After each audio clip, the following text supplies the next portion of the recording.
Remember when I used to play multiple games at a time?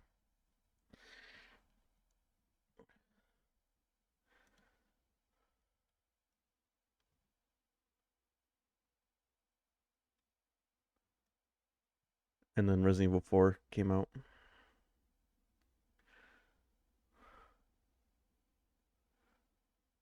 Which, by the way, I was playing earlier today instead of playing any other my other new games. I was just playing some more Resident Evil 4 Remake, and I'm 62 hours into that game now.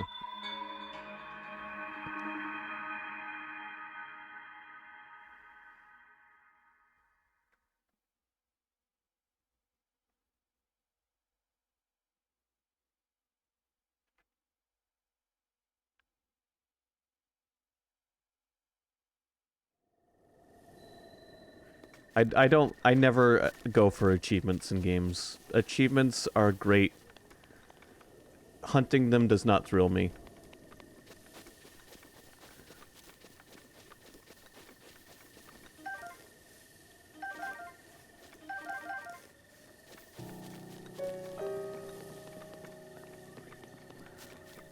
I will go out of my way to unlock tangible things in a video game, but achievements themselves are not enough motivation for me to care. I've unlocked everything. What I'm doing is I'm playing through the game now to... That's a fucking Lionel. I don't want to go this way. I'm playing through the game again now to acquire all of the weapons and max out every weapon in the game.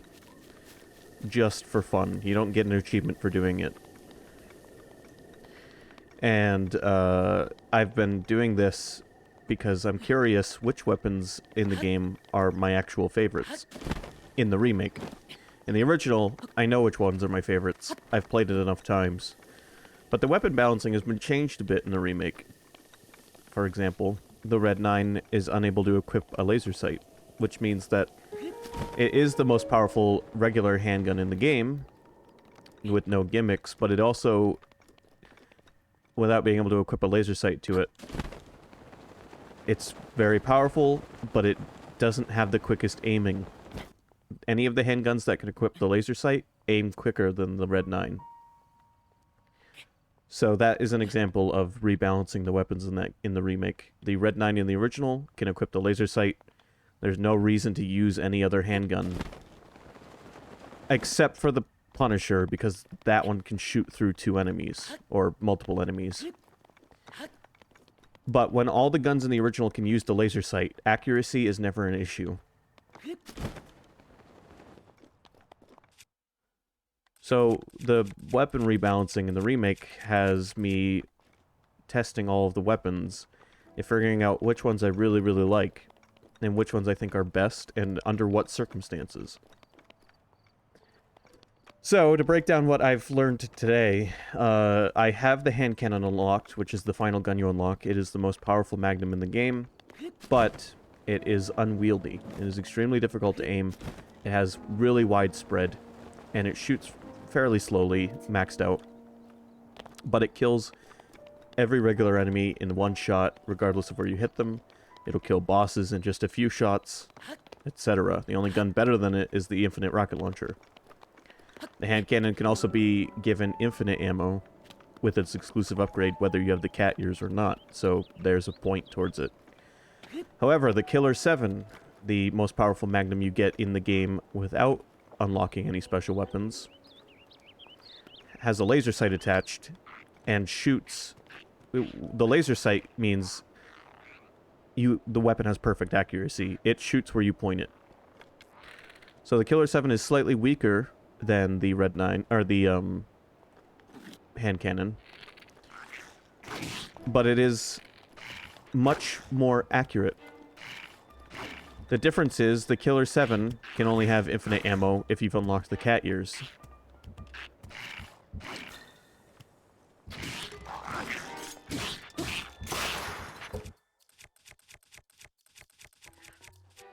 So, depending on the circumstances, you might want to use the hand cannon if you have it unlocked. because you can use it from the beginning of the game, and you can unlock infinite ammo for it, which means you could use the hand cannon with infinite ammo in an S+ professional run. If you haven't unlocked the cat ears yet, but you've unlocked the hand cannon, then you could use it to help you unlock the cat ears. If you don't have the cat ears unlocked yet, the Killer 7 is not as useful as the hand cannon because the Killer 7 does not have infinite ammo. So there's lots of like checks and balances in the weapons in Resident Evil 4 Remake to make it so that there isn't one weapon for each category that is definitively better. There are multiple weapons that are better depending on what you're going for.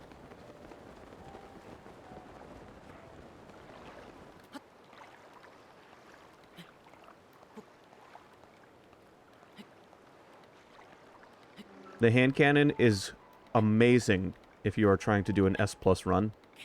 So is the Chicago Sweeper, because both of those guns can unlock infinite ammo in a single playthrough. You just got to use that exclusive ticket, and you will still have enough time to complete your speedrun. But they are both beat out by other weapons once you have the cat ears unlocked. When you level the playing field with the cat ears and give every gun infinite ammo, the only benefit that the hand cannon and the Chicago Sweeper have is that their infinite ammo unlocks make it so you never have to reload them. Meanwhile, the cat ears allow you to infinitely reload your other guns, so your other guns still have to deal with that reload time. Some guns it's fine though, because maxed out they reload really fast. The Killer 7 reloads really fast, so it doesn't matter that you have to reload it. Having an infinite ammo for it is enough to make it better than the hand cannon, as far as general utility is concerned.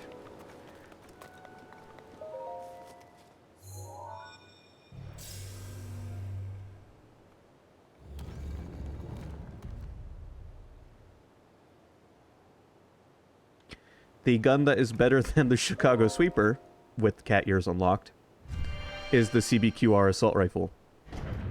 Because the 3 rifles in the game, they are all deadly accurate. They don't have laser sights, but they have iron sights or scopes. So any gun with a laser sight and any gun with iron sights shoots exactly where you point it, always. You don't have to wait for it to zero in, which means you just point and shoot like the original Resident Evil 4, which is extremely nice. And I can understand why they made it so not all the guns get that benefit, because the game would just be too easy if all the guns had laser pointers like the original. If all your shots could be landed instantly, you would walk all over that game. Instead, you have to work to a point where you can do that. Anyway, maxed out, the CBQR rifle does more damage than the Chicago Sweeper, and with the cat ears, it has infinite ammo. Plus, the Chicago Sweeper is extremely inaccurate. For some weird reason, both of the guns that can unlock infinite ammo without the cat ears happen to be guns that are very inaccurate. And there are 2 guns like them, the Killer 7 for the hand cannon, and the CBQR for the Chicago Sweeper, that are insanely accurate and serve a similar function. Thank you for coming to my TED Talk. I don't know...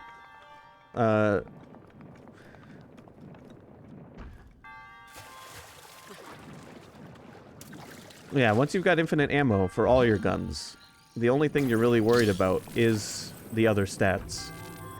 How quickly can you shoot them accurately? That's basically it. How quickly can you shoot them and how accurately... And how much accuracy do they maintain?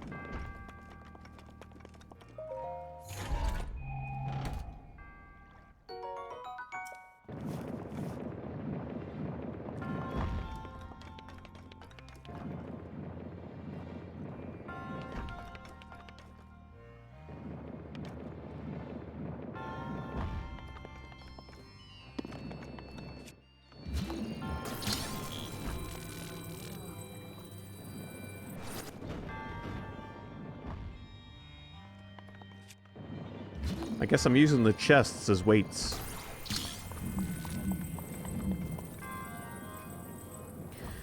I think out of all the full auto guns in the game, which there is 4 of,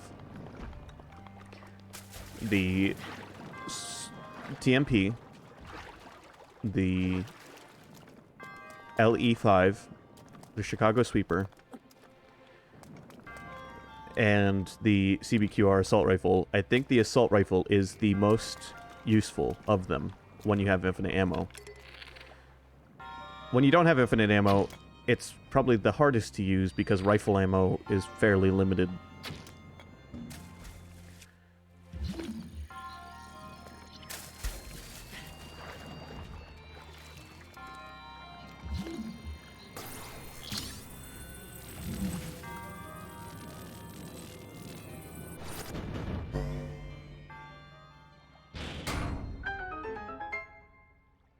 Okay, I guess the solution was use the chests in the room as weights. I got it. I did it. Azora sword.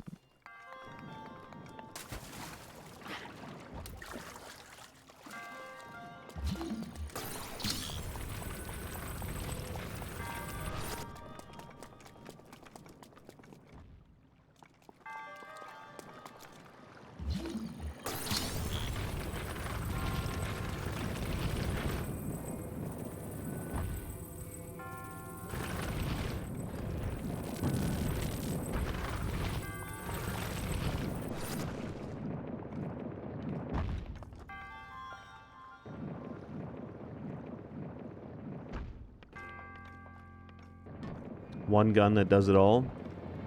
I don't think the game necessarily contains one gun that does it all, but weirdly, the one gun that does it all best is probably the CBQR assault rifle with infinite ammo. Once you have the cat ears, the CBQR assault rifle does enough damage to be worth using, but it also does it so rapidly. And it has like a 33 round mag once it's maxed out. It can work at close, mid, and long range because it's a rifle, and it maxes out at 3 or 4 damage, but then you get a times 1.5 multiplier for its exclusive upgrade. And that's 3 or 4 damage for every single bullet that it fires out of a 33 round mag, quickly and accurately. It's not the gun I've used the most. It's the gun I've used a bit lately now that I've maxed it out in my current playthrough. The gun I've used the most in my current playthrough is the hand cannon, because it's the newest gun I've unlocked. And it's fun to use, but it is unwieldy. It's fun to use, but difficult to use. The CBQR is fun to use and easy to use when you have infinite ammo and you've got it maxed out.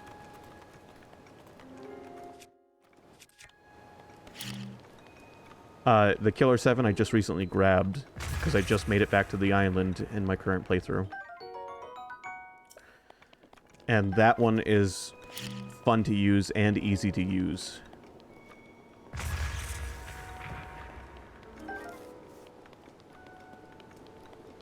The hand cannon kicks like crazy, but it has some of the widest spread in the entire game. The only gun that has wider spread is the Striker. The third shotgun.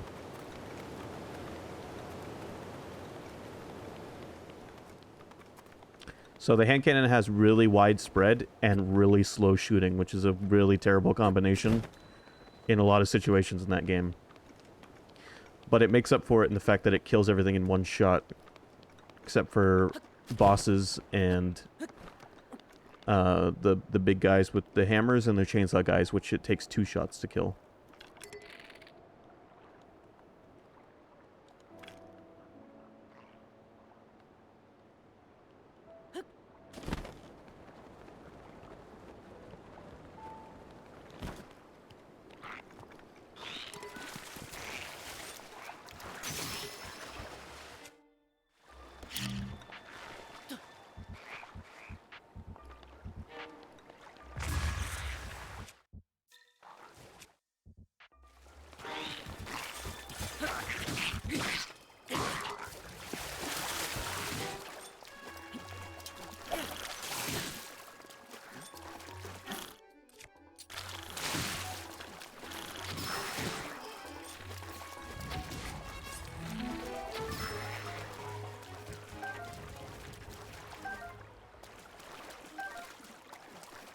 Look, lizard people.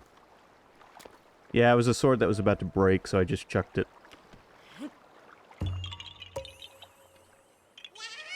By the way, I forgot to update the category back to Breath of the Wild. I was like, we played Breath of the Wild yesterday. No, we ended on Skyward Sword, you fucking idiot.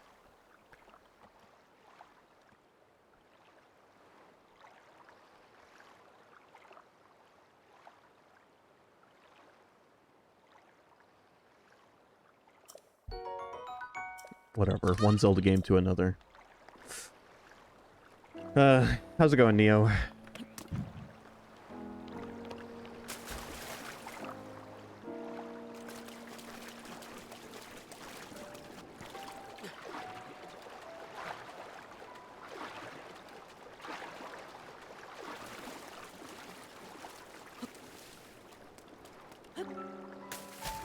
Here's what I'll say about Resident Evil 4's guns as my closing statement to this whole rambling session I just had. If any one gun in that game is your favorite gun, it's a perfectly valid decision. It doesn't matter which gun you've chosen.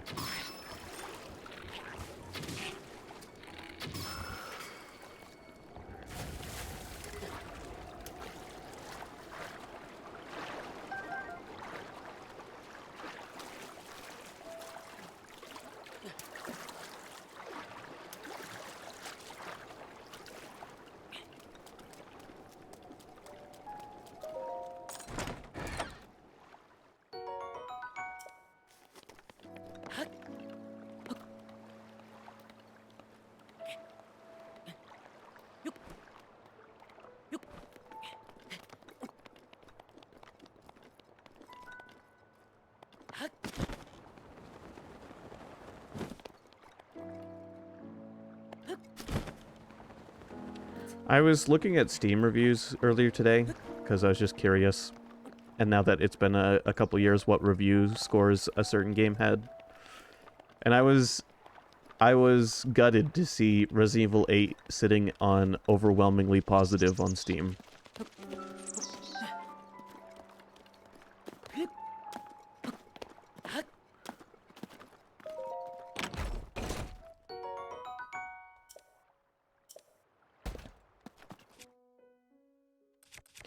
And a lot of the reviews I saw was like, just finished my first playthrough, had to write a review.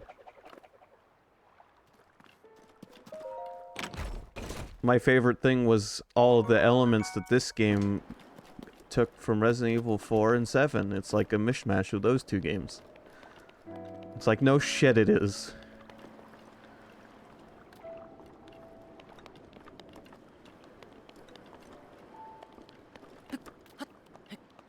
Why don't you write a review after you've played it a few more times?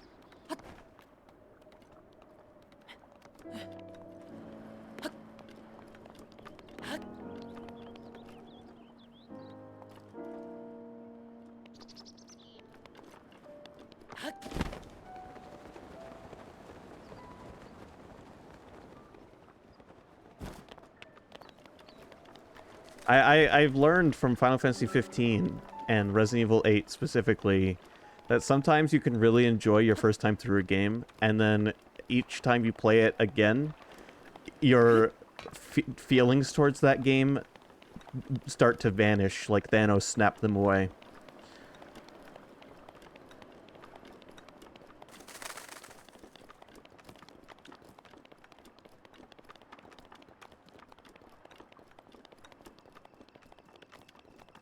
It's like post-nut clarity for video games.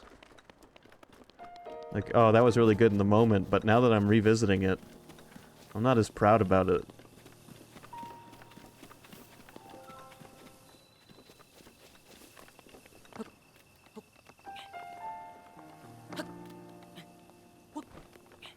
Yes, exactly. And so a testament to games that can still be loved the 100th time you've played them. Those games are where I think any game that can do that deserves good, you know, good praises.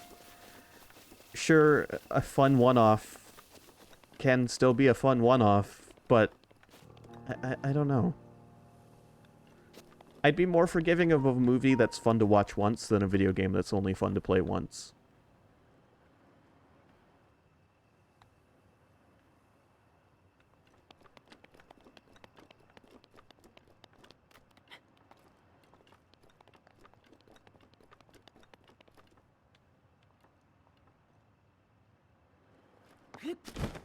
Right, games ask more of your time, but also there should be more, like a game should be fun to play.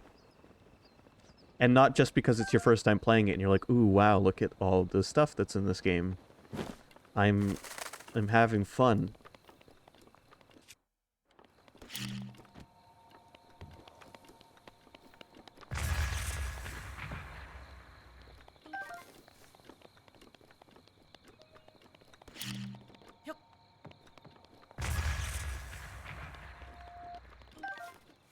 And then your second time through, you go, ooh, wow, look at all the stuff that's in this game.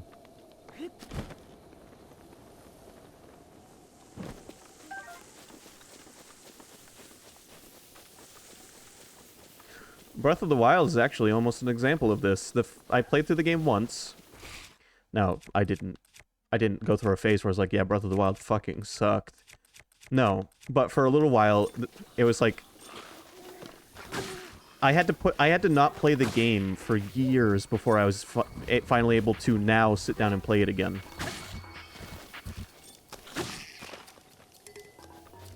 Because I just played it so much in my first playthrough.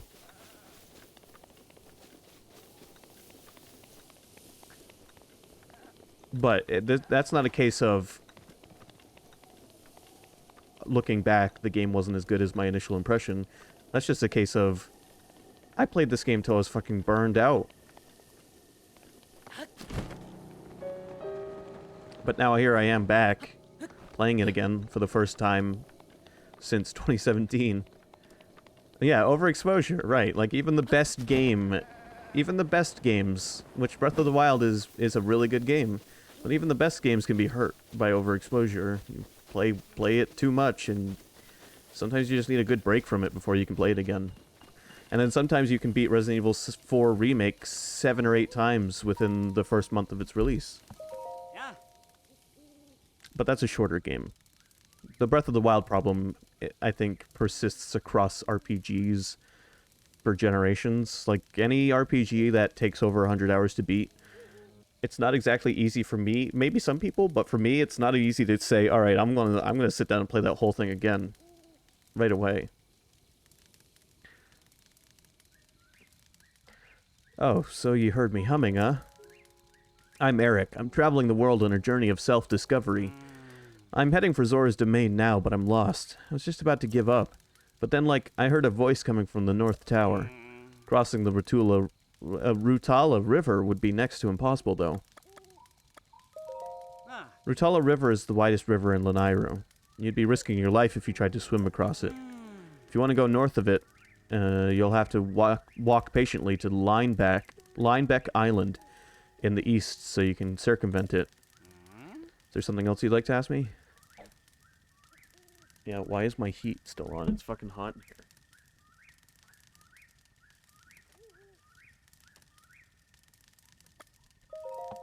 If you continue north from here, it's 51 out. On the other side of the Rutala River, you can see a huge tower on the opposite bank. I thought I heard a voice coming from the top of that tower. I wonder if someone's up there. Is there something else? Zora's Domain. Zora's Domain is home of the Zora. It's a town in Lanayru. But crossing the Rutala River isn't possible. It's a hard place to get to, so I just gave up altogether. Okay. Dude, whatever you say. I'm gonna sit here till morning. Yeah, it's 51 out and raining.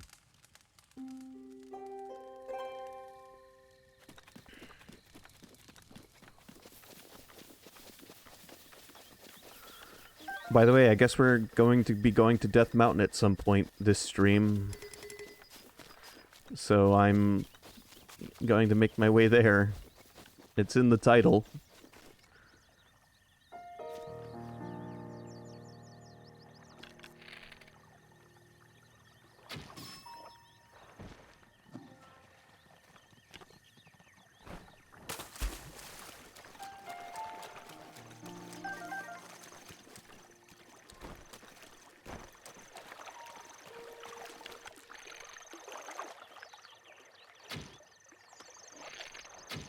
Fuck.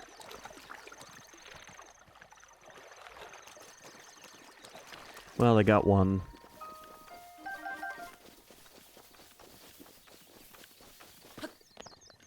So here's what we'll do. We'll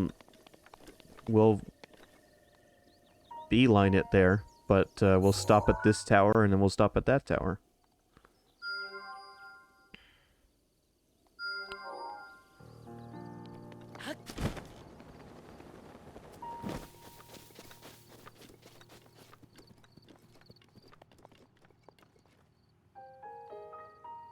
This is that river that guy was talking about.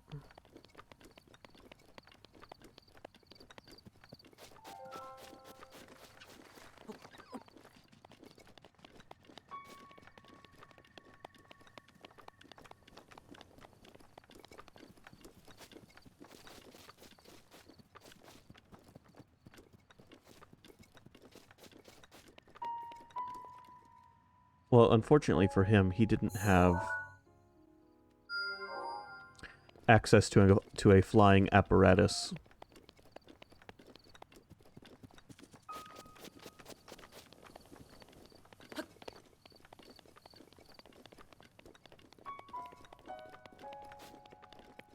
Also, it is a lot easier to explore in this game when you're doing what I'm doing right now without a horse. Because for the starting area, there's lots of roads that connect to the towns, but then you start getting to areas like this.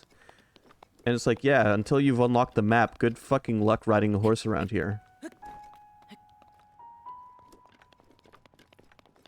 And then there are some territories you can't even get horses into. The desert area, which is the whole southwestern part of the map, horses can't go in there. The game won't let you bring horses in there. The Death Mountain's too hot. I think you can take horses up to the northwest and southeast areas. Well, I know you can the southeast. Till you get to the ocean. The northwest area, I think you can get horses to as well. It's just... it's cold, but not too cold for a horse. Alright, we're gonna fly over to this shrine, I guess. And then we'll make our way to that tower, and then that tower. But there's also a shrine over there. And we might as well do some, because we need more hearts.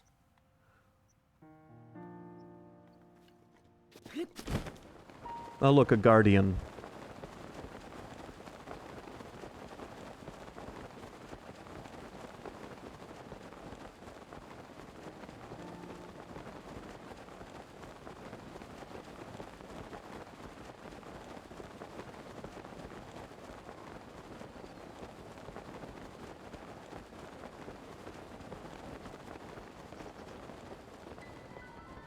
Yep.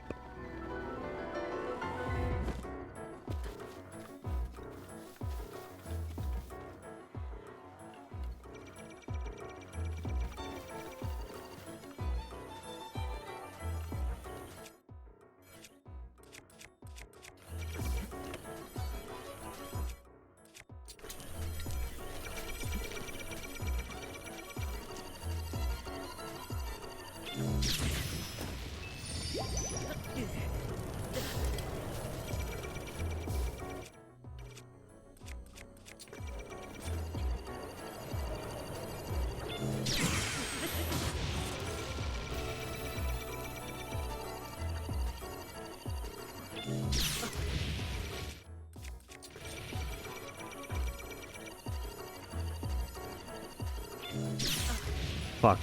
Come on.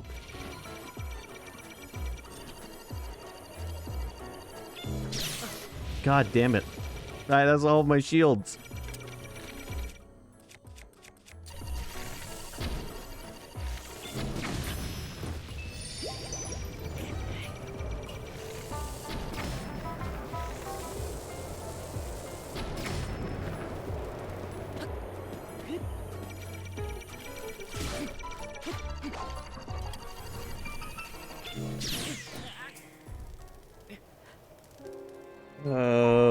Why are there guardians here, too? We're not near the castle.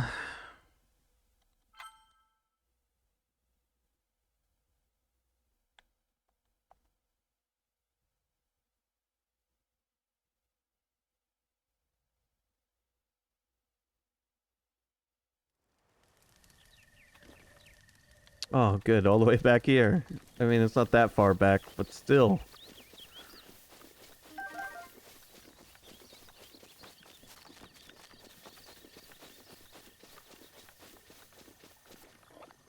Now I have to shoot this deer in the back of the head again.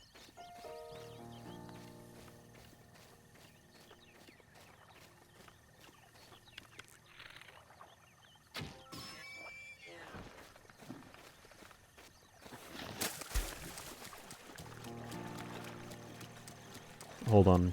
I might be able to become the Deer King for a little while.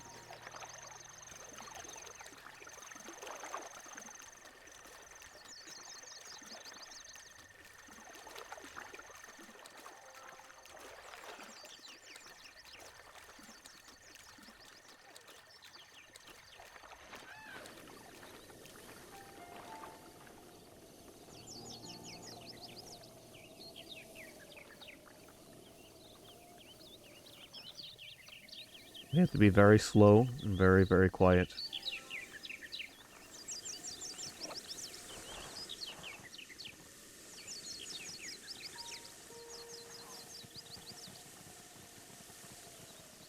Goddamn boars.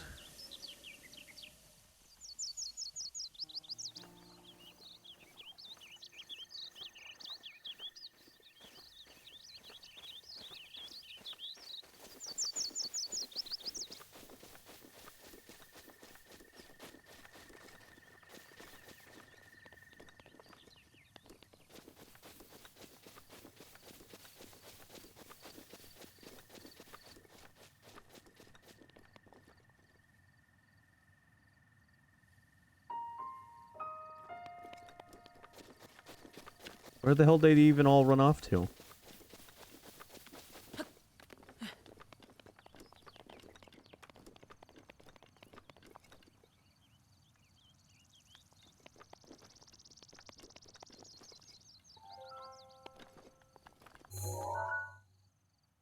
Yo, it's Cass.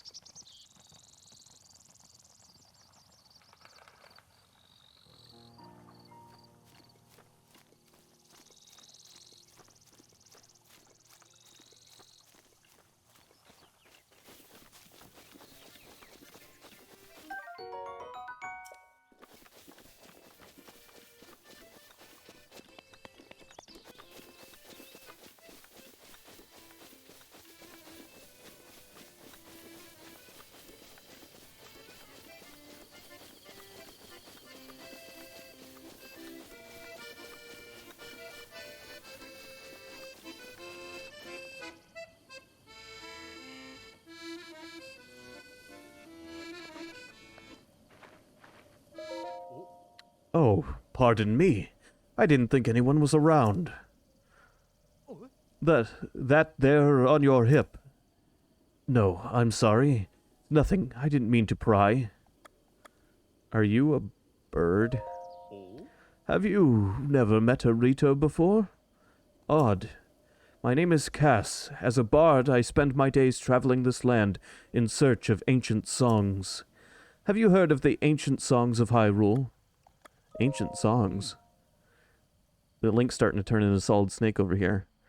Ancient songs. Songs that sing the praises of a hero who beat back the calamity in an age past.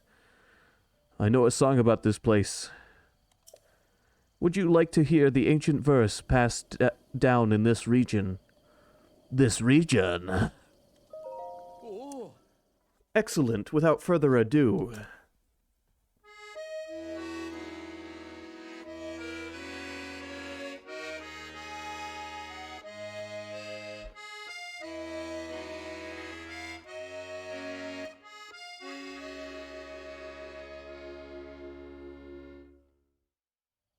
I suppose the lush green could refer to this place, but what sort of beast wears a crown of bone?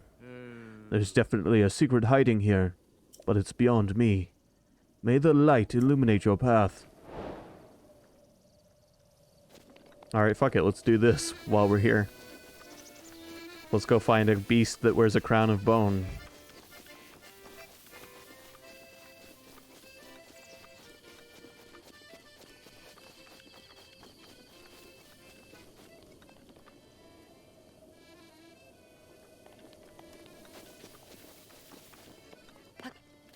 The solution may very well be antlers, Neo.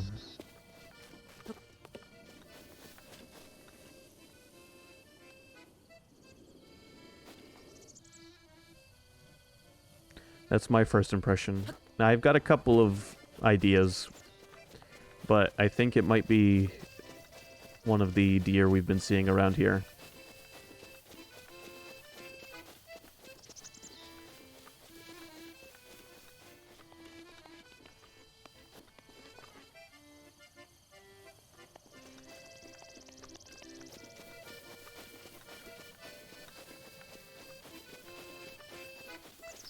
The question is, where can we find some and get close to them without spooking them?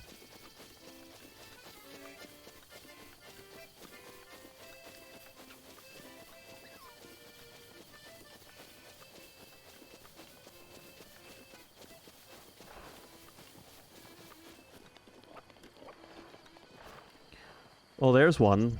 If only I'd seen him a second ago.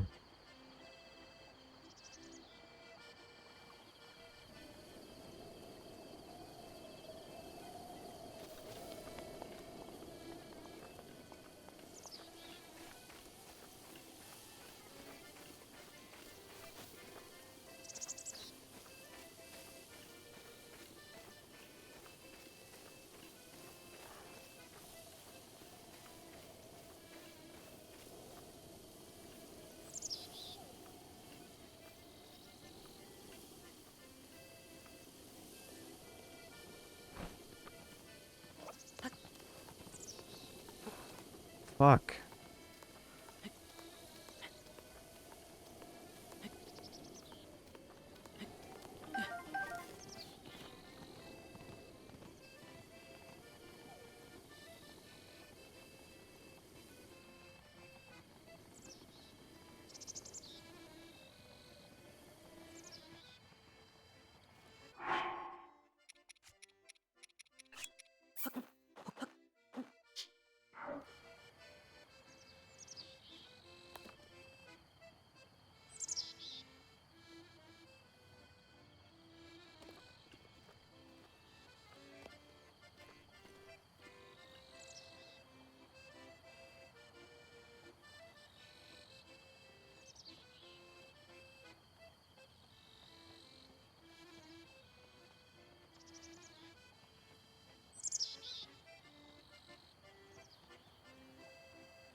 Well, I got the attention of a fox and a doe.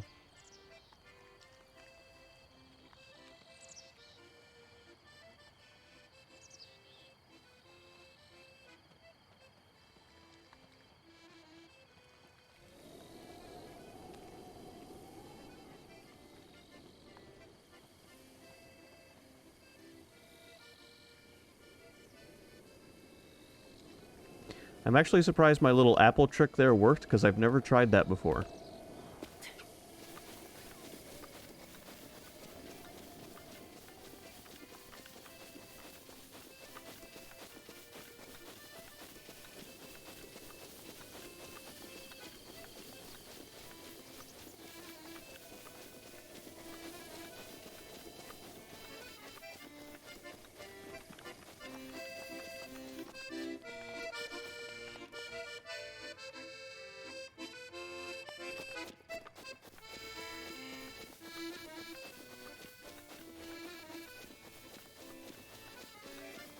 It has to be an animal I can ride.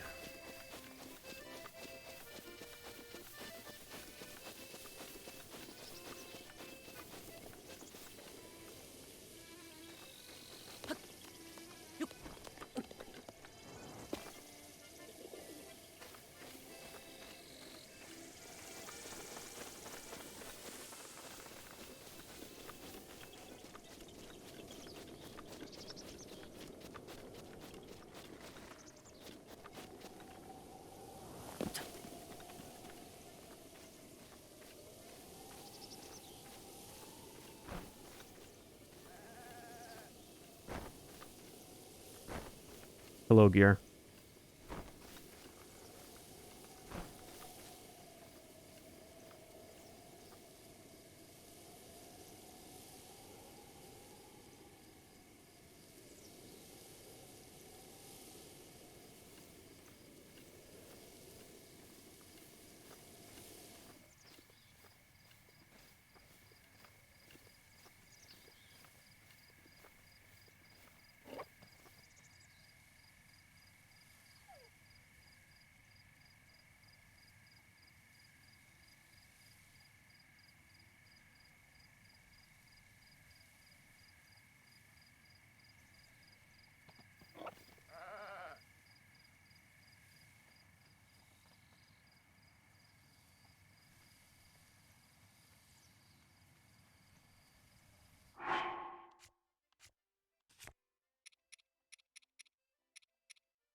Fuck.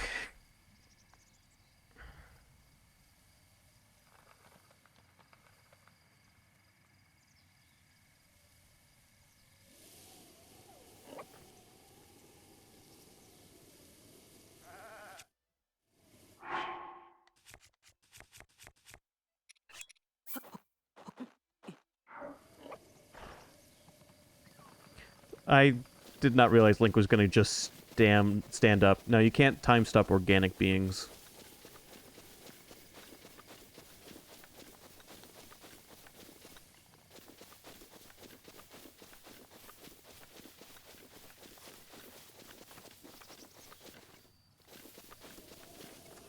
Okay. That's what I want to do, but I have to find one in a position where I can do that.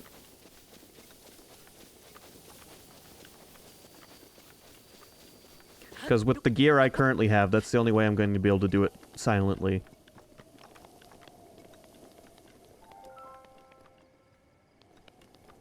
All the ones I see in a position where I could do that aren't deer. Wait, there's one.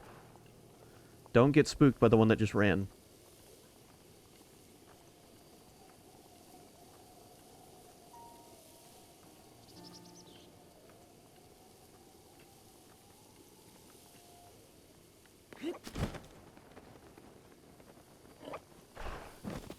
No, fuck.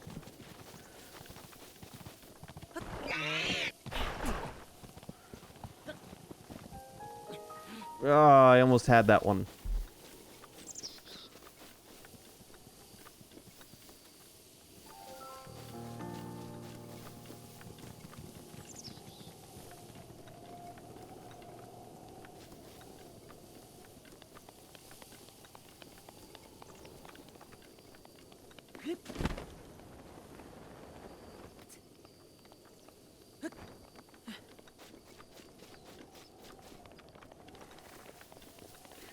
If only the ninja gear wasn't so goddamn expensive.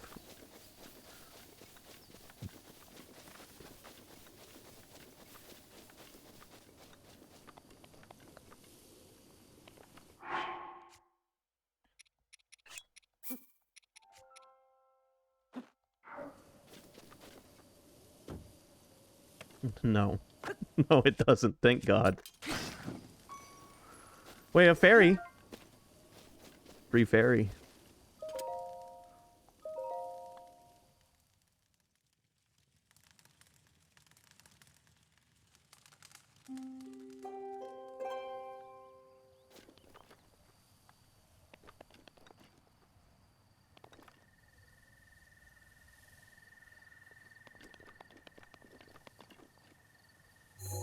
Seriously?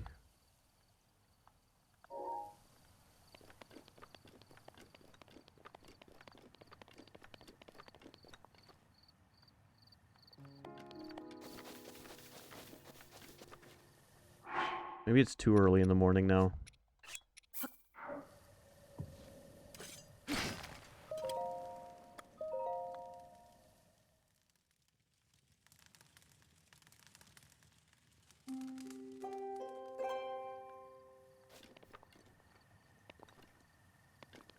What the fuck? Where'd all the animals go?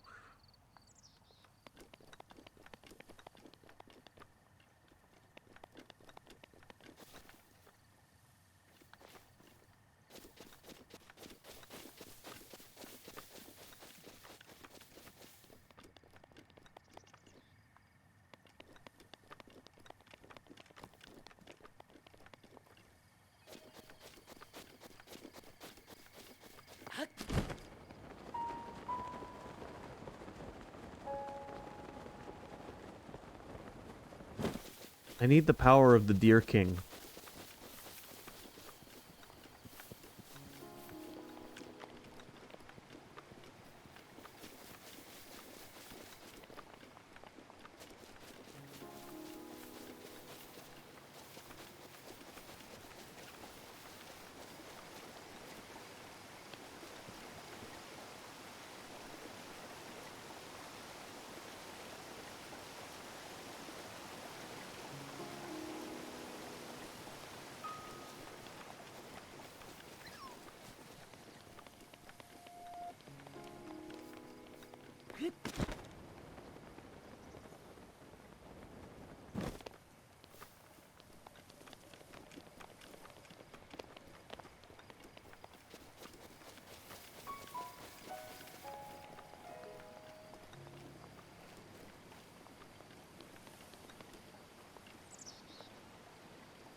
Well, this is harder than I thought it was going to be.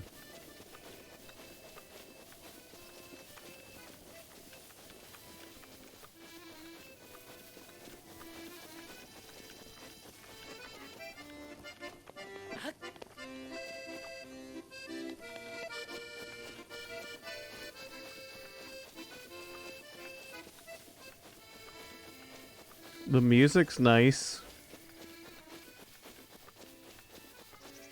It's also probably part of what's scaring away all the nature.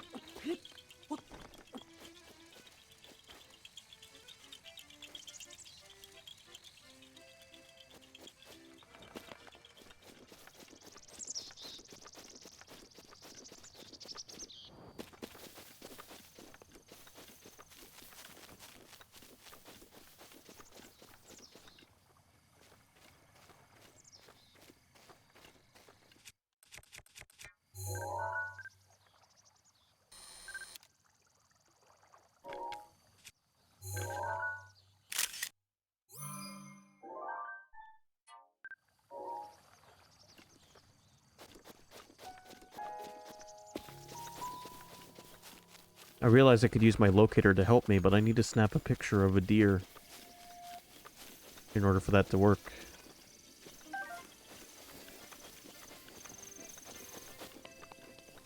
Where'd all the deer go?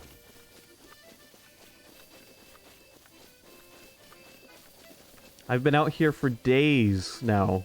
In-game days.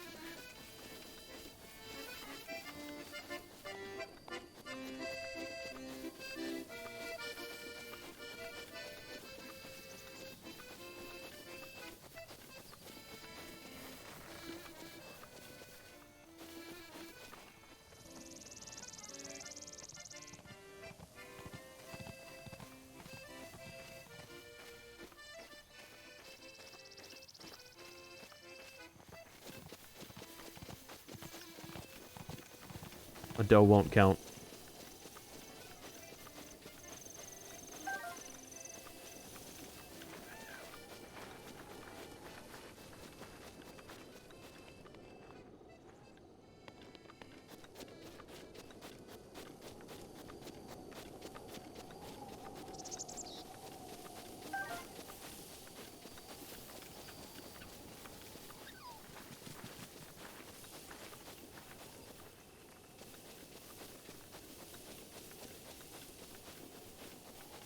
Well, we're gonna check around over here then.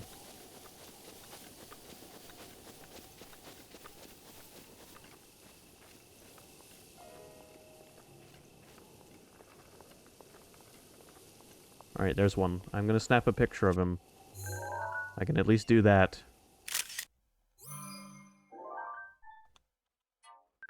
Now I can use my tracker to locate them.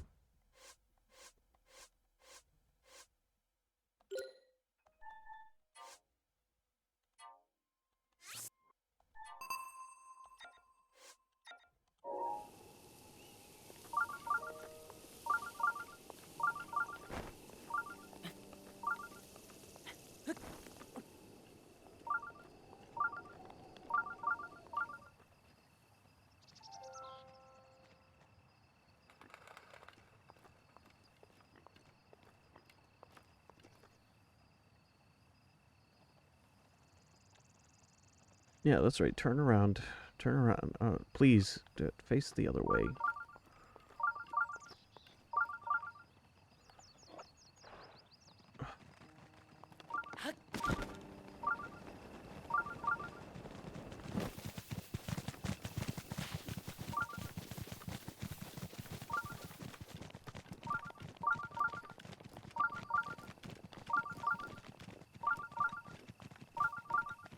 God damn it. Yeah, technically I can, but I have to have time to.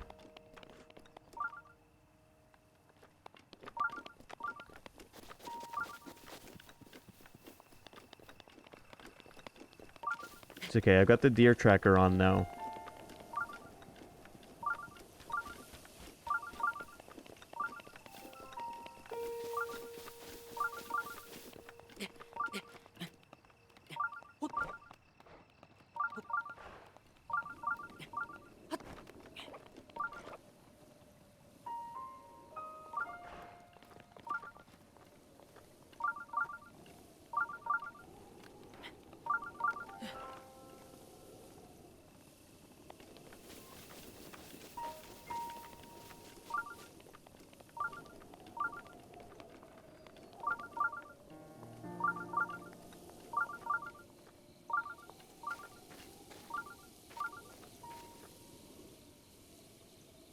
So there's one right there, but the problem is getting somewhere where I can fly onto him before he leaves. Stay right there. Don't move.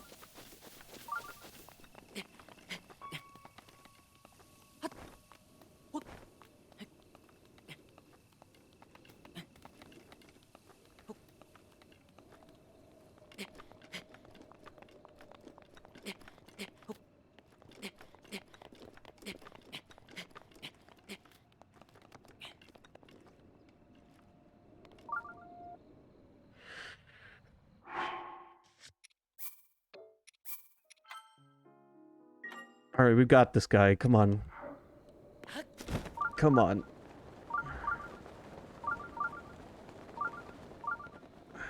You bastard. Come on.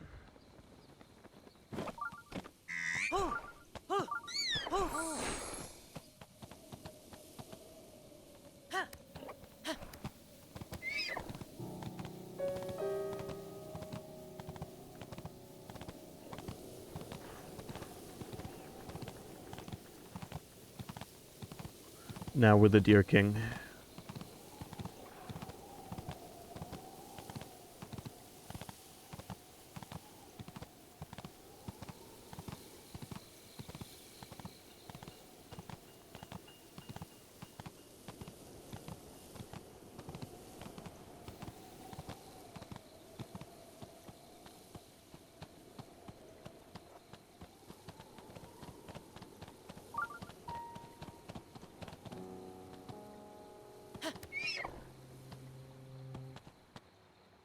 Come on.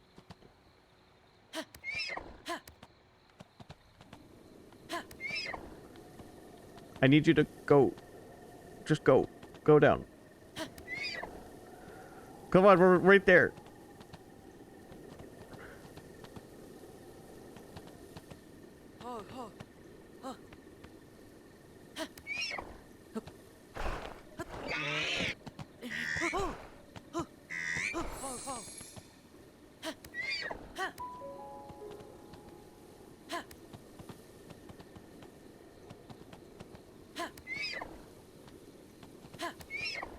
Just go.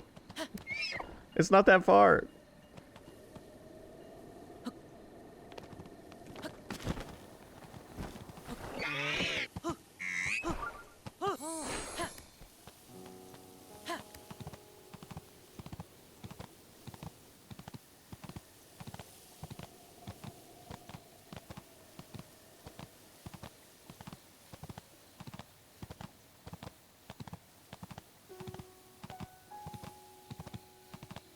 Ah, we did it.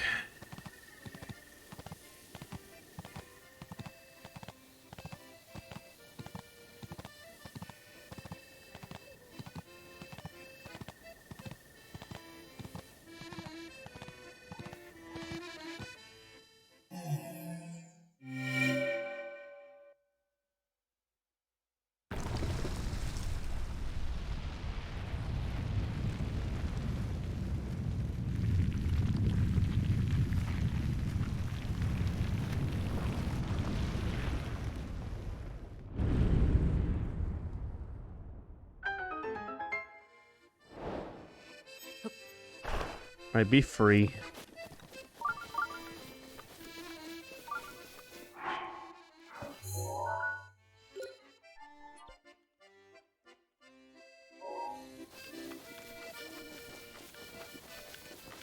Oh, look, the blood moon's rising.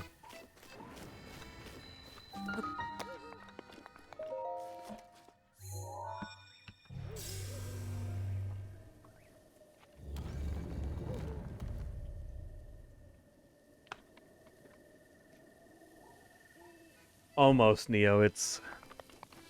I see a bad moon rising. I see trouble on the way.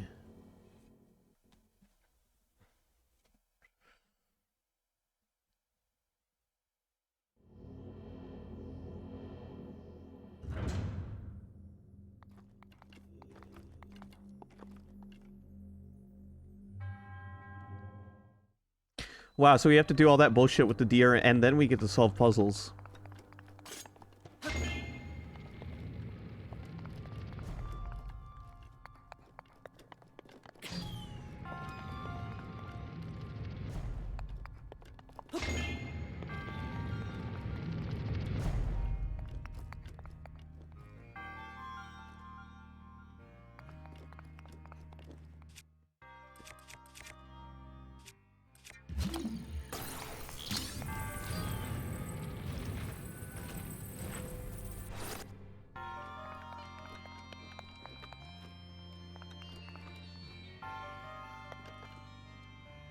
Okay, so this is a puzzle where I'm gonna need a portal gun, I think. This puzzle brought to you by Aperture Science.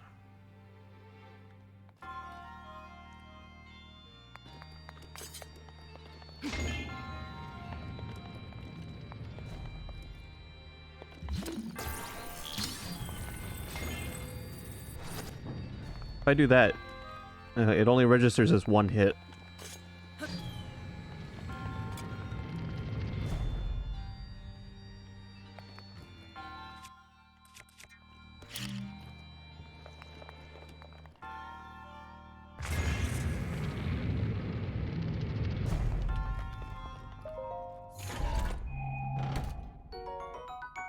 Thunderblade.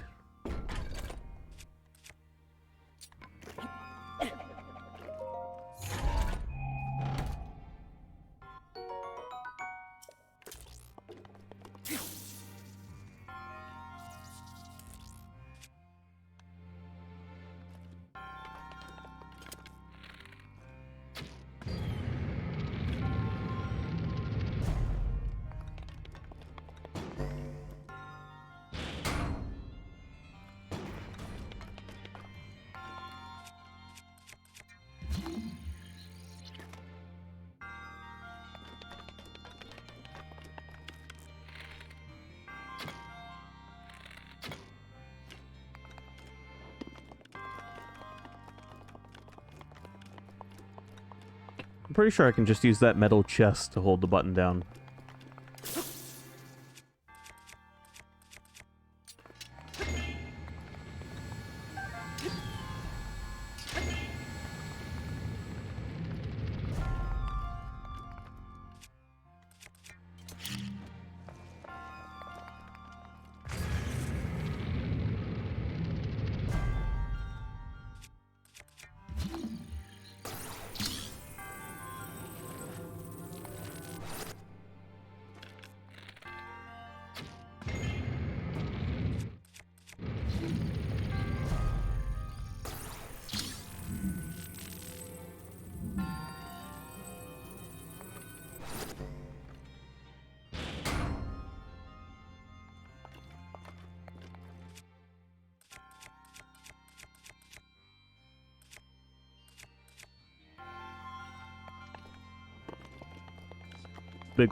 Big block's not big enough. I could probably use it, a little janky. I might be able to Janksgiving my way to victory.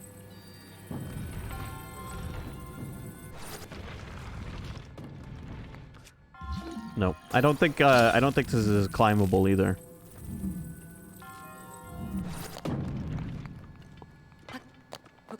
Nope, not climbable.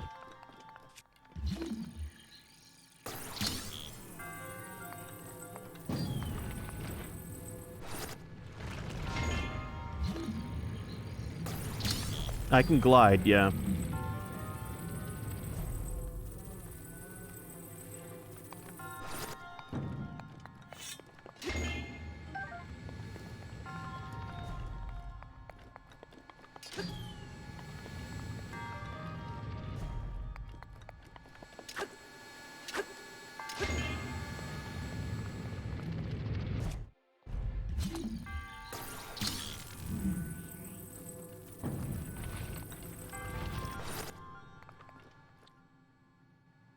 I wonder. I have a really silly idea I want to try.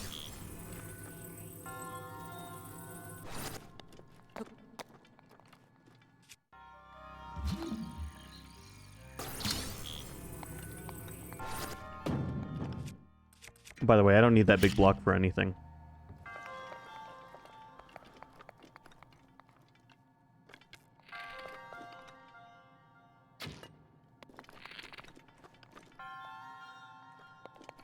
Actually... Fuck. No, wrong button. I know exactly what I'm gonna use the big block for.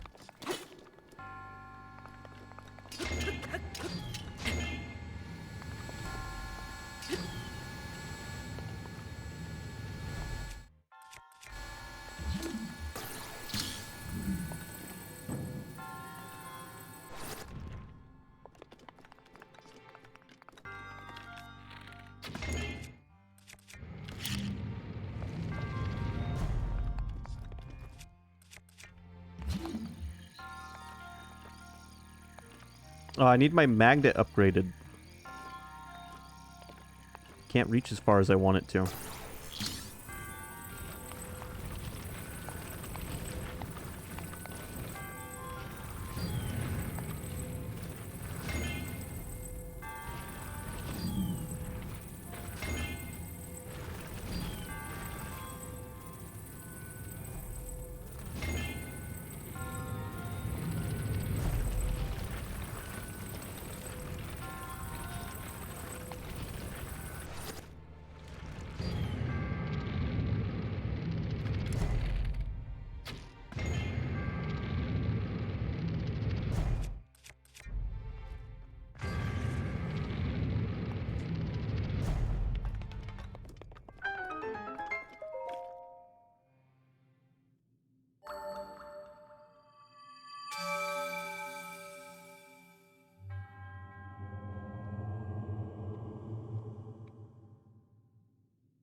Yay, one more and we can get another heart.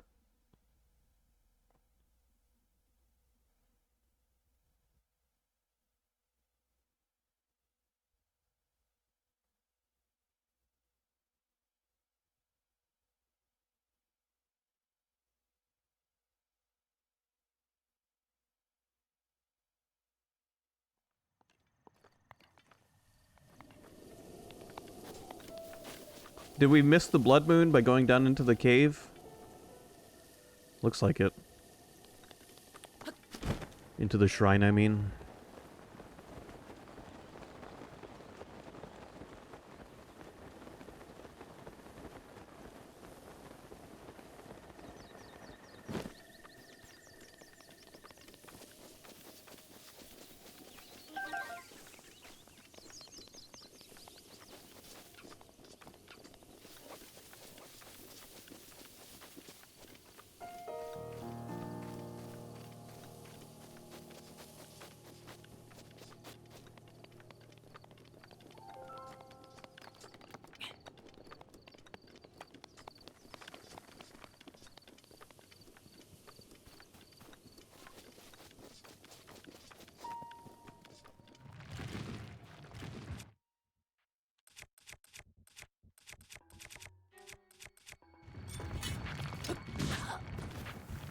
Alright, you know what?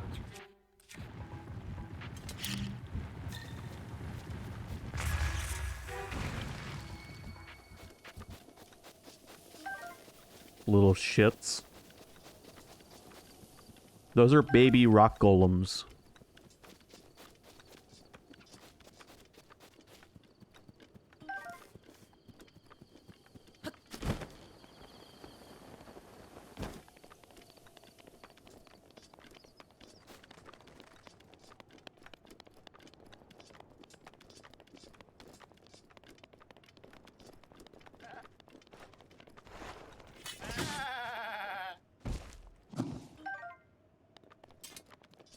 That was self-defense.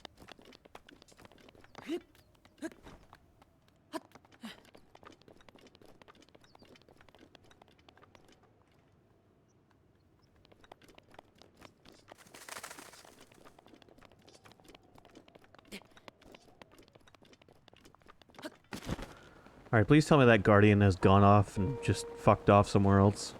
No, he's right there.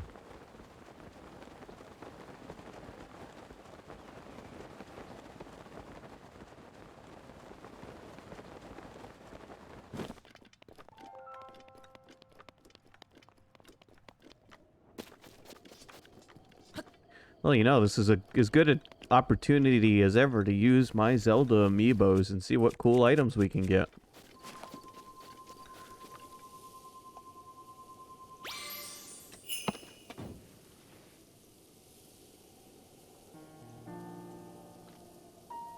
That was Zelda 1 Link, again.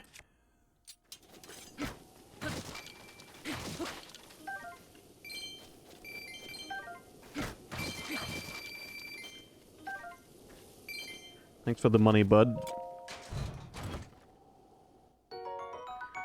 Thanks for the 5 bomb arrows.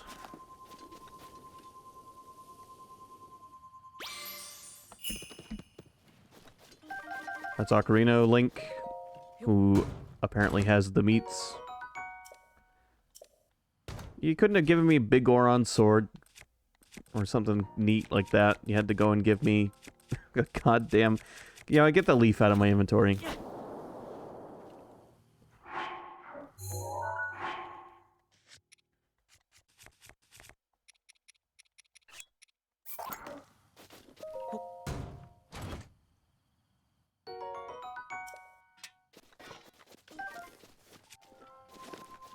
You know, I've never been to Arby's.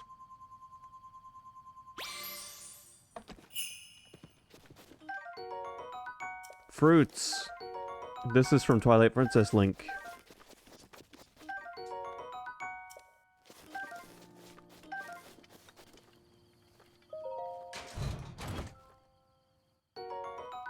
More bomb arrows.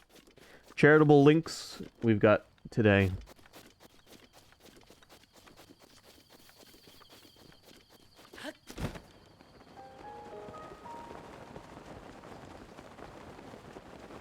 Hello, Taken.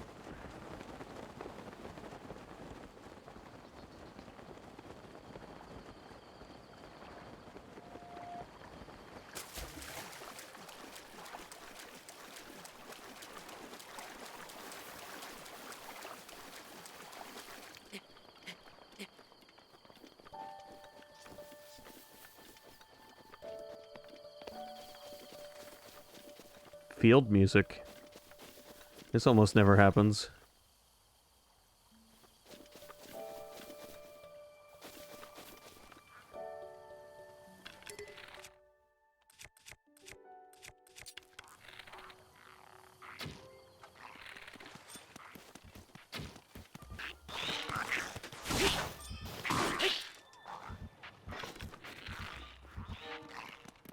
Grass regrows when you leave an area.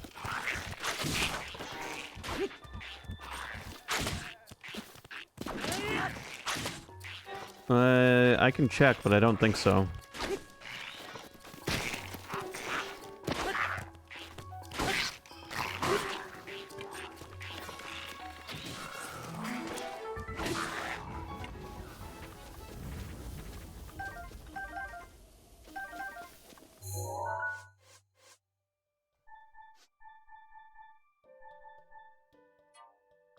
Oh, you might be onto something.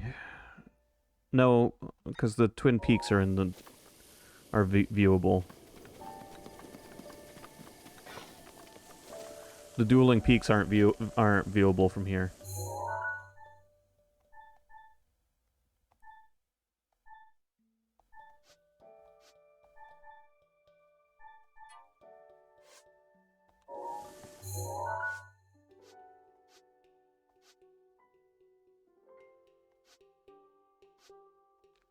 Yeah, this is the only one that looked close, and the dueling peaks are not visible where we are right now.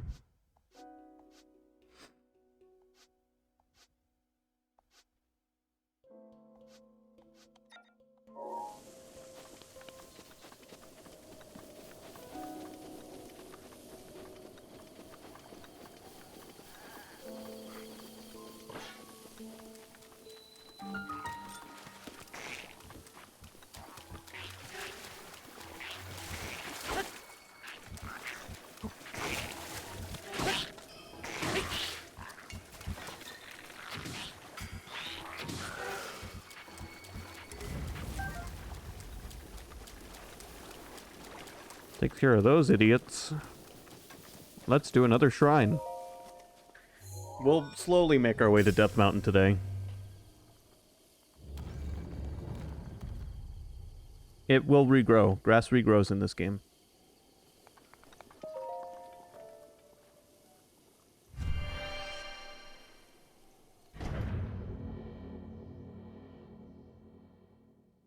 The trees and everything, none of it stays gone.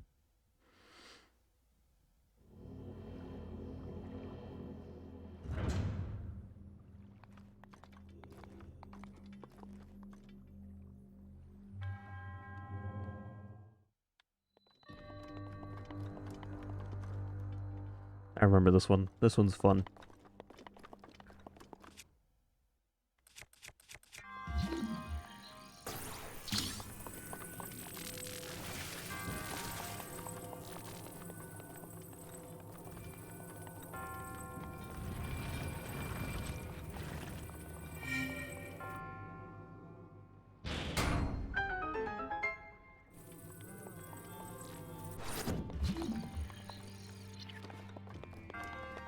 Nice big scoop.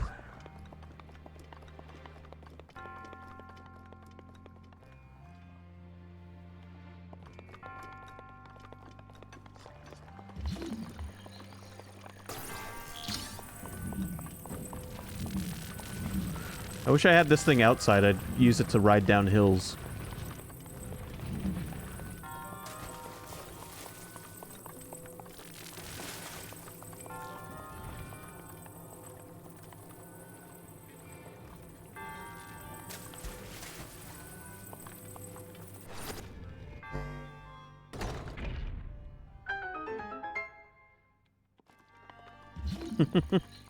I know.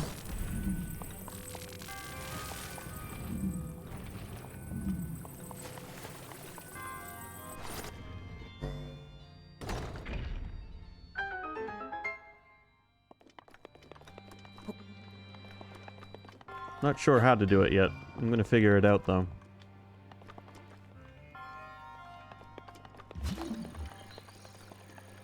I did this puzzle once upon a time. Oh, you know what? I know exactly how to do it.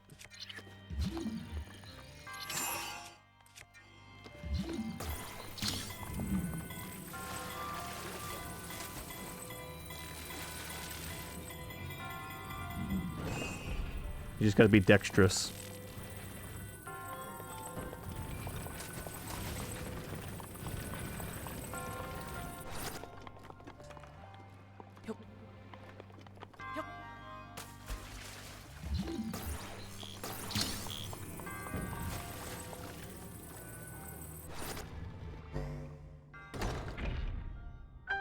Actually, you know what? No, there's an even easier way to do this.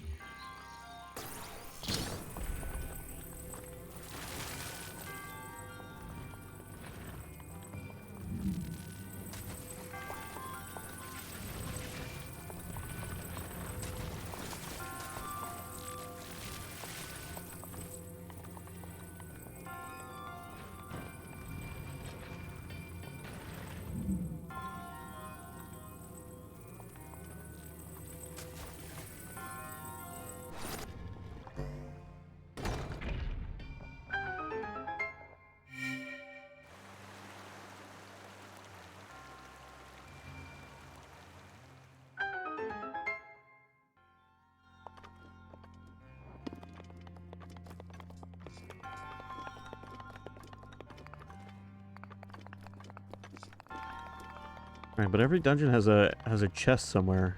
Where's this one's?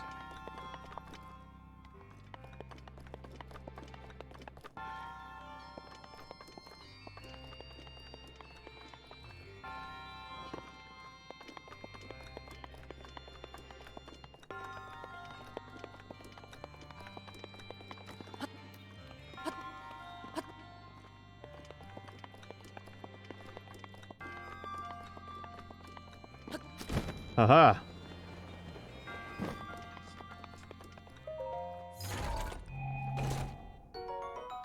Holy crap. Look at the damage numbers we're starting to get. Bye.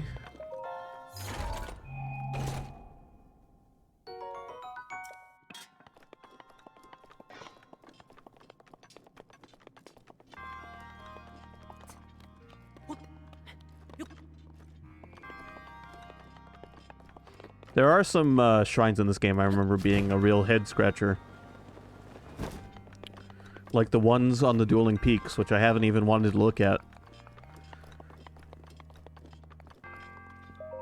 I don't remember exactly what the Dueling Peaks shrines make you do, but I just remember not liking them.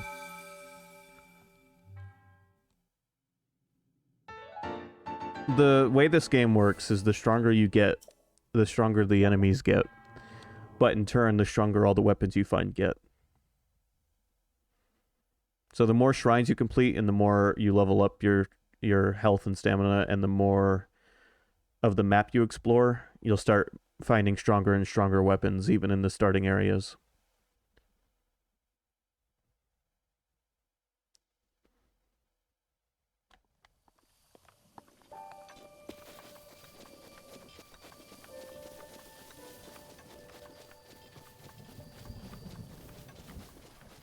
Alright, that shrine's complete.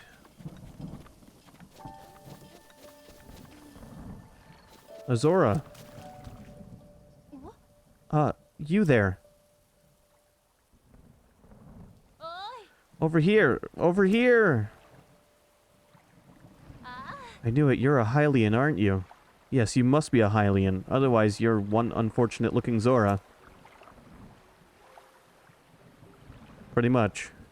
Well, your timing couldn't be more perfect if you tried. I was ordered by Prince Sidon to find a Hylian. I've been searching non-stop. Yes, quite.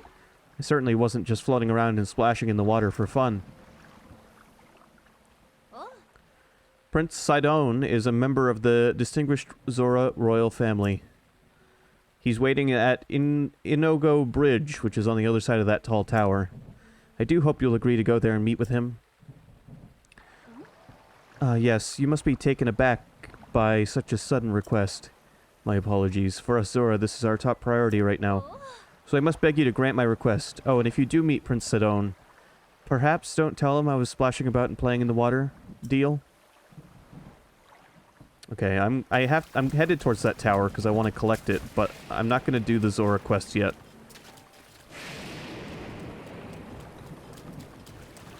Let me get this weapon off my back before I get struck by lightning.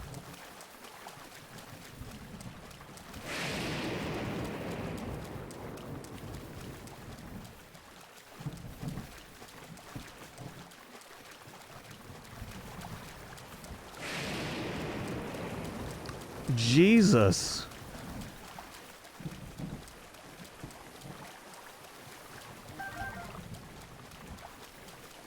Thanks, God, for the food.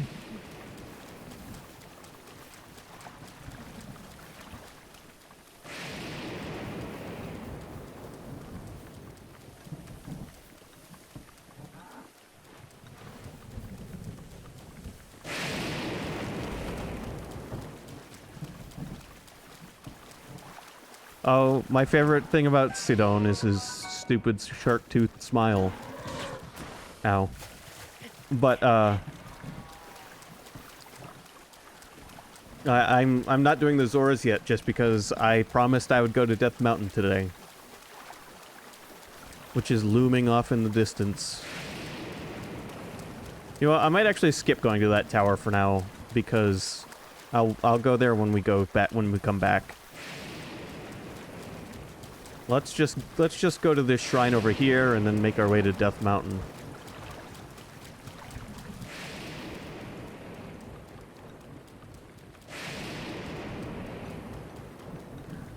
The towers unlock the map for you, which makes exploring easier. Oh yeah, the mountain is ever erupting. It's the volcano that taught the machine life forms the meaning of life.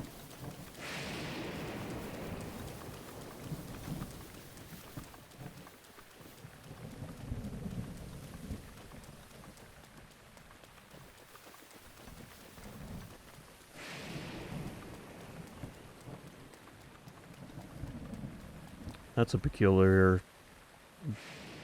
wall.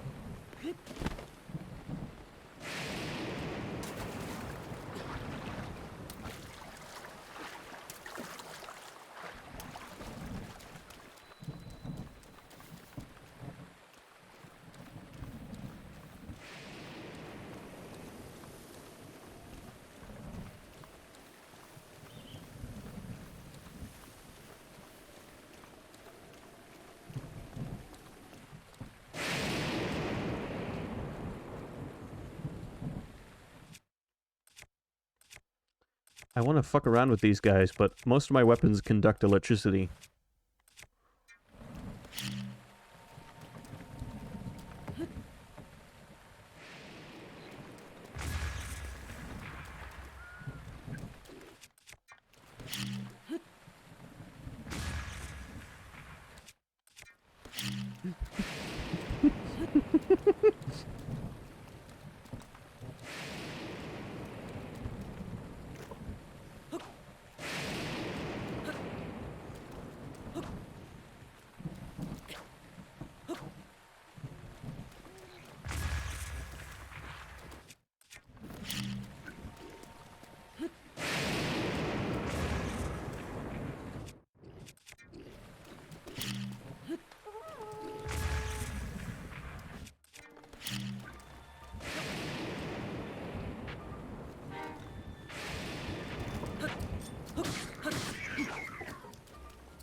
Bombs in this game are definitely not overpowered.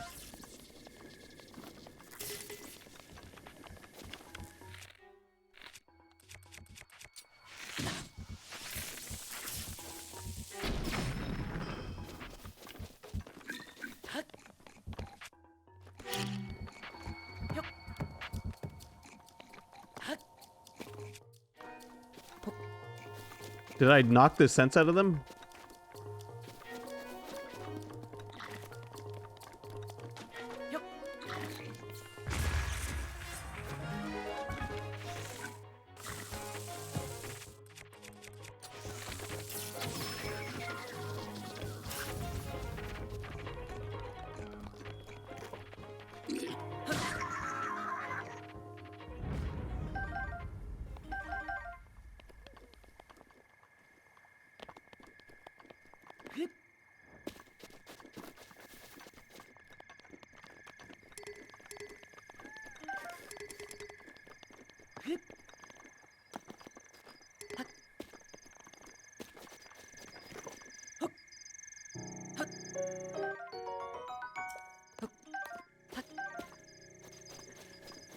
Alright. We'll do this shrine next, and then we're going... Oh, you there. Who? Over here, I'm over here. Another Zora. Yeah, I know. You want me to go see Prince Sidone, I know.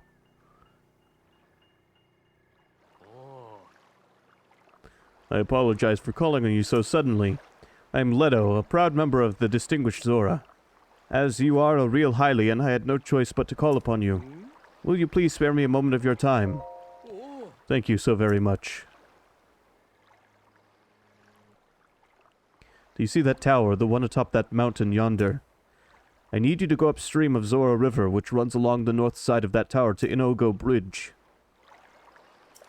I can see it in your eyes. You're asking yourself, why me? A reasonable question for a stranger accosted by a passing Zora in such a manner. But I must assure you, this venture will be very profitable for you as well. You see, Prince Sidone of the Zora is in desperate search of a strong Hylian. And as this is a royal request from the prince himself, it's safe to assume a generous reward is in the cards. That is why I am asking you to meet with Prince Sidone at Inogo Bridge along the Zora River, just upstream of here. Okay, but I promised I'd go to Death Mountain. Otherwise, I'd love to go meet Prince Sidone.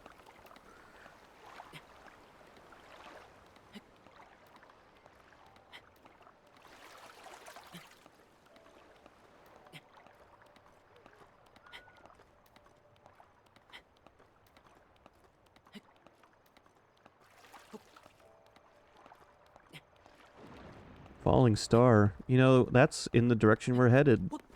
I'm actually... Fuck. Oh, and we drowned. And Link met the end of his life. Wasn't paying attention to my stamina wheel.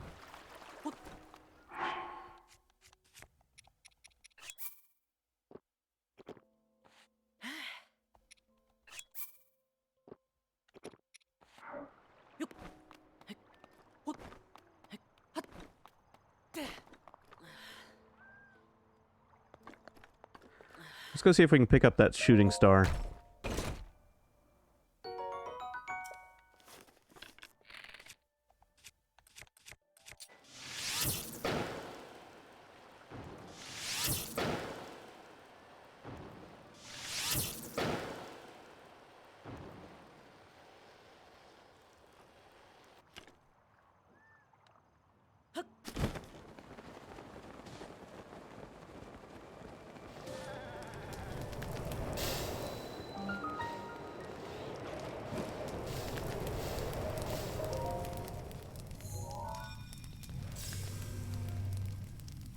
I'm activating this, so I'll be able to fast travel back to it. I'm not going to do it yet, because I don't want that star to disappear.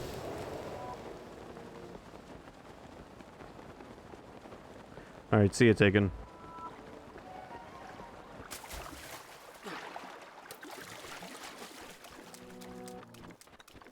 The blood moon rises once again. Don't make my star disappear.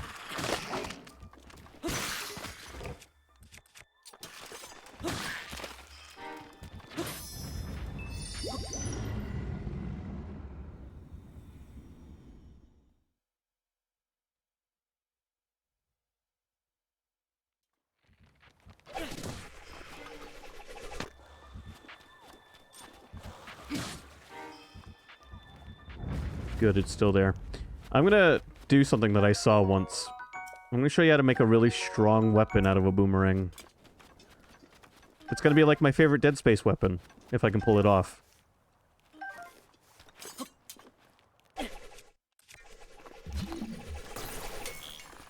God damn it. This is not going to be easy to pull off, but I've seen it done.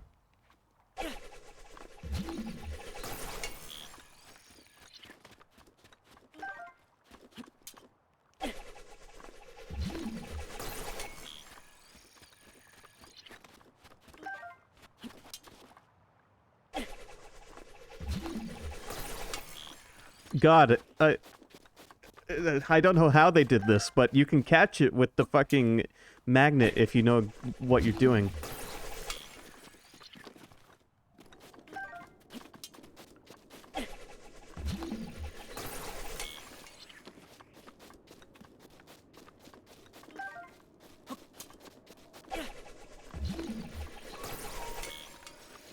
Am I aiming too low or too high? I can't tell.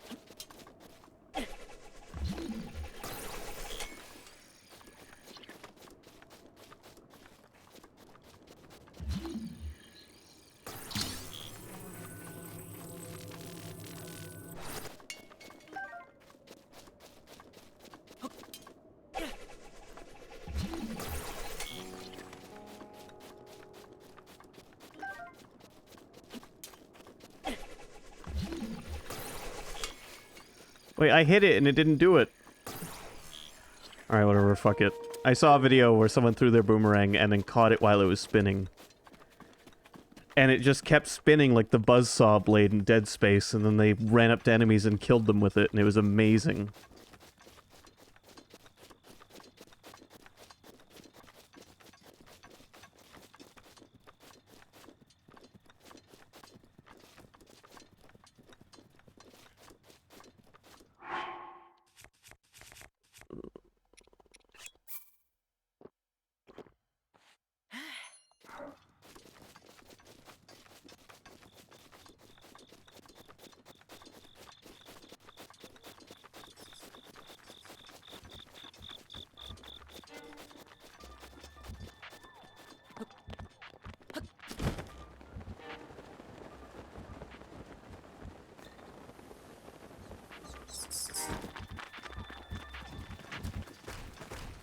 Oh god, leave me alone.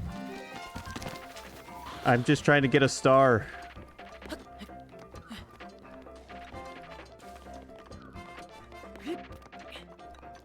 It landed in a really horrible spot.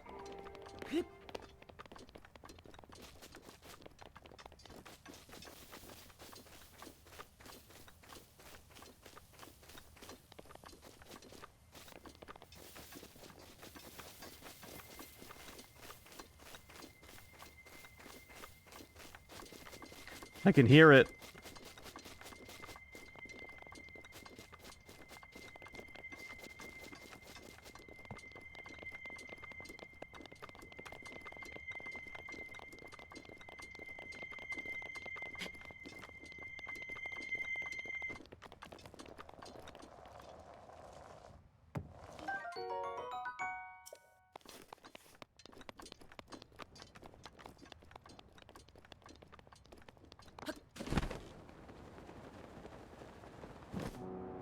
Alright, let's go back to that shrine and then make our way to Death Mountain. Those star fragments are important because they're needed to upgrade some of the best pieces of armor you get in this game.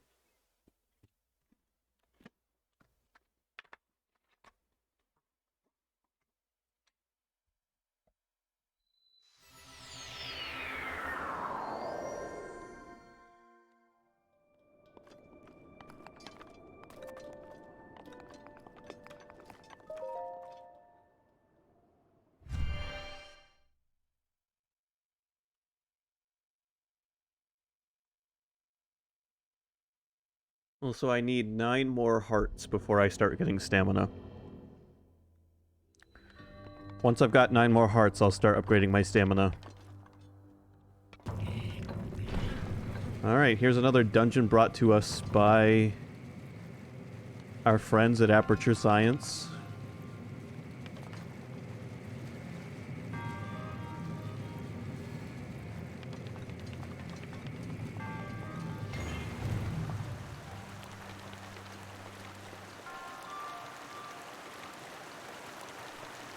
Why 9? I don't want to share why, but I want 14 hearts specifically before I move on.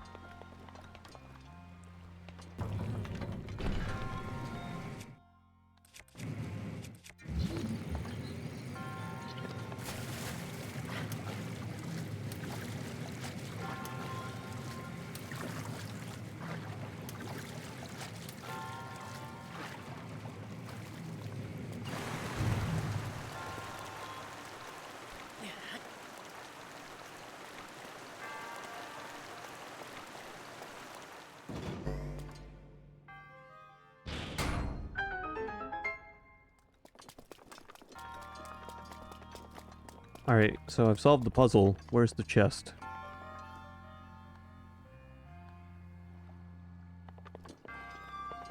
Ah.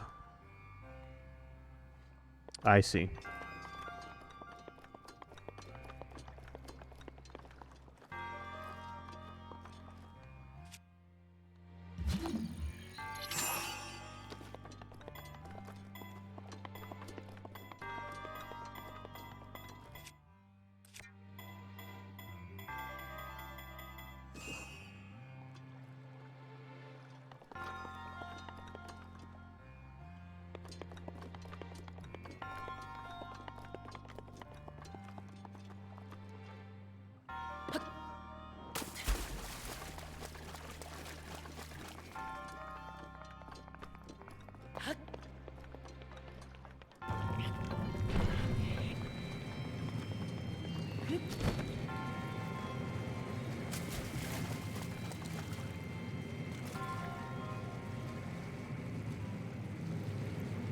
Time to elevate.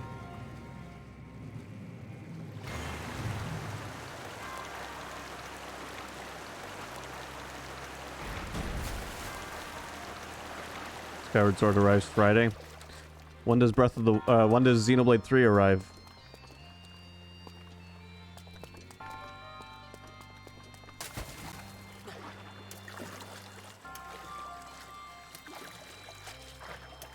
There you go.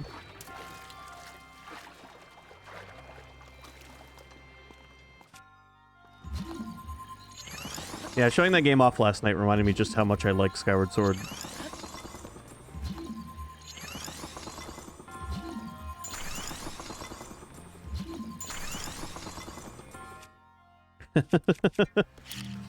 Well, you know, what I did was I bought Xenoblade 3, and then I was like, time to play Xenoblade 1, and then I didn't play it for a while. And then I got sick with COVID, and I was like, alright, now I'm gonna play Xenoblade 1.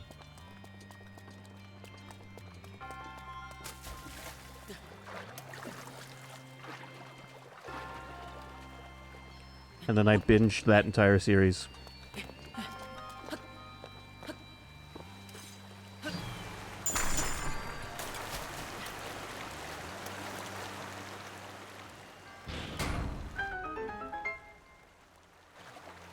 I was all set with this puzzle, and then it turned out there was a second chest.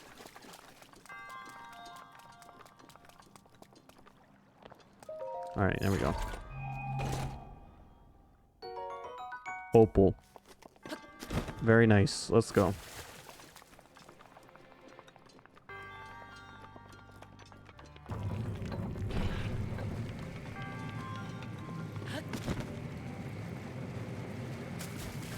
Yeah, I wouldn't recommend catching COVID to play a game. Just play a game.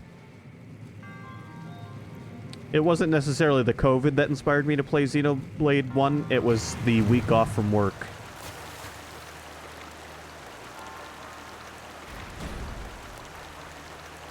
And the I need to play a game that doesn't take full focus to play. Which means, for me, an RPG. Full dexterous focus. RPGs require lots of focus, just not dexterous focus.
Alright, whatever's in here better be good.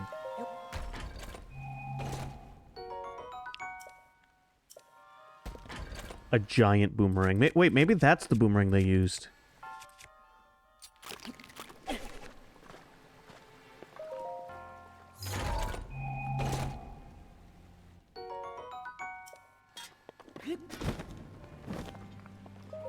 Yeah, maybe. I forgot that there were bigger boomerangs. So I currently have 2 weapons that are classic Zelda items. In this game, they are just weapons. I have a fire wand, and I have a boomerang.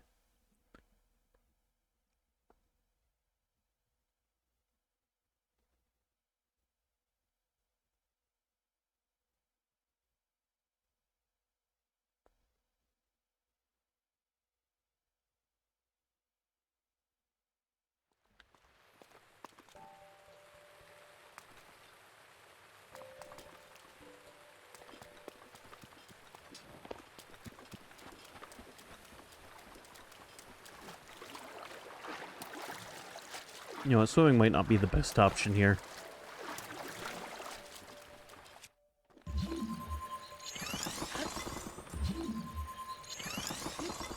Hello, evil.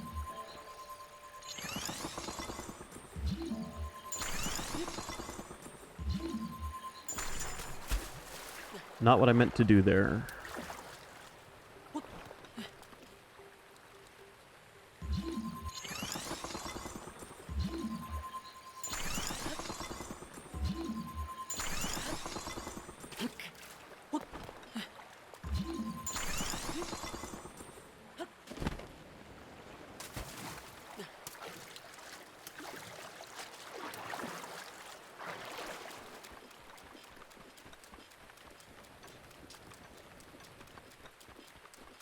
Alright, let me try this out once we get out of the rain.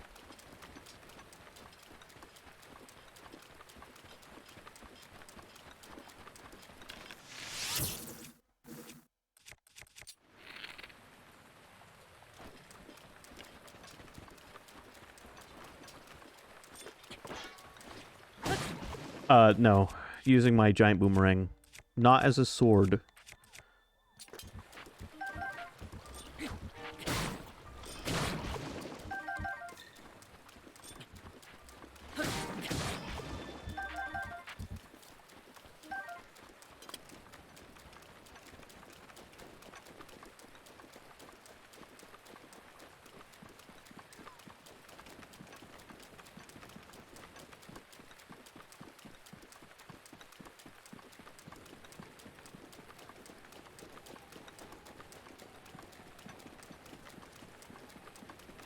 Well, it doesn't have infinite durability, so to speak. There's a catch. Once its durability runs out, it's unusable in your inventory until the sword has recharged.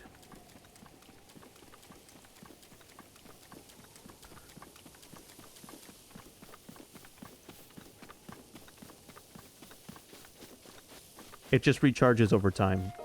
It just has a timer on it.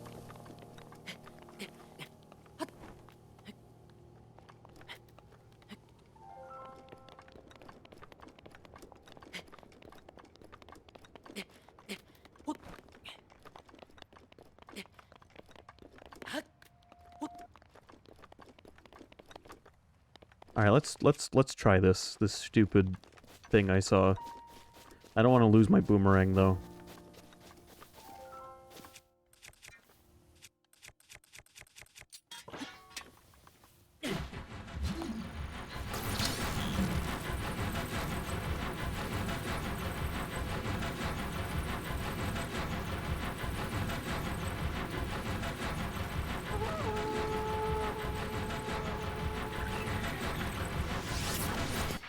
Well, it wasn't damaging them.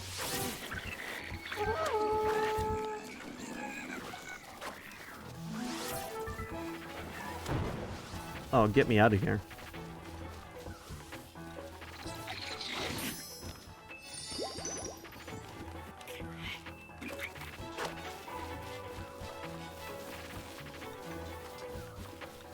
Get away from me.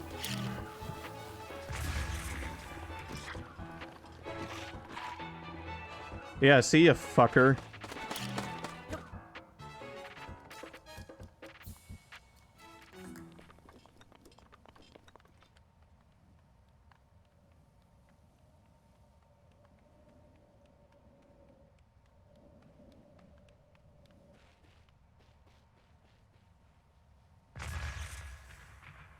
Actually, there is fall damage in this game. He didn't fall far enough to take any.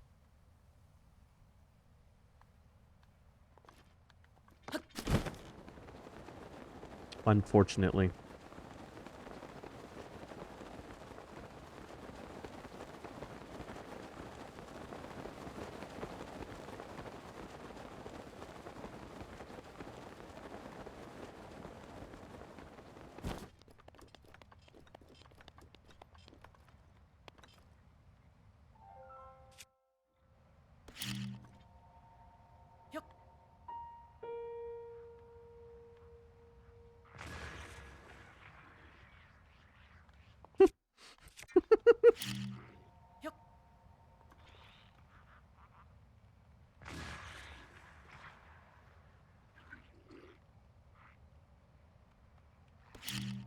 No.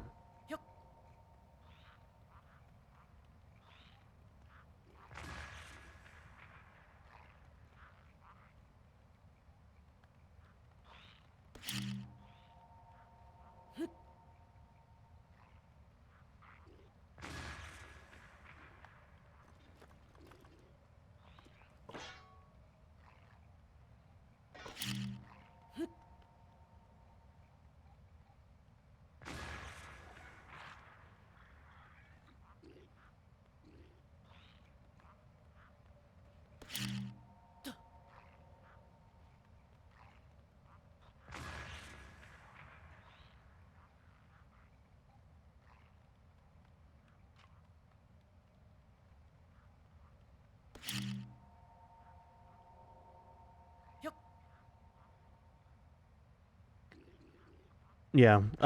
Once your channel is affiliated, you cannot turn off pre-roll ads. The only way to disable them is to run ads in the middle of your stream, and I'd really rather not do that.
That was the most inefficient way I could take this camp out. But it worked. Oh my god, look at these numbers.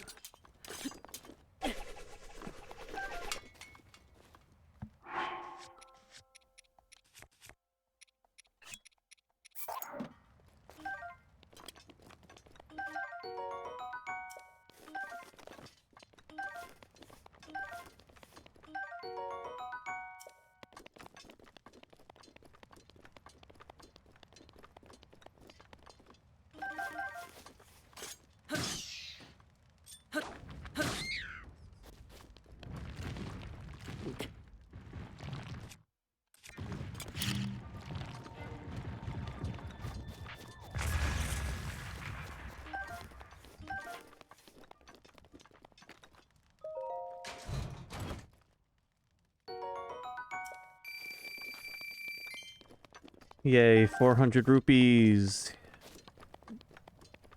We're a long ways away from buying a house.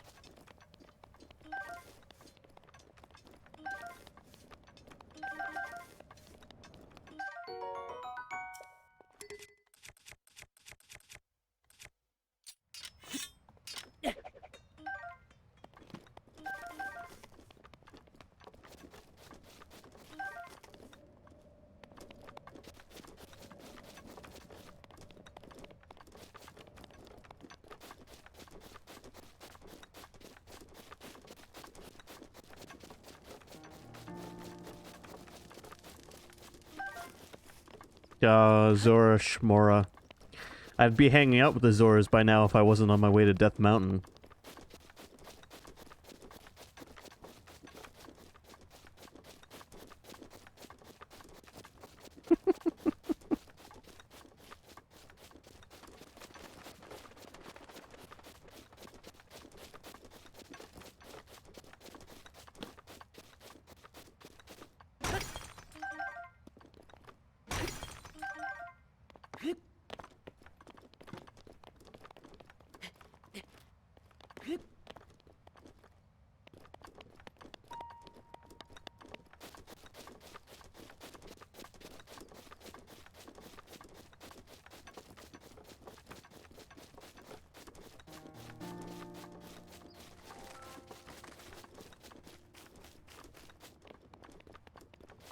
Fire bats.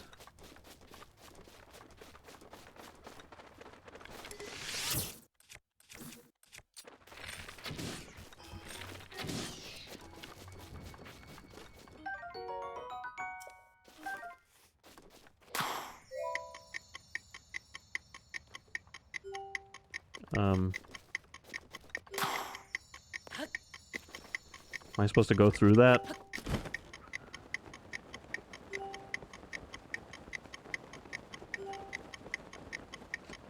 I don't remember all the little things that the Koroks put you up to do.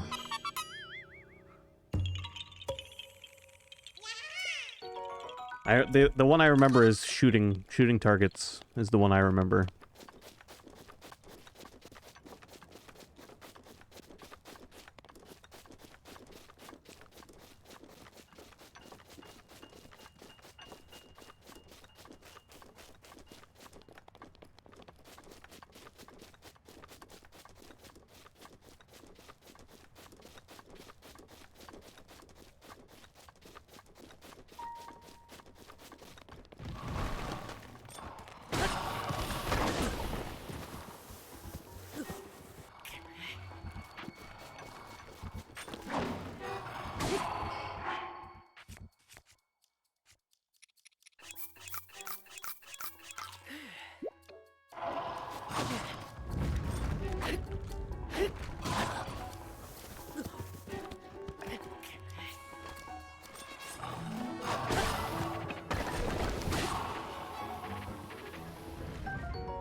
All right.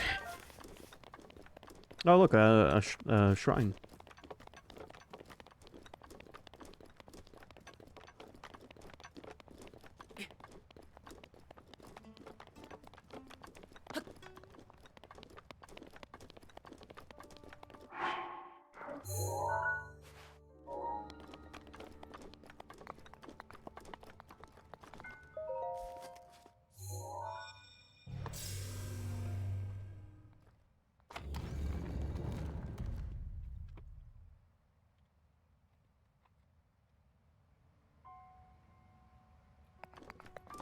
How many of those things do I have?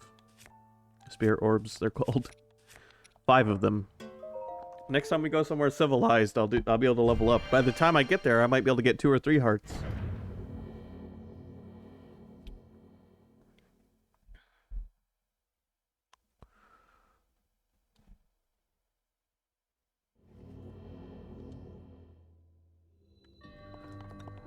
Passing the flame. Good thing I have a torch on me, I guess.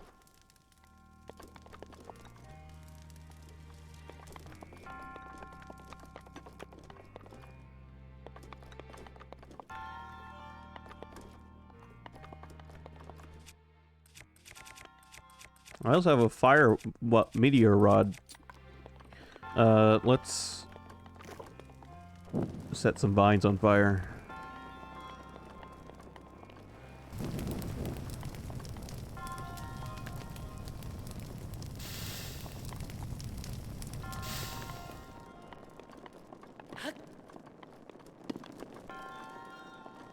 Now this is my kind of dungeon.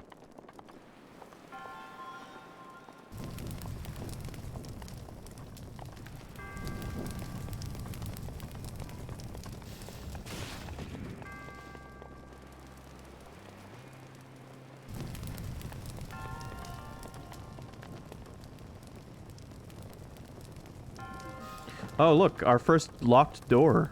How far in this game are we? We finally encountered a door that needs a key.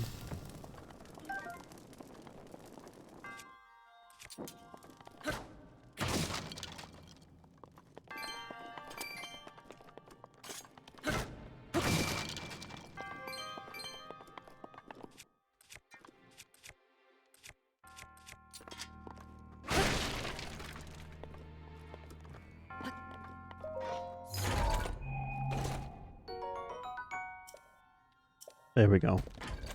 Sledgehammers have officially become outdated.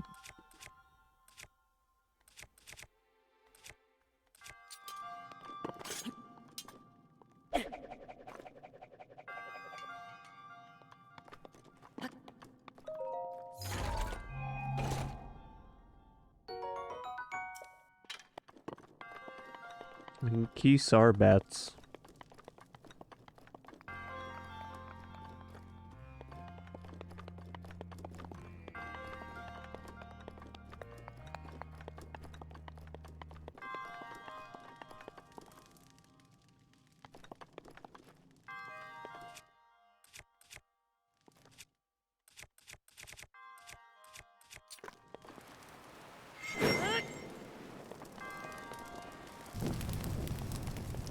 Hey.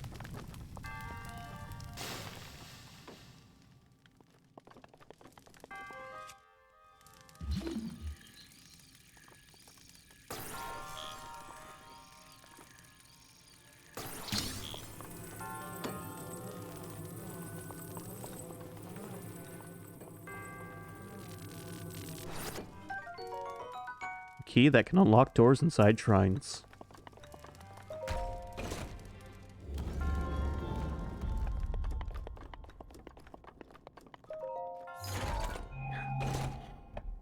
What? What was hilarious, Neo? The way I had to get that key?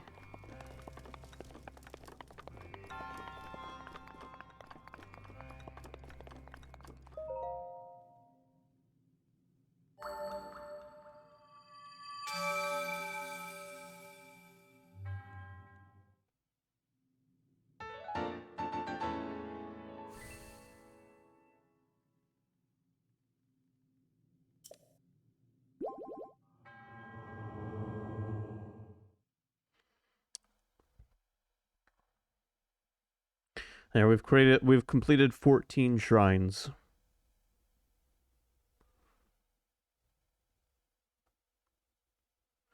Out of the 120 something there are in this game.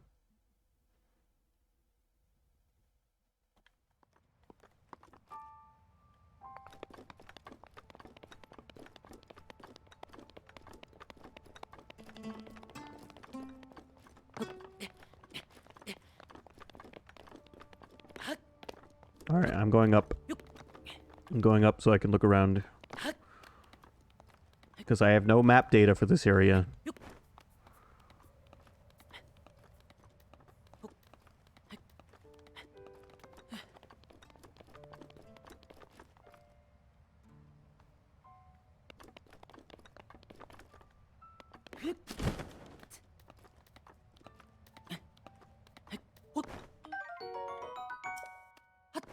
There are a lot of rocks. Yes, there are lots of rocks around here. It's almost like there's a race of people somewhere around here that likes to eat rocks.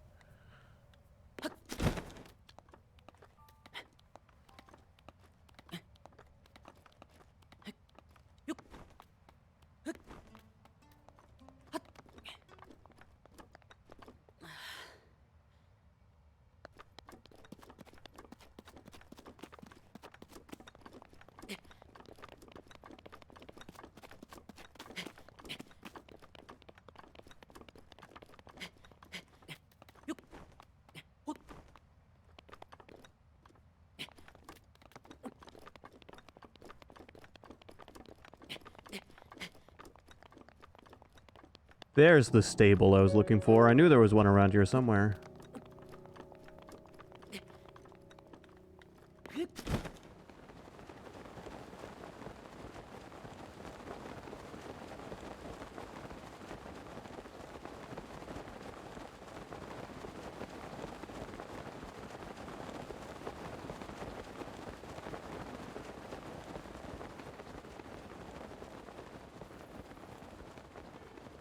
Hey, look. I got plain sick and tired of working the Goron Hot Springs in Goron City, so I decided to just up and leave. Going to see the world. I want to see somewhere cold. I want to see green trees and hills. Alright, let's get down to brass tacks. Feel free to browse my wares.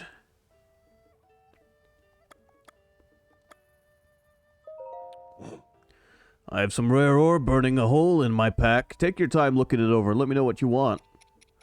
Wow, dude, you do have good shit. Thanks, brother. Need anything else?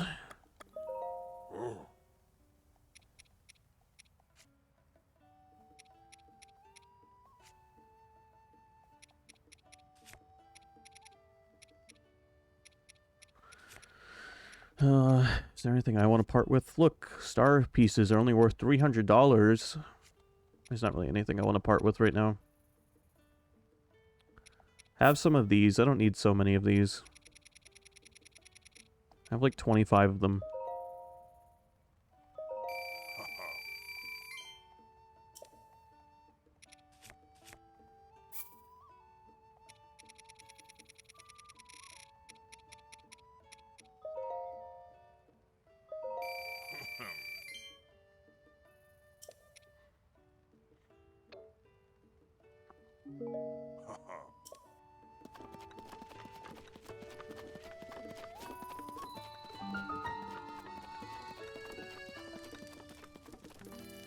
Cass is back. Ah, we meet yet again. How are you holding up? In case you were wondering about the song I perform at the stables, there are many theories about its origin. But according to my teacher, it was a song performed by the ancient hero to call to his horse companion. If you ever feel like hearing it, feel free to drop by. Anyway, time to get back to it. I happen to know a song about the ancient hero. It was passed down to me by my teacher. Do you care to hear it? Excellent. Without further ado.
Thank you for listening. Please come back and hear it again sometime. So it's a bit like what Input told us.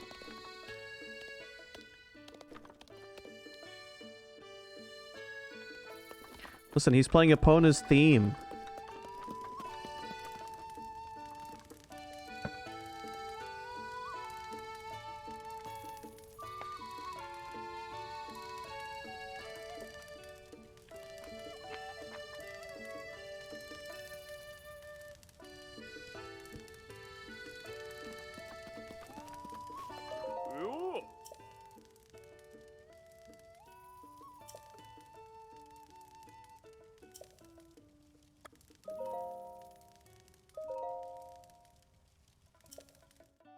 Thank God you guys know where she is, because I left her somewhere.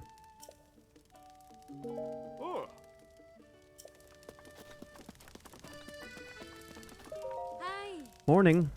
If you're stopping by Foothill Stable, then you're probably headed to Goron City. That's right. I thought so. Hold on, buddy. Are you really headed to Goron City dressed like that? Yeah. See, this is how tourists get a bad rep. That place is sheer cliff after sheer cliff, and it gets so hot past the second checkpoint that your body will catch fire. Normally, I wouldn't stop a stranger from heading to their doom, but I kinda like you. So I guess I have no choice but to sell you these fireproof elixirs that can protect you from the burning air. Even Goron City regulars usually take at least 3 elixirs with them. Give me all 3.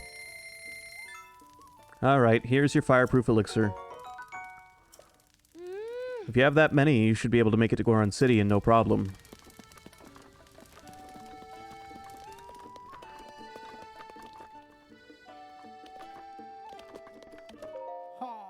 I wish I had this kind of artistic skill.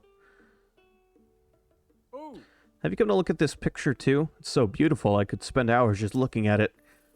This painting was made by Ozunda, the owner of this stable, or so I hear. That volcano in the background, it's so majestic, and the stable is subtle in the scenery. I think the stable was painted from a southern direction. The composition is just so impressive. Oh, there's a shrine on the left-hand side of the picture. Never noticed that shrine before. I've looked at this painting so much, and I never noticed it.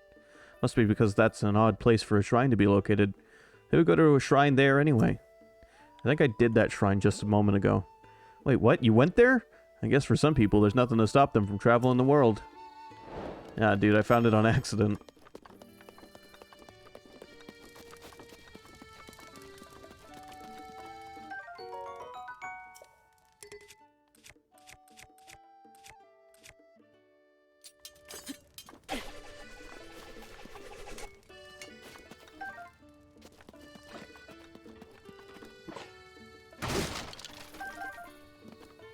Now this is an axe.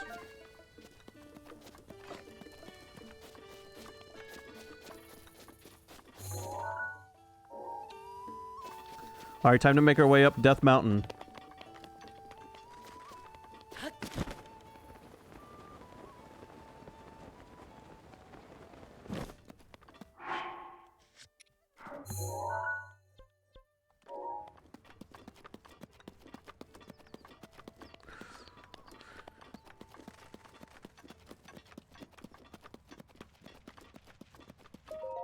Death Mountain marker number 1, climbing path trailhead.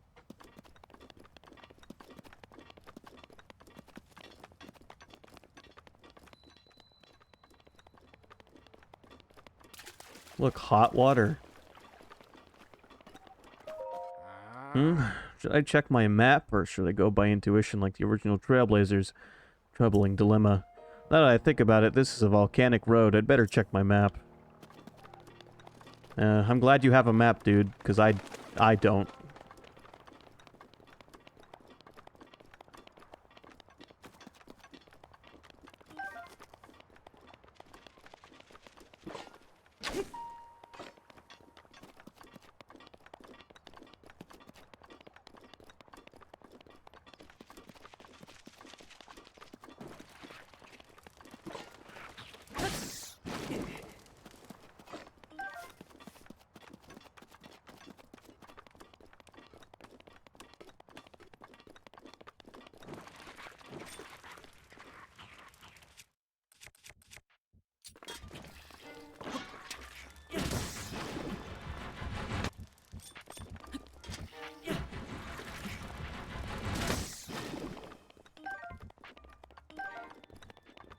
Boomerang's kind of fun.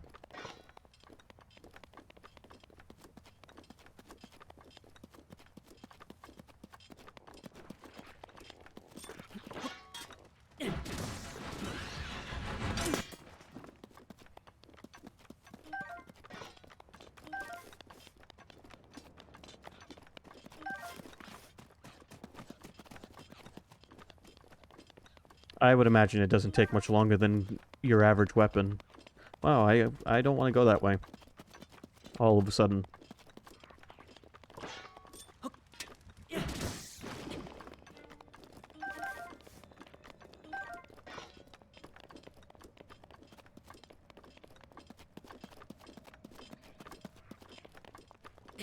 Let's just climb up this cooled magma.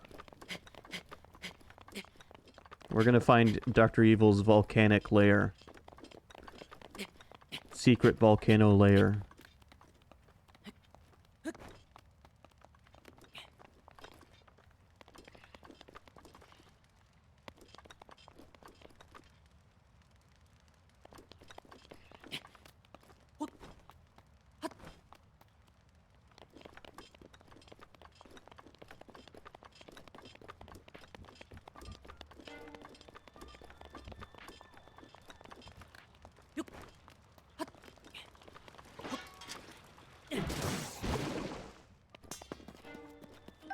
The boomerangs are one of the only weapons in the game you can throw at an enemy that won't break on impact. That is the unique thing about them.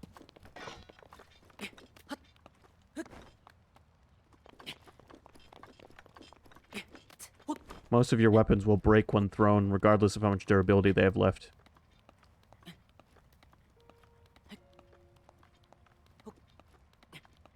Yes, they still have durability. The only weapon in this that doesn't technically have durability is the Master Sword, and even that still has durability. Kind of.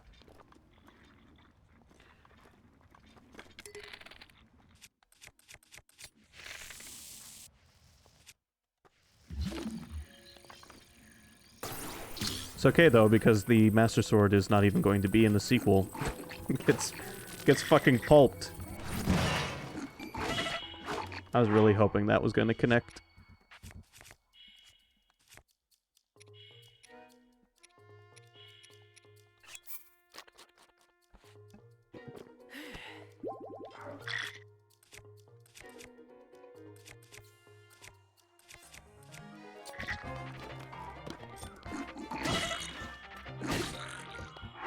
God damn.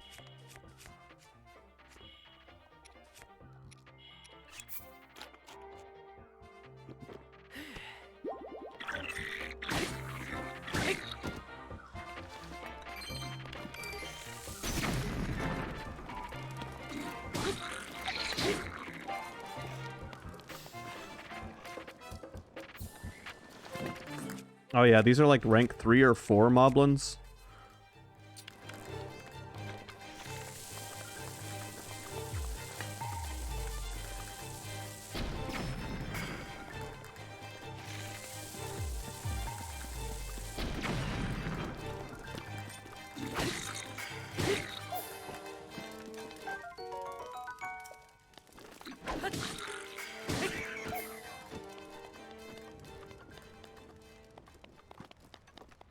Okay, cool. Set all of his loot on fire, thanks.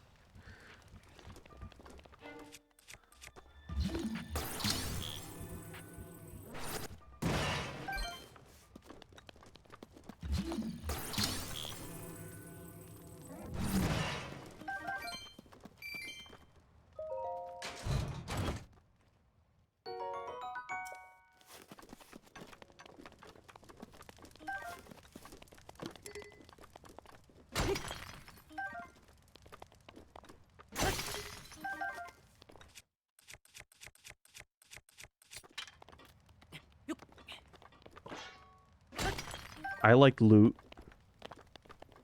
Especially in this Zelda game where making money is not as easy as it is in other Zelda games.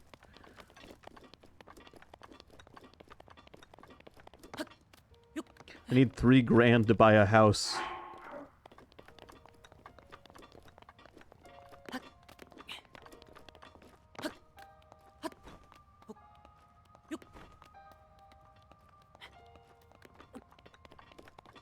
I think making money in this game is fun. It's just every other Zelda game bathes you in rupees. This is the first one to actually have a little restraint.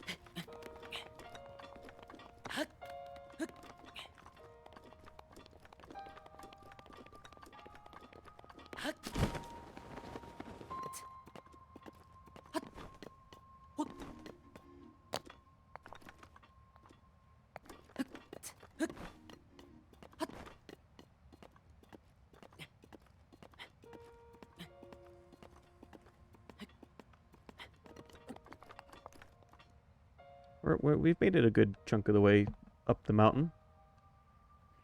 We're teetering on the part of the journey where we start spontaneously combusting.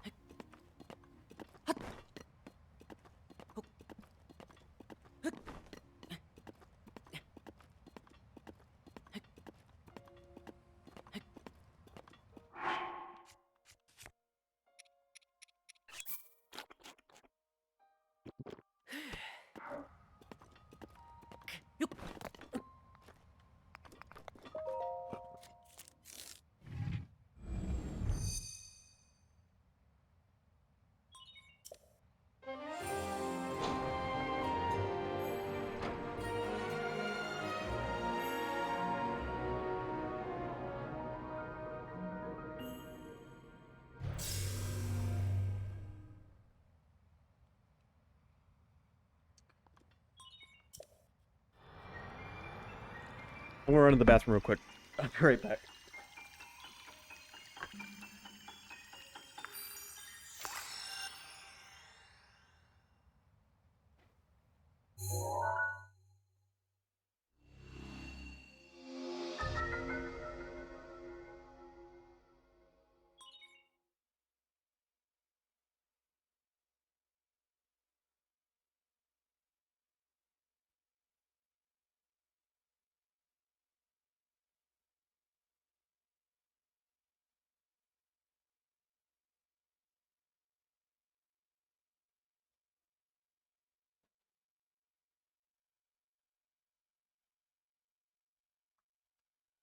Okay. Regional map extracted. Look, it's a fucking volcano. I wouldn't have known until I had the map. Thanks, topographical data. Alright, we're gonna take off our shield and put on this rusty piece of shit.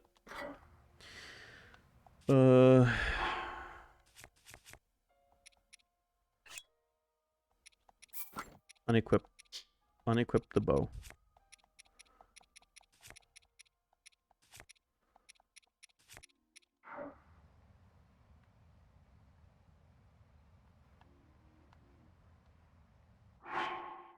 Alright, I can see the trail.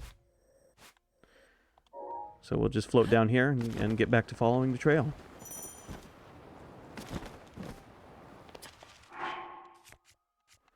It's very hot.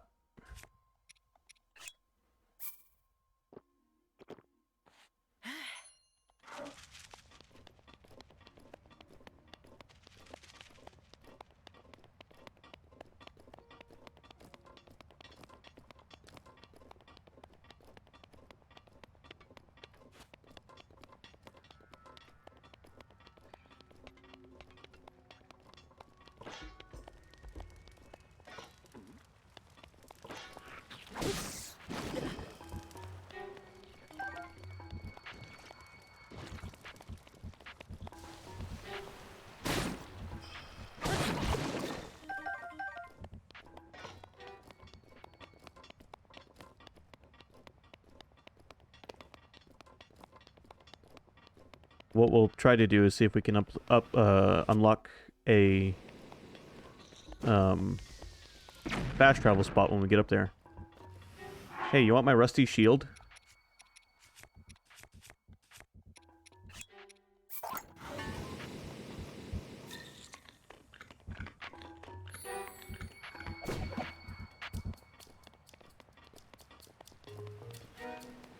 How the fuck did you change the material it was made out of?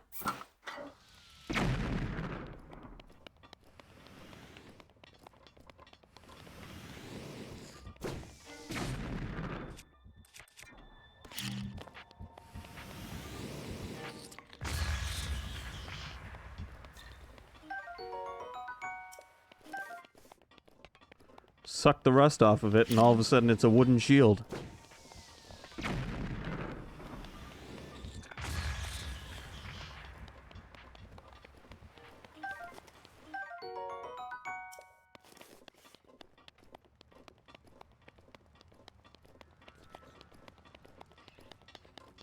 Alright, here comes the first major obstacle on this part of the journey. I remembered this part specifically.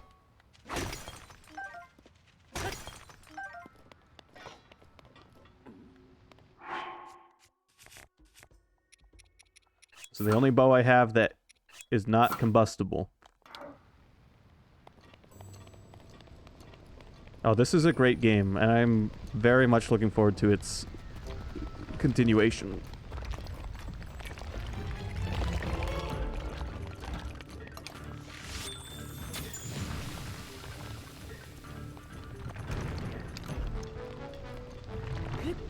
No.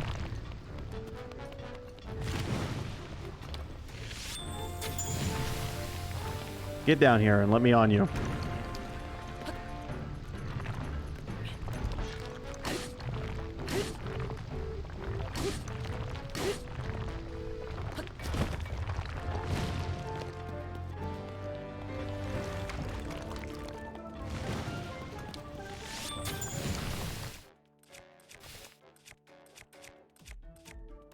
I don't think I really have anything that's going to do any more damage to him.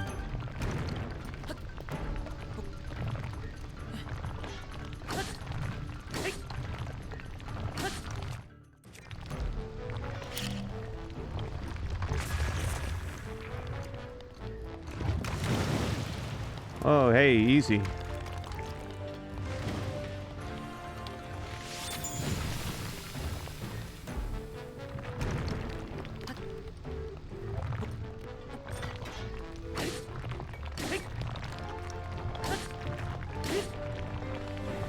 I'm fighting this guy like Leon would.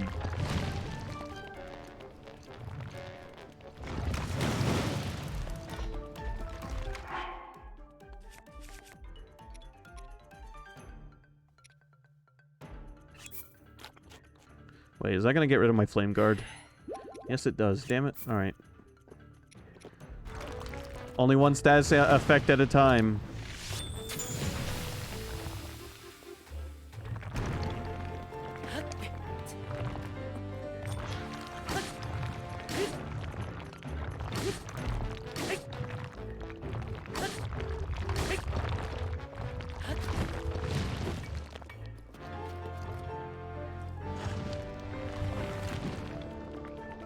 Neat trick. I'm specifically thinking of the giants you fight, the El Gigantes, and how Leon jumps on their backs and then knives at their plaga.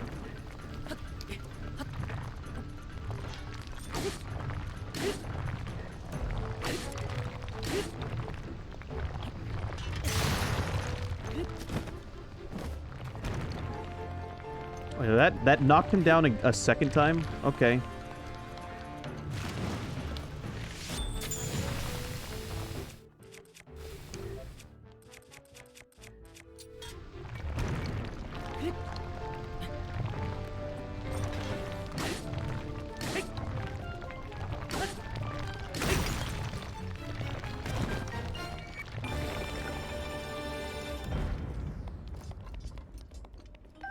Yay.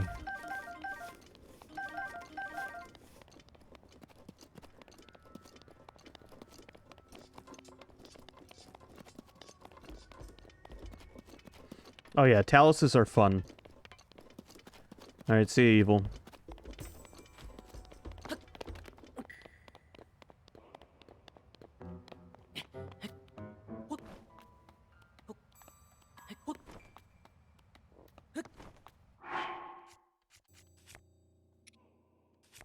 Oh shit, I'm out of my stamina stuff.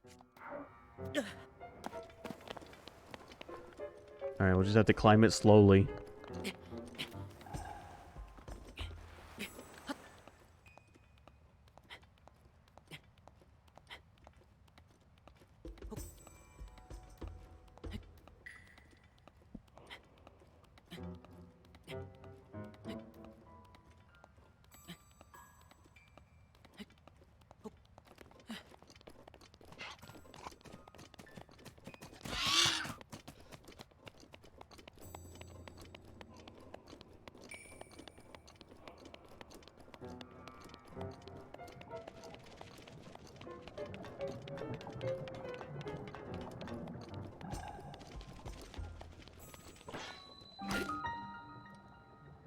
Not the best weapon for that. My best weapon for this is broken now, because I used it on that boss. Diamonds.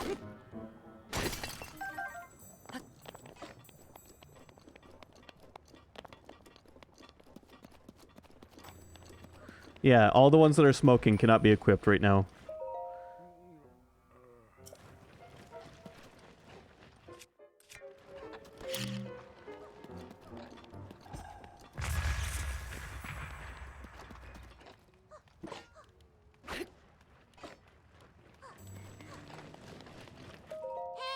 Hey there. What's up? Why is my older brother Grayson always complaining about stuff? I don't know. But why? Don't you know? If you're a grown-up, you should always say the truth.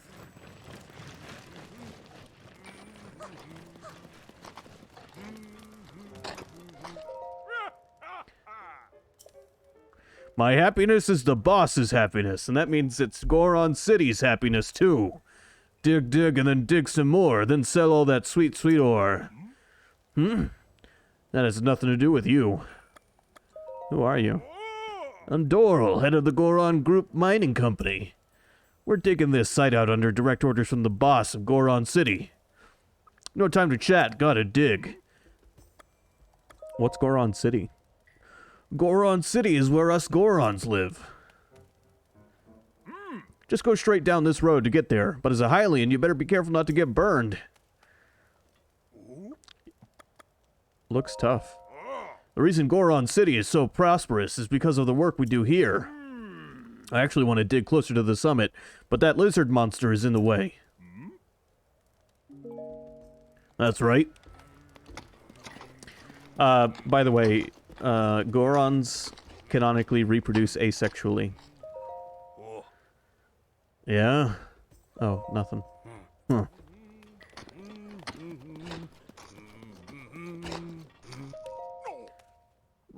You scared me. What is it? Who are you? Me? I'm Jingo. I need to concentrate while I'm working. If you want to talk, come see me when it's nighttime.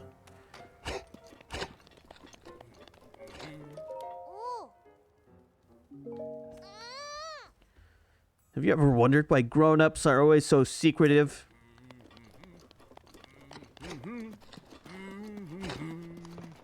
The Gorons in this game are great.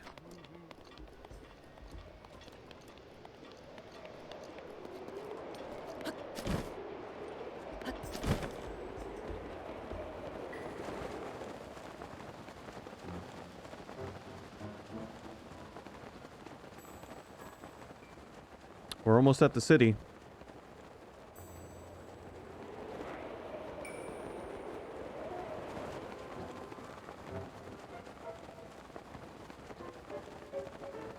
This is Death Mountain, yeah.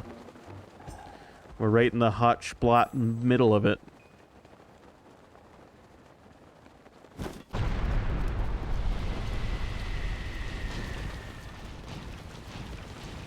It's just like Ocarina of Time. Or Pompeii.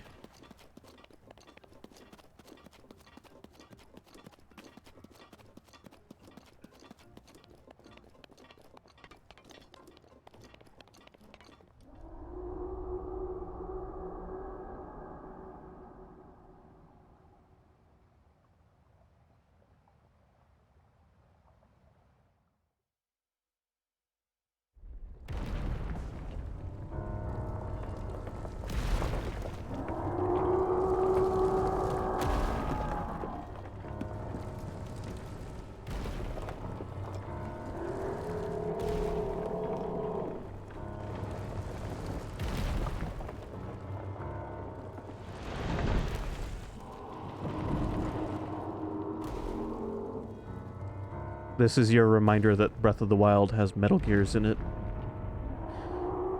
Or mechs, if you like.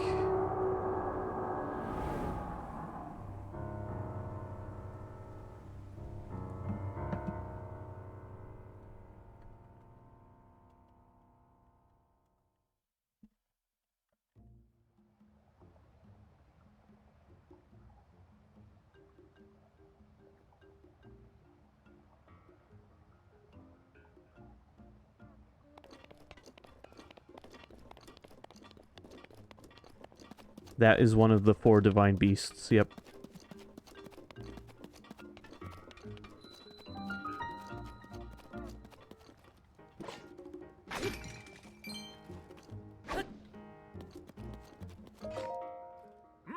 Well, looky here. Welcome, Master Link. How did you know? What do you mean? More importantly, I hope you made it past all those magma bombs without injury. To be honest, we haven't had too many visitors here since those magma bombs started falling from the sky. I'd be bored to tears if I didn't pass the time pretending to greet the long-lost Hylian champion. Oh, in case you didn't know, Link is the little Hylian who fought alongside the Goron champion Daruk. If you want to hear more, talk to the boss. He lives further in town. Dude doesn't realize I am actually Link. Also, this is a great remix of Goron, the Goron City theme from Ocarina. You're a traveler. In that case, I'll take you somewhere nice. Follow me. I have to drink my magic potion. Hold on. My last one.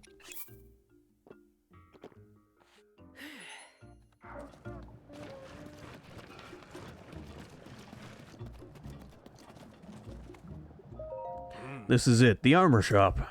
Recently something called the Divine Beast Va Rudania showed up on Death Mountain. Since then it's gotten a lot hotter here. That's why we're selling fireproof armor. The question is, how much is the fireproof armor? 2,000 for the helmet? That's 2/3 of my house.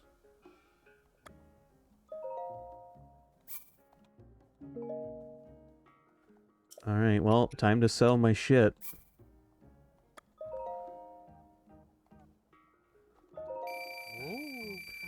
I need it. I need the armor. I'm gonna need it at some point. Might as well get it now.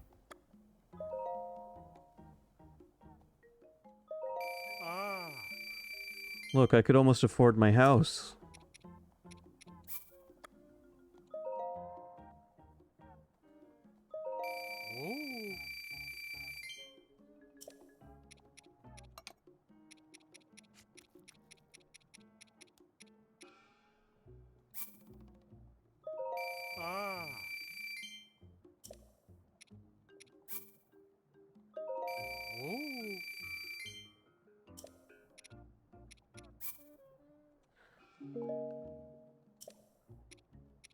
For a second, his dialogue said, "What are you selling?"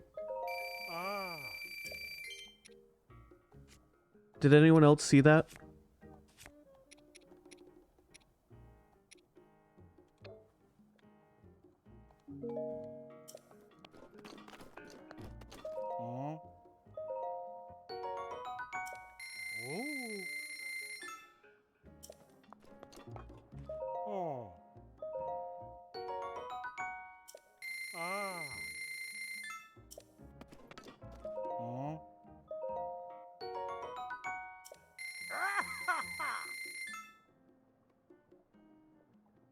Oh, we're actually all sold out.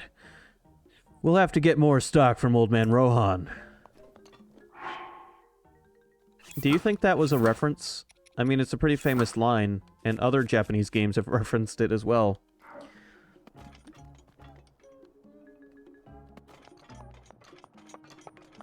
There, now we look like a little Goron.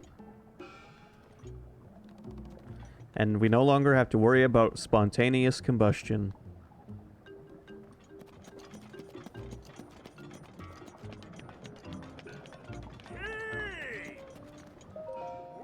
A traveler? Perfect. Hey, why don't you stay here and rest your weary head? Will do. Perfect, thanks, brother. We've got a customer coming through. Okay. The Gorons are great. How are you surviving in here without armor? By the way, it's a Gerudo lady. How are you surviving in here without armor? Oh, you're the guy who found the Great Fairy Fountain. Funny running into you here. You traveling too? I've traveled all over the world, so I'm happy to tell you about new places if you want. If you have a picture to show me, let's see it already. Yeah, but not this much heat. Let me tell you, I don't need a flame-proof suit to journey through the desert. I can see Hyrule Castle in the Great Hyrule Forest, which neighbors it to the north. Looking down on the Great Hyrule Forest from the southeast, you can see scenery like this. That reminds me, if you travel south of here, you'll find a stable called the Woodland Stable. I hear there's some high ground north of the Woodland Stable with an incredible view. Sorry, that's all I know. That guy, if I keep talking to that guy, his voice is going to turn into Rich Evans.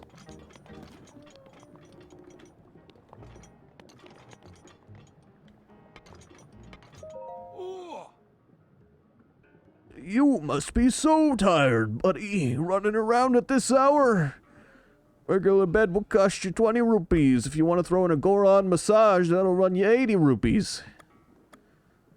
A bed and massage. Rub me down. Go ahead and lay down on the rock bed. Time to loosen up those tiny muscles. Hey, Volcon, we got a customer. Got you covered, buddy.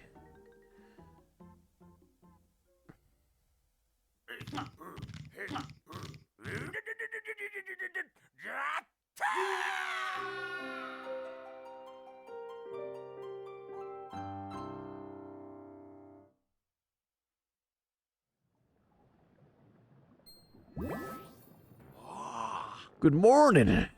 How was the massage? Amazing, right? Take care, brother.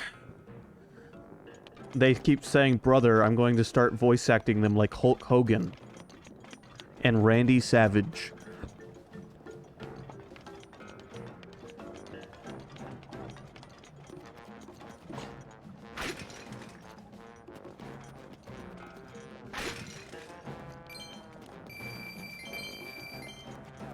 Look, it gave me an extra stamina wheel and 3 extra hearts.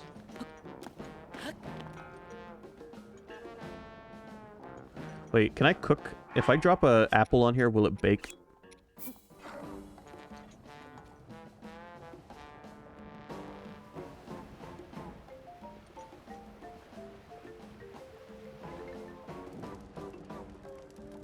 In Twilight Princess, they do. Yep. You have to sumo wrestle the Gorons to win their honor. Or, yeah.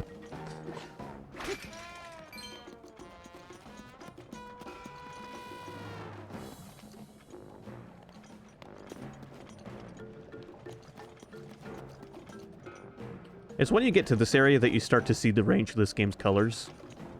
Because up until this point, you see lots of green, brown, and then cloudy days where you see lots of green and brown and gray. Once you get to Death Mountain, it's sunny all the time here. And you get to see lots of bright oranges. It's nice.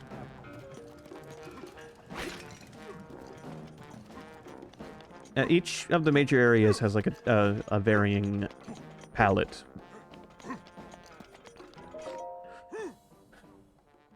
My reckless brother hasn't come back yet. What in the world is he thinking? Brother! Did he run away? No way. If you're gonna run away, you wouldn't first tell your bro you're gonna dig up the secret of the hero. What in the world is going on with that kid? Secret of the hero.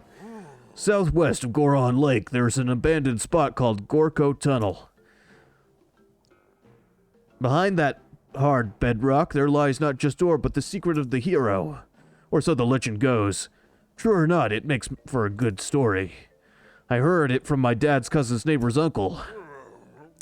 Instead of chasing dreams, I'd prefer to see him face reality and help us out with our important Goron work.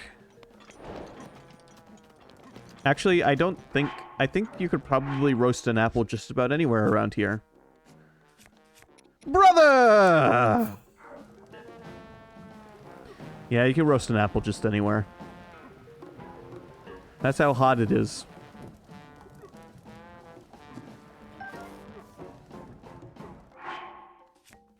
Which means my raw meat, I could just drop it on the ground and bam, cooked meat.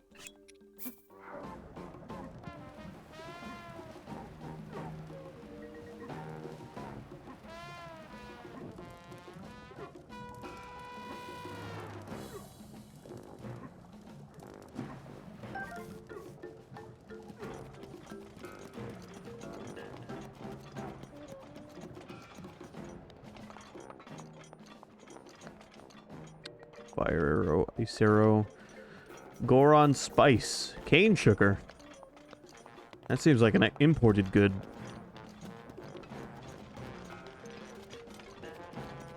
I don't think they grow a lot of cane sugar around here. Drat that blasted Rudania! What's wrong? With Rudania running wild recently, Death Mountain's eruptions have gotten real bad. Running wild! Do you see Rudania stomping around up there on the mountain? They say that 100 years ago it actually used to protect our people from harm.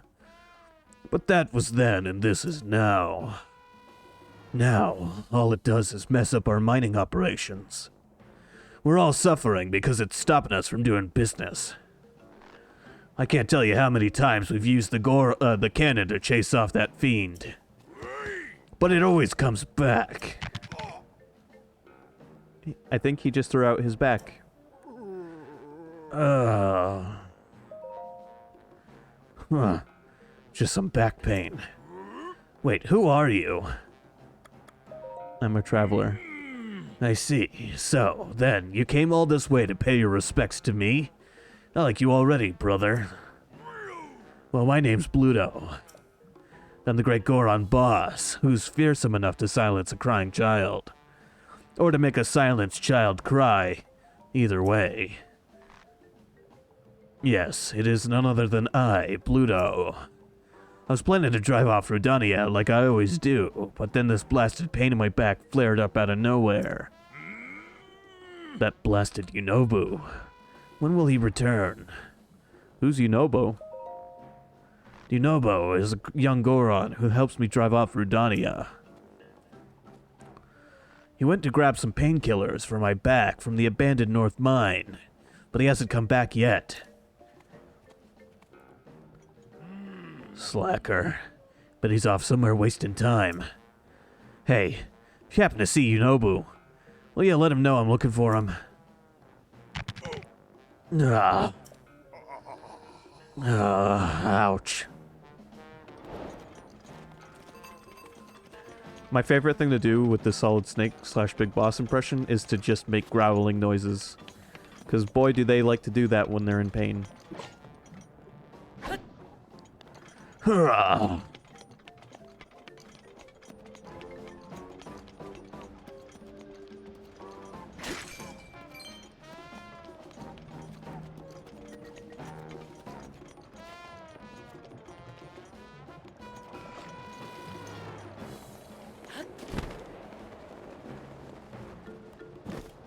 Alright, so I could do the quest to do the first Divine Beast, but I don't think I want to do the first Divine Beast yet. Actually, you know what? Fuck it, let's do our first Divine Beast. What's with you? I'm a traveler. Kid's got a lot to say.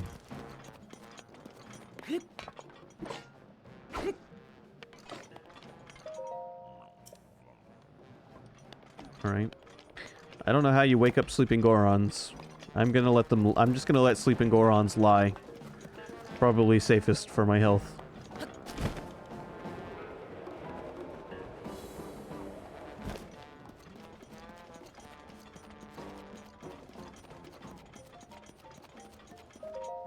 Whoa, it's a Hylian! That's unexpected. What are you doing here, little guy? There's only an abandoned mine past this point. That and lots of monsters. In other words, it's dangerous. Alright, well, the elder was like, hey, I need my painkillers.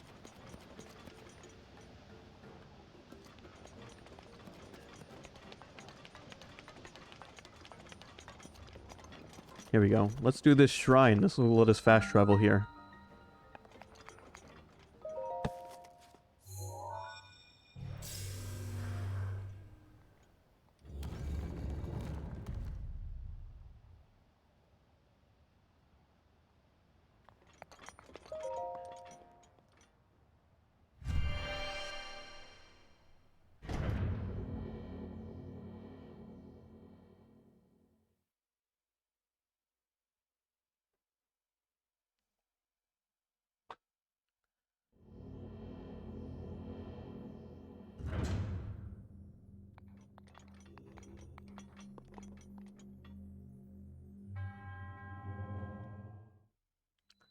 Swinging flames.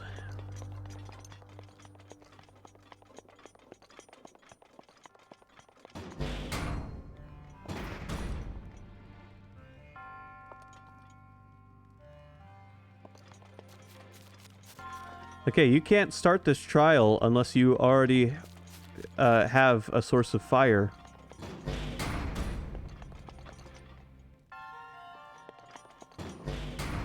Except I know a little trick for holding buttons down.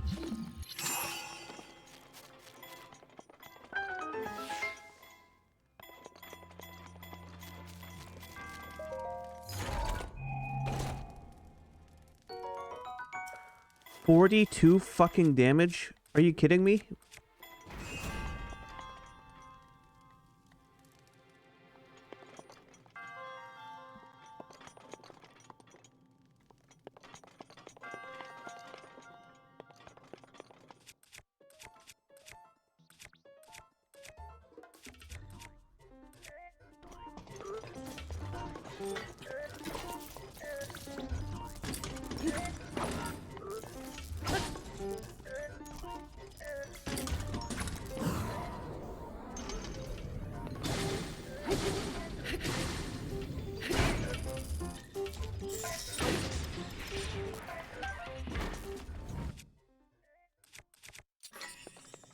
Got a lightsaber.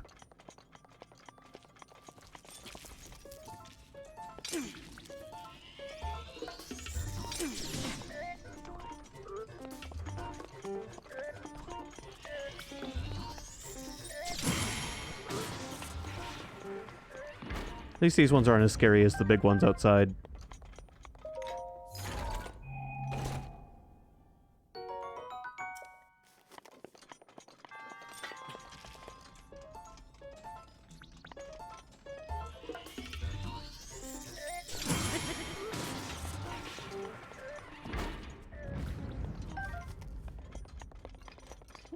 Parry Master.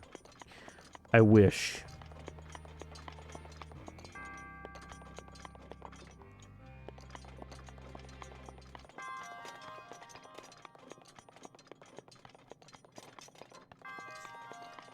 I already held the button down that I needed to hold down by using the trick.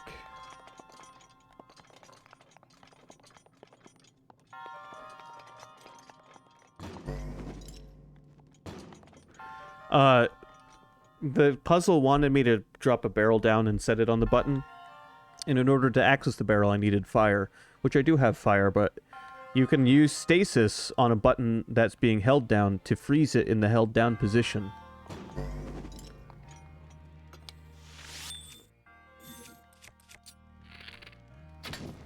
Which was more than enough time for me to walk through the door that the button was keeping open.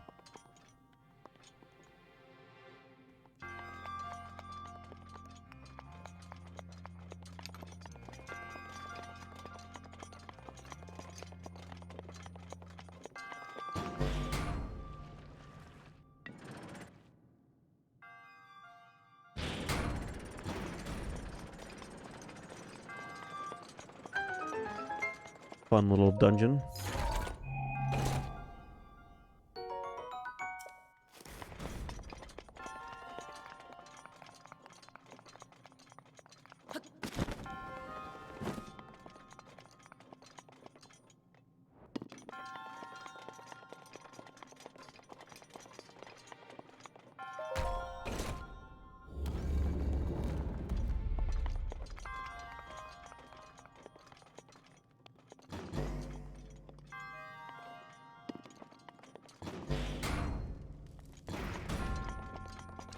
Could I technically skip this puzzle if I just used that trick?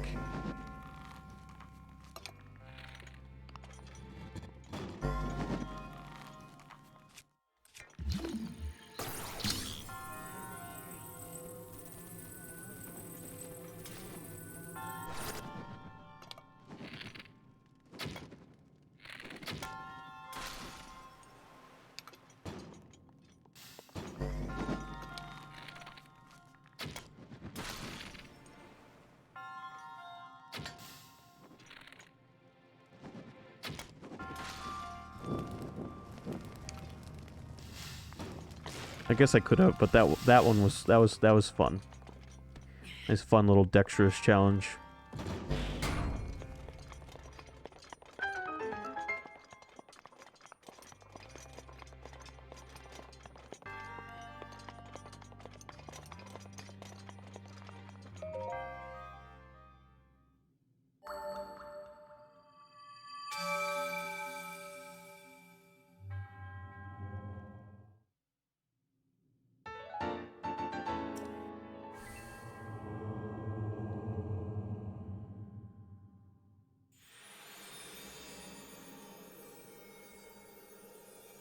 There, one more of those shrines, and I'll be able to get 2 hearts at my next goddess statue.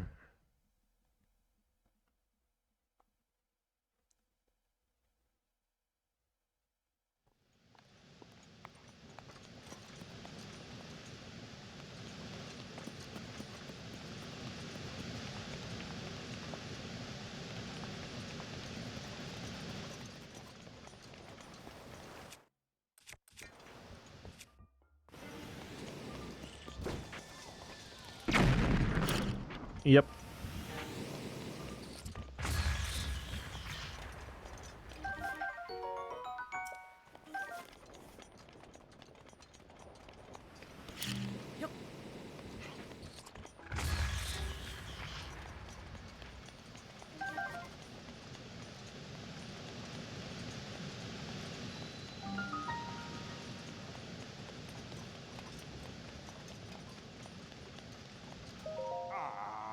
Yeesh, what's going on today? So many people out and about. You should know it gets much hotter past here, and there are also lots of monsters. It's really dangerous. Do you know Yunobo? Why is a stranger like you asking about Yunobo? Boss wants to know. Huh? Boss does? Well, then I guess I better tell you where Yunobo is. Yunobo went to the vault to fetch some painkillers, but now that you mention it, I suppose he never came back. This place is dangerous, so you probably shouldn't go looking for him. So, you need something else? Where am I? This is the abandoned North Mine. Oh, and this is the little ditty we all used to sing as we worked. Ammo goes boom till ore fills the room. Gather said ore for rupees galore. Dig all the day to get the good pay. Yeah, this is a famous mine, my man. Or it was, until Divine Beast Val Rudania showed up. Now it's way too hot. There's tons more lava and all kinds of monsters out and about. So dangerous we can't dig here anymore. Who are you? Who, me? They call me Drac. Ever since Divine Beast Val Rudania showed up, there's a ton of lava. It's way too hot now, and there are more monsters around too. Boss keeps watch over this area, but he can only do so much. So, need something else? Goodbye.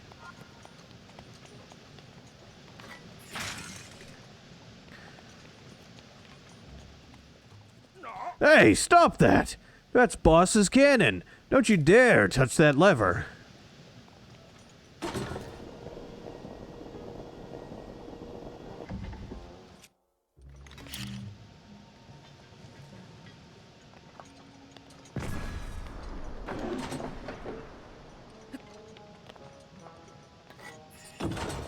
Sorry, dude, but I think I'm gonna play with the cannon.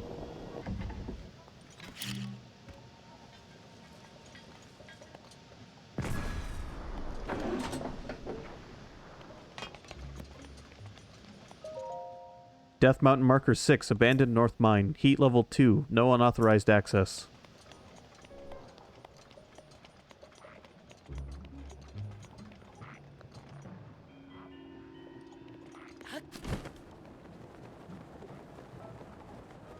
Yay, we get to play with cannons. Turret section, yep. Kinda.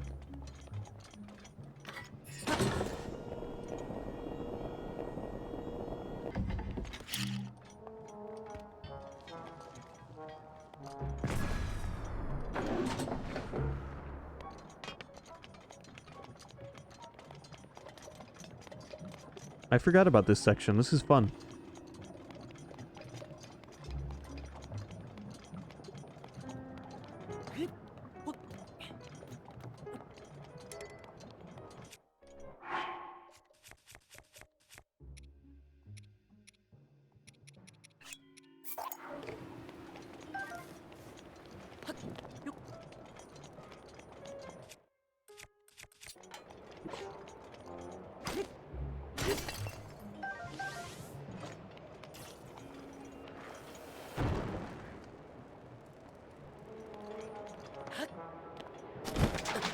Wow, my paraglider didn't come out when I wanted it to.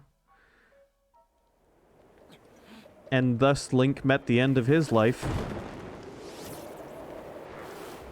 While doing something he was told not to do.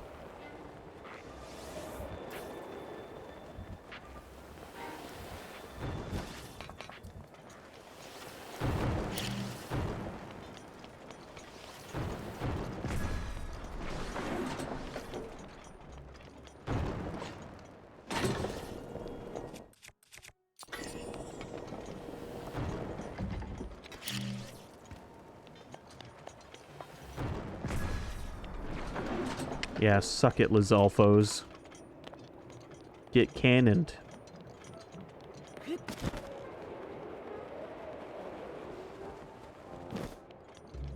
We also get to ride minecarts around this area. Death Mountain is a lot of fun.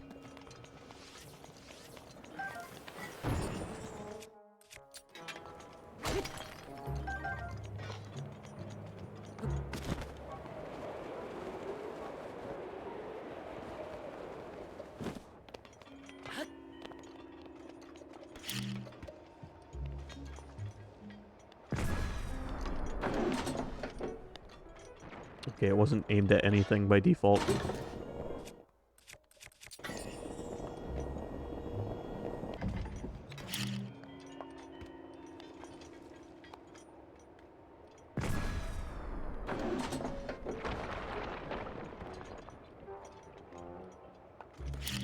If I time it right, I might be able to hit those two as well.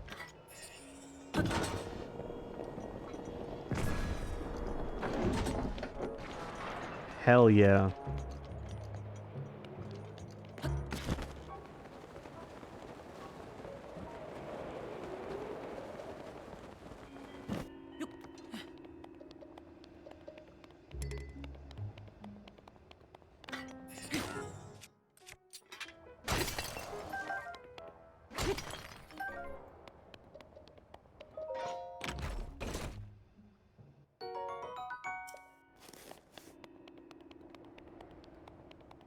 Alright, can we take out their big fortress?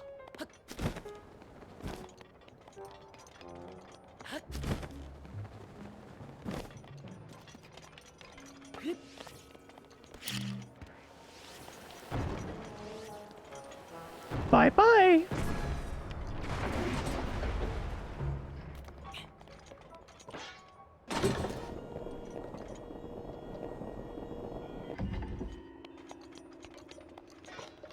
Amazing.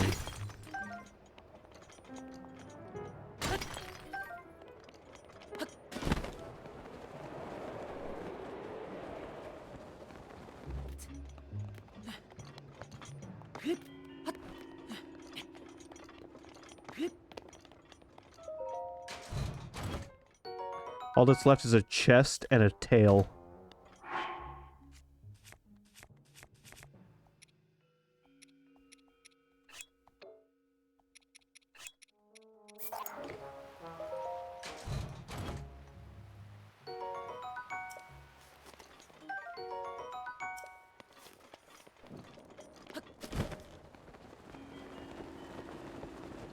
On second thought, this might not be the best approach to climbing this.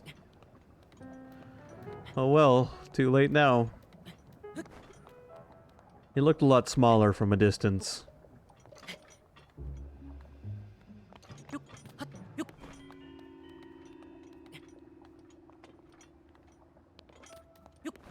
Actually, this is fine. This is working out perfectly fine.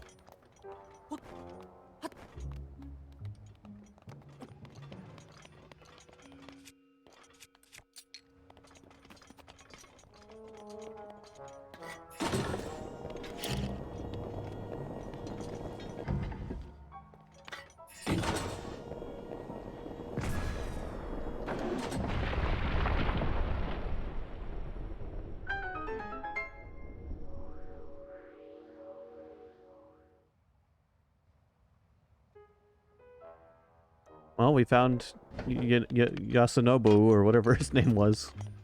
What was his name? Yojimbo?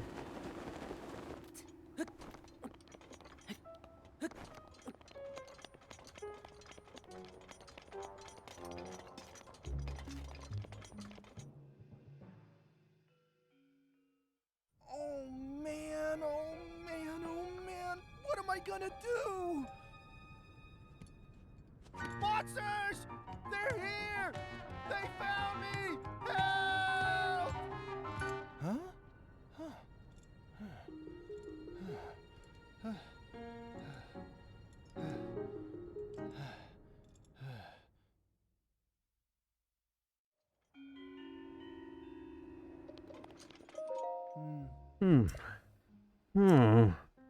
Now that I've gotten a good look, whoa, it's a Hylian.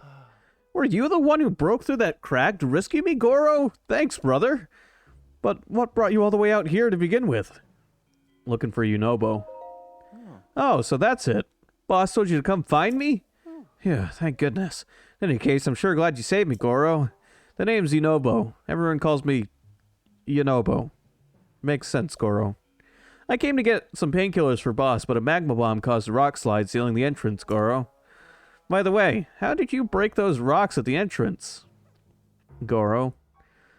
With a cannon. Huh? You used Boss's cannon? That thing is so difficult to use, I thought only Boss could handle it. Oops, I nearly forgot this isn't the time to chat. Need to deliver these painkillers as soon as possible.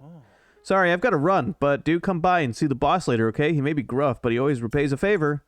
I'm sure there's a reward in it for you. Okay then, goodbye for now, Goro.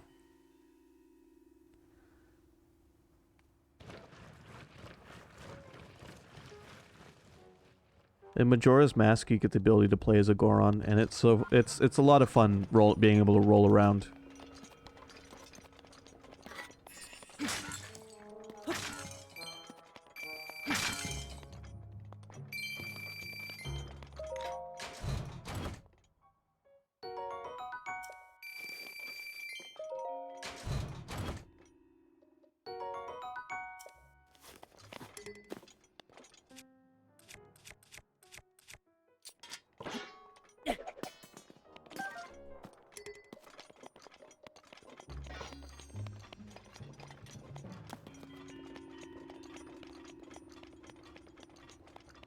Alright, well,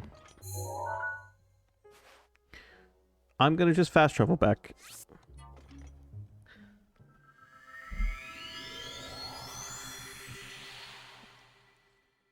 So we don't have to fly through all that lava again.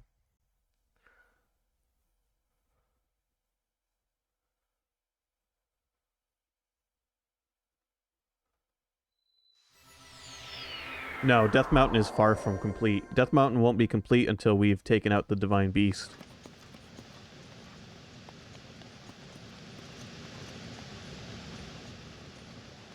No, this is just the beginning of that quest line. This game gets its most linear-esque and story-heavy whenever you're doing Divine Beast quests. AKA the main quest line.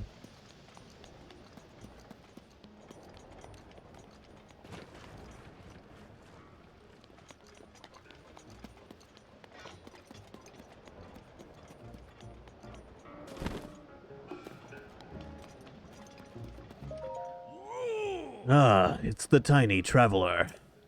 Yunobo told me all about how you helped him, brother. Here's a reward for you. Hylians like you need this sort of thing, right? Okay then, well, I took my painkillers, so I guess it's time to meet up with Yunobo. More or less, yeah. I mean, no disrespect to Daruk's legacy, but if I'm not there to give that Rudania a good walloping... Are you really telling me you don't know about Daruk, the Goron champion? See that statue up there? That's Daruk.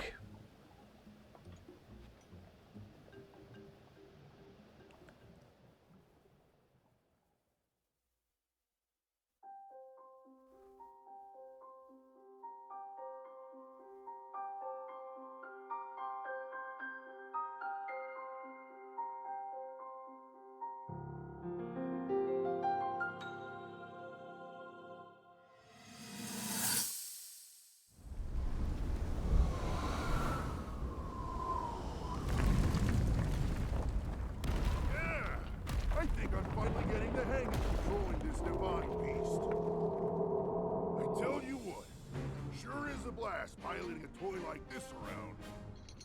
Let those other champions know. They better eat their gravel if they want to keep up with Daruk. Speaking of which, can you believe this view? Just look at all those delectable rocks sprinkled on those mountains. Mighty tasty. I may not know a whole lot about this Calamity Ganon thing, but mark my words, I'll protect this land of ours to the death. Right, little guy? Hey, by the way, congrats on becoming the princess's appointed knight. That's a really big deal, protecting the king's daughter. No pressure.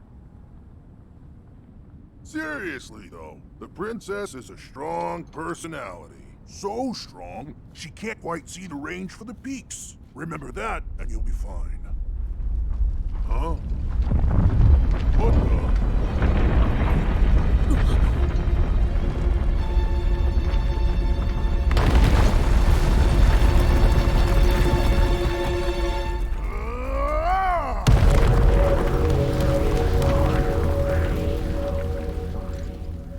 All right, so what was I saying? That was a little strange. As far as I know, Death Mountain has been quiet for decades. But if the mountain is shivering enough to send down a bunch of boulders that size, then never mind. Forget I said anything.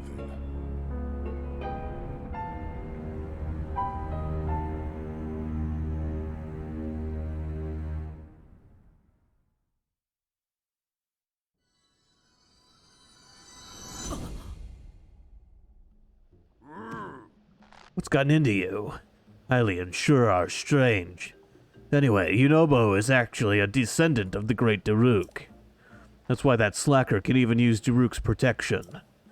He uses it to protect himself when we fire him at Rudania. That's the only way we can chase that blasted beast away. We have no choice because normal cannonballs are no good against him. Alright, that's enough out of me. Time to go drive off to Rudania. Ugh. Ouch. Ugh. Oh yeah, just peachy. Dumb traveler. Of course I'm not okay. Ugh. Ugh. I'm afraid I won't be going anywhere today. I hate to put you on the spot, but can you please go tell Yunobo that I'm gonna have to cancel for today? He should be at Elden Bridge. Why is he at Elden Bridge? That's the one that I thought we were at yesterday. Okay, so Elden Bridge is up here in the volcano.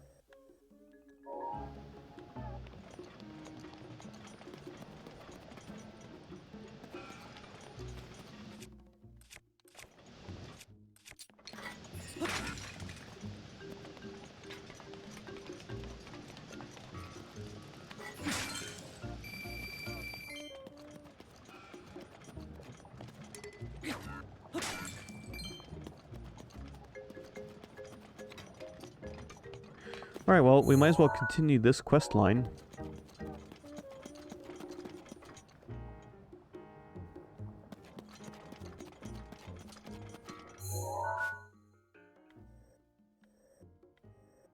Alright, so we go around.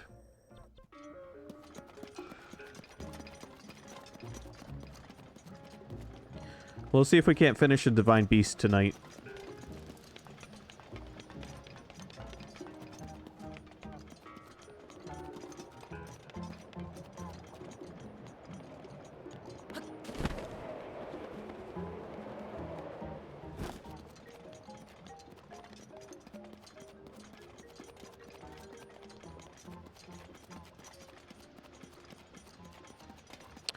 Each Divine Beast you beat unlocks a few things for you. Usually a weapon, a unique weapon that will break but can be repaired back at the place you got it.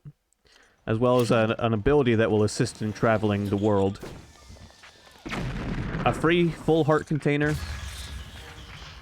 And I think that's about what you get. And of course, progress in the main story. Although, I say the Divine Beasts are main story, and they are related to the main story, but they are 100% optional. You can go to the castle and defeat Ganon, no matter how much of the story you've completed. So long as you are capable of beating him, that's all you need. The earlier you go, the harder it's going to be.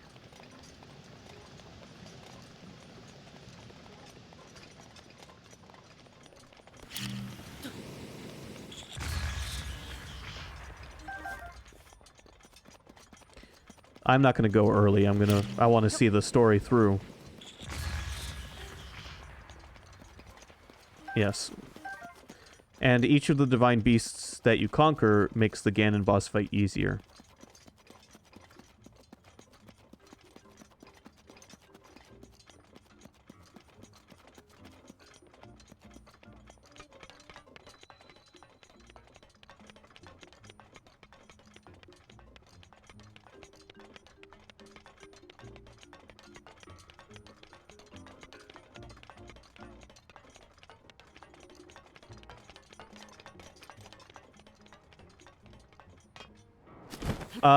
Shit.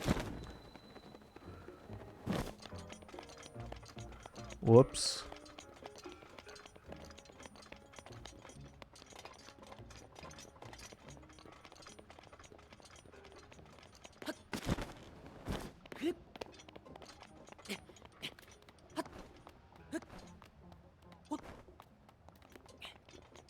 Good thing you can climb in this game.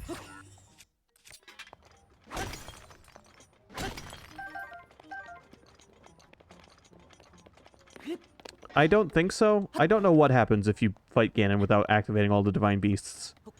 I think I do know what happens when you do have them, though. Each Divine Beast you have will fire an attack at Ganon's first form, which will deal damage to him. All 4 of them will bring his first form of his boss battle down to half health.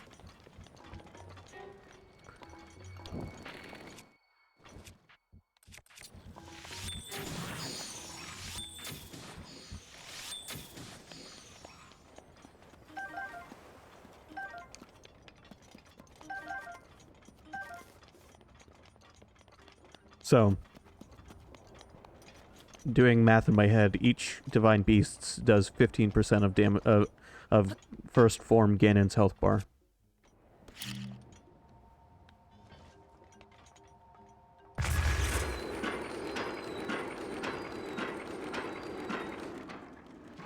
Alright, that was a short one, but that was the one designed for you to figure out how they even work.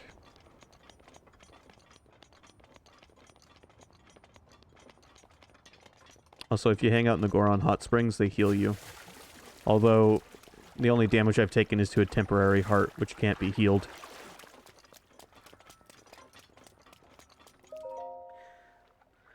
The world-renowned, refreshing Goron Hot Springs.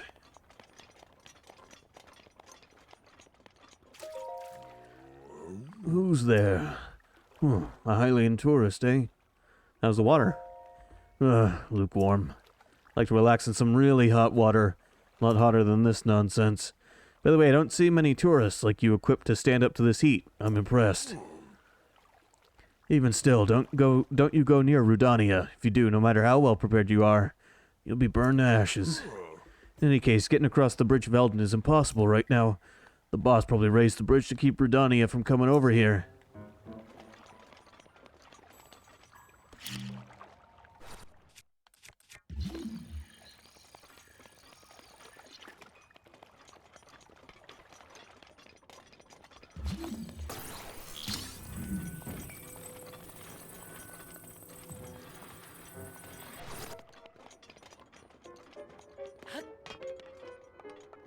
Here we go.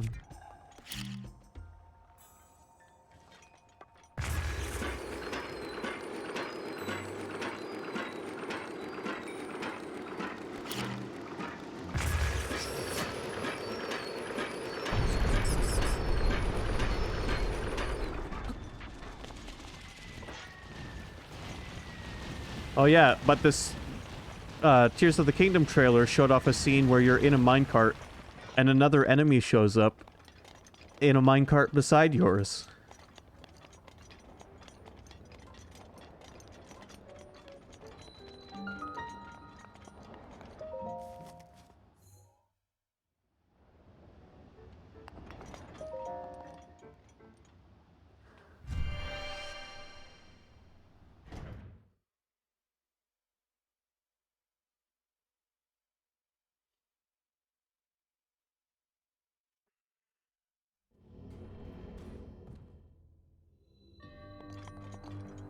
Stalled flight.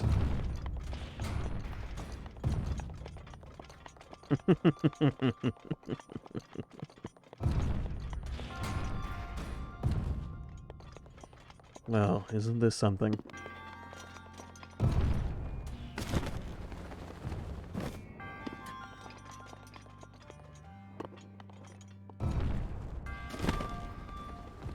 What's funny is just this dungeon setup. Looks like it's gonna be a fun one.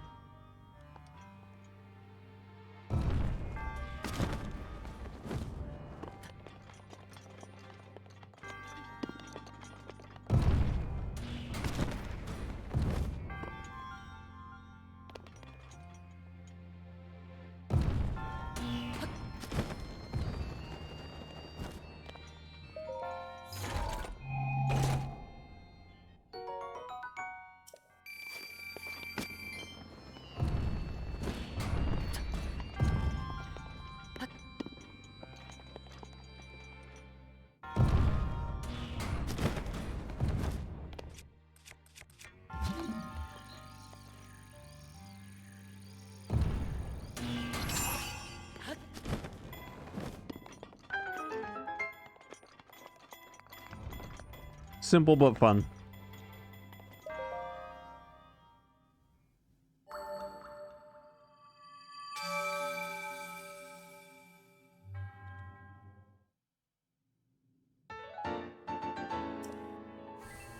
There, I have enough of those to afford myself 2 health upgrades.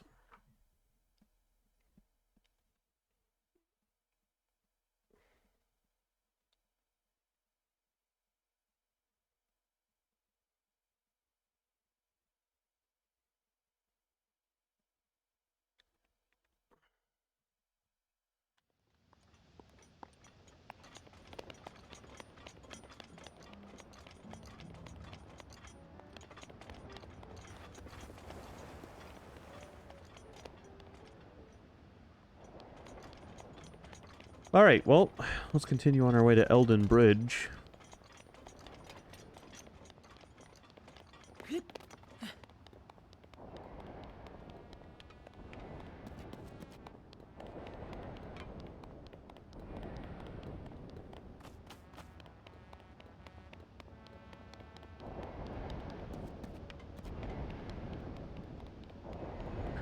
Yorinobu is being attacked by some enemies I really don't want to fight. Someone please help me!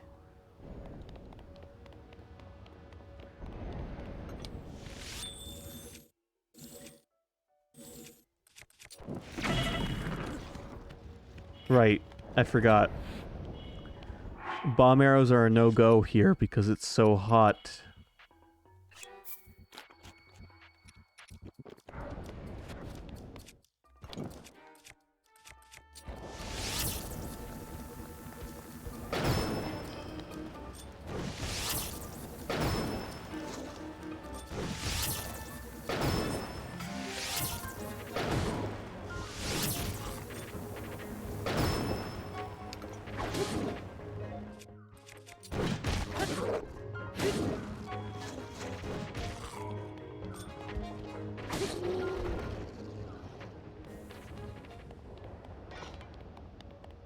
I've got a weapon that does 42 damage.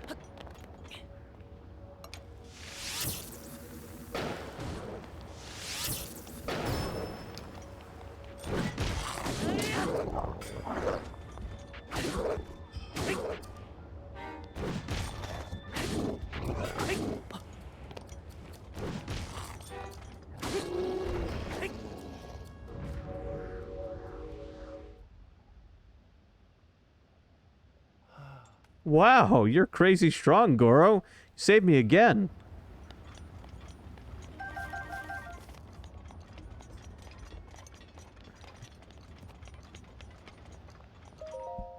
Thanks for saving me, brother. I would have been in real trouble if you hadn't shown up when you did, Goro. Still no sign of boss, huh? He's not coming. Huh? Not coming? But why, Goro? His back hurts. After we went through all that trouble to get them, the painkillers didn't even end up working, Goro? Well, if boss can't help, there's nothing else we can do. Suppose I'll just head back now. Wait a minute. Huh? You're not going back? But why, Goro? I want to board Rudania. What? You gonna try to board the Divine Beast? Who do you think you are, Lord Daruk? It's dangerous in there, Goro. I guess if you weakened it first, it might be possible. But why risk it? Well, I don't really get it, but I'm sure you have your reasons, Goro. Your problem was good old boss raised the Bridge of Eldin to make sure the mean Divine Beast couldn't get over here. In order to get where Rudania is, we'll have to find a way to get the Bridge of Eldin back down, Goro. Boss would normally use the cannon to lower it. We can't get across unless we figure something out. If Boss can't come down here, then he can't use the cannon to lower the bridge. That means we're out of luck, Goro. Oh, it occurs to me that you know how to use the cannons, don't you, Goro? Maybe we can get across after all. So let's just do what I do to help Boss sometimes. That means I'm going to be the cannonball, and you'll launch me, Goro. You sure? I've got Daruk's protection, Goro, and my ancestors' help can't possibly fail me.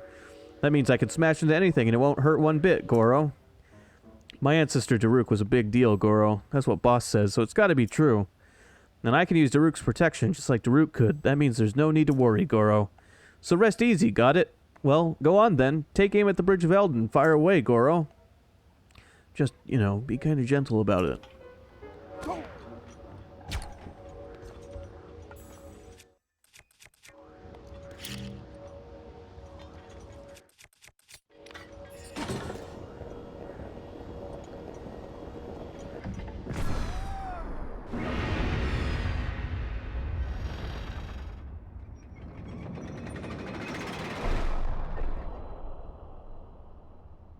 It's smaller than the Bridge of Eldin in Twilight Princess. It's only been 100 years. We did it. See that, Goro? If we put our heads together, anything is possible. The power I got from my ancestor, Daruk's protection, really is something else, isn't it? No, Link went away for 100 years. Anyhow, I guess my time as a cannonball isn't over just yet, Goro, so let's get a move on and cross that bridge, brother.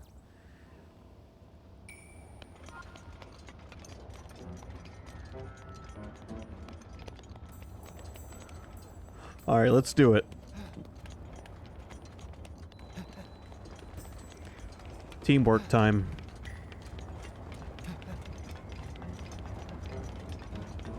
Yeah.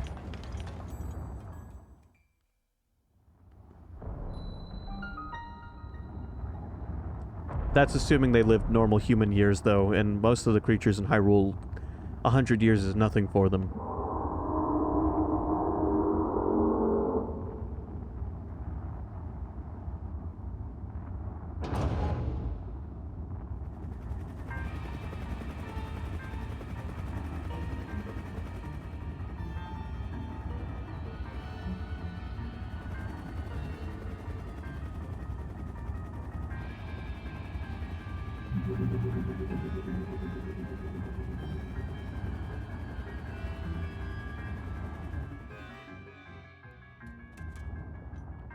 Oh, yikes. A sentry is always a nuisance, no matter where it is or how many of them there are. If one finds you, Rudania will go nuts, which will cause Death Mountain to erupt, Goro. I always get spotted, and then magma bombs come raining down one after another. If Boss were here, he'd swat those magma bombs away like they were nothing and force his way up. I don't think you'd be able to do that, Goro, and I don't want to cause you any trouble. Maybe the best idea is for you to give me a signal to let me know when I should stop and when I can move forward. Let's hurry and decide what the signal will be, Goro. Got any ideas? A whistle. A whistle? Ah, that's a great idea, Goro. When I hear you whistle, I either stop in my tracks or start moving forward. I like it. Even though it's kind of like calling a horse, Goro. Okay then, I'm counting on you and your whistle to make sure I'm not spotted by those awful sentries.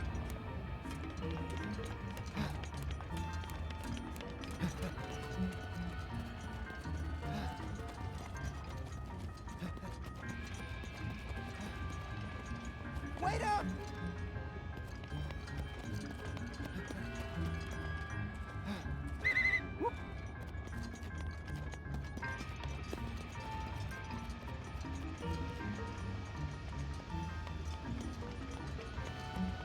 It's an escort mission.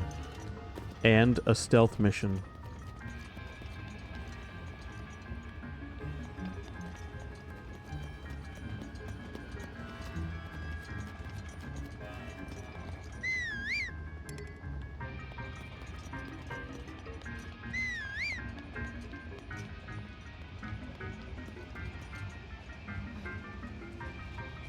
Wait up!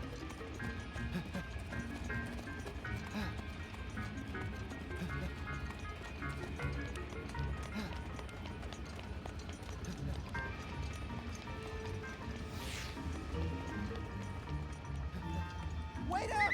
Yep.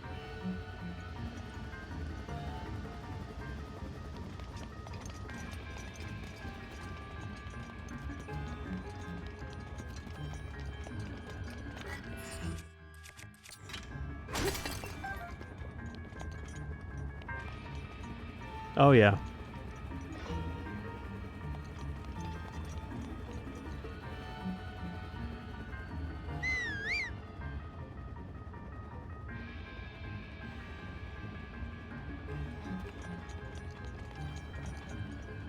It's just like calling Ashley.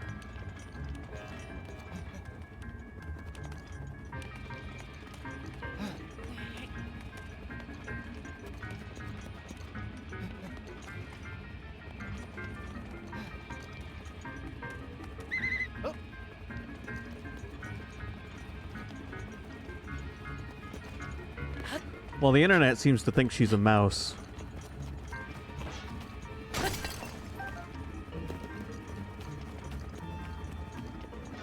Yeah, someone drew a picture of Ashley as a mouse and it caught on.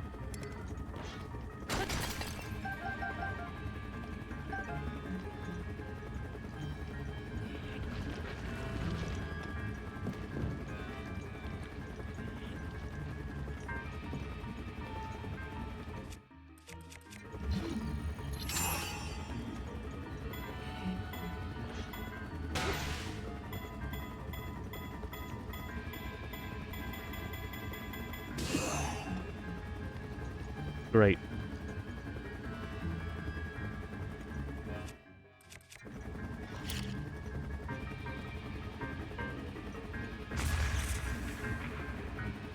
Thankfully that didn't trigger it.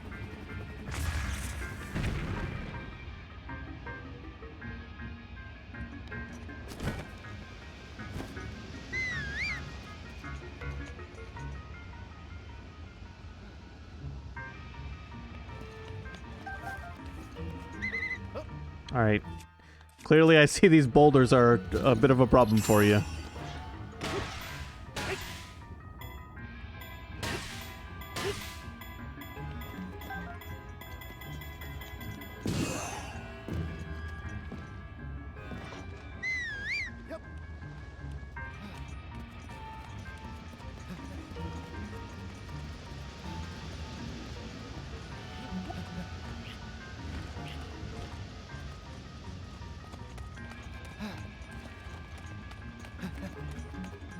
Alright, we got another cannon we can use.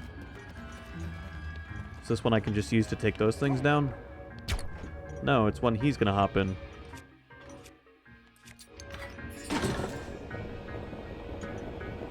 Guess it's time to shoot Rudania.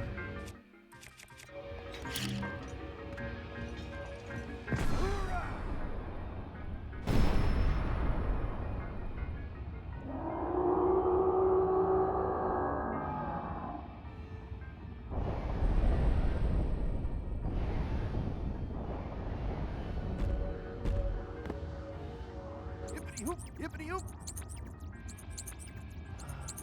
Well, he did it, Goro. If we can keep this up, we should be able to corner Rudania.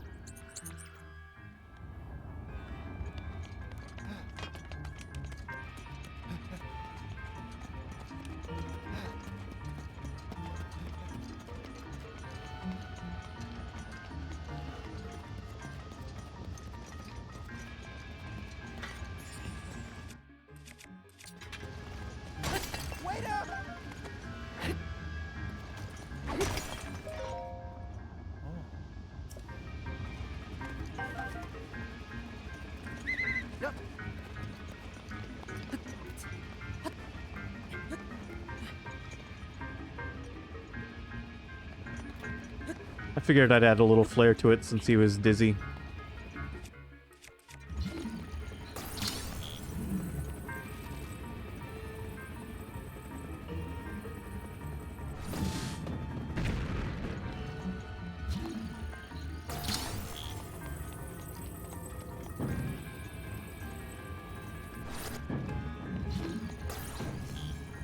Yet.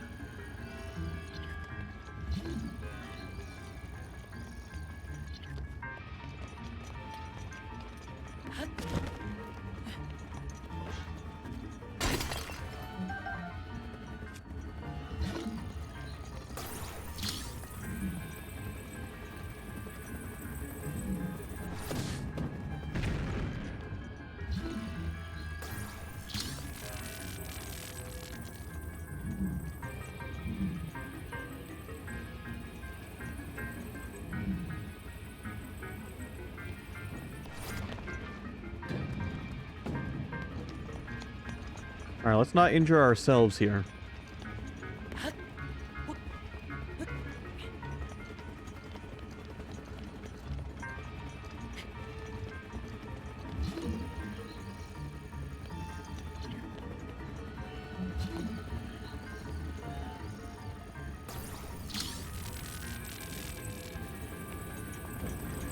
Here, you know what? Can't hurt what you can't see. Stupid robots.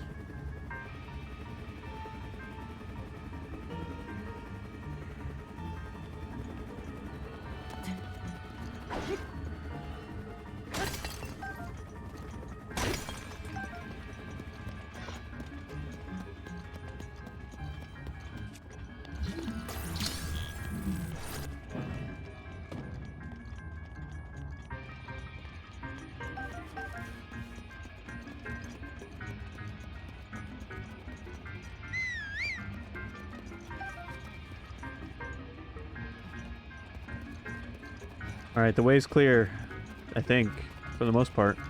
Wait, where'd the thing go? Oh, I went too far away, so it reset position.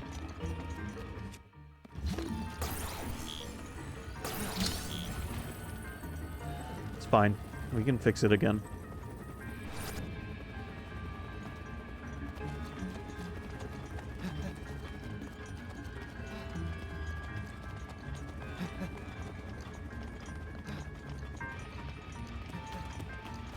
See, this area of the game, even though after this part we could come back to this area, just like we can any other area in this game, this area of the game still feels like it was designed to be played like a level.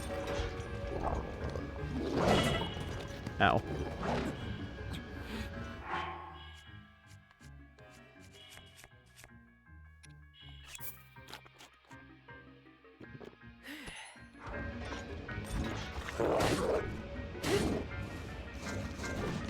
Can I stasis enemies? No, you can't, unfortunately. I just wanted to double check. I had a feeling you couldn't, but...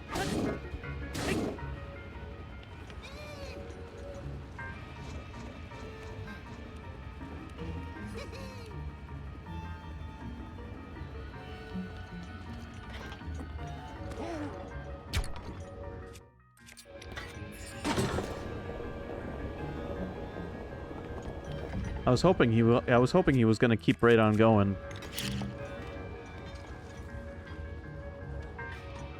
Get in front of the cannon.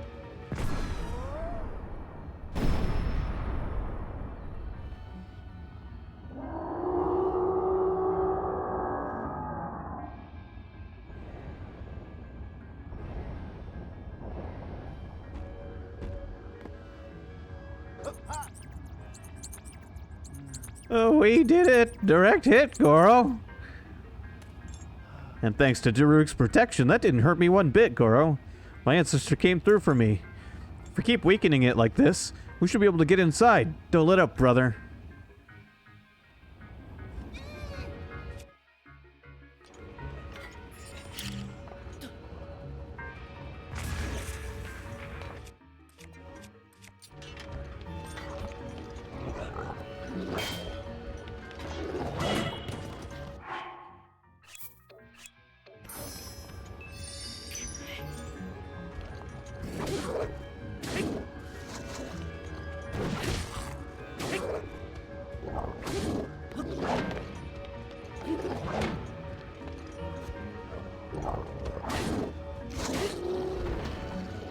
That was frightening.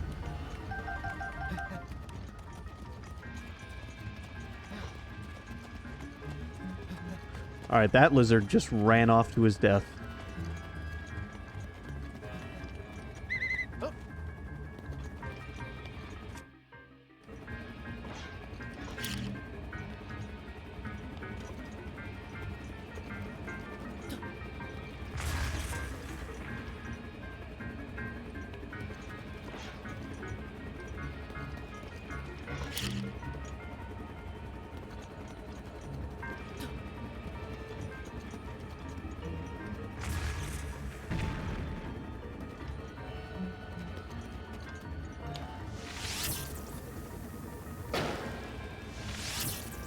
Oh, hitting this one with an arrow might not be as easy as I thought. Oh yeah, and it does almost no damage.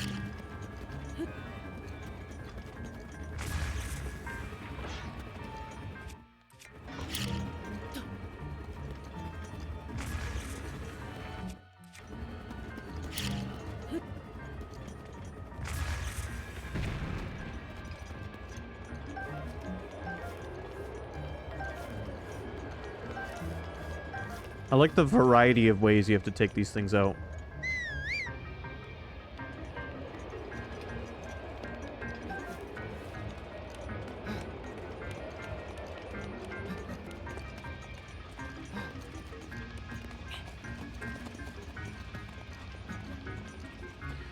I'm curious.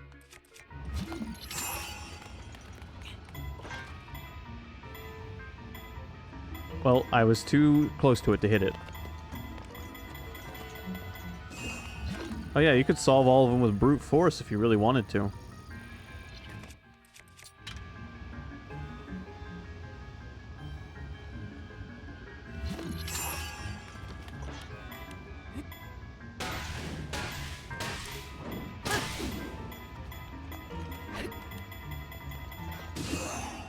Not the direction I wanted that to go.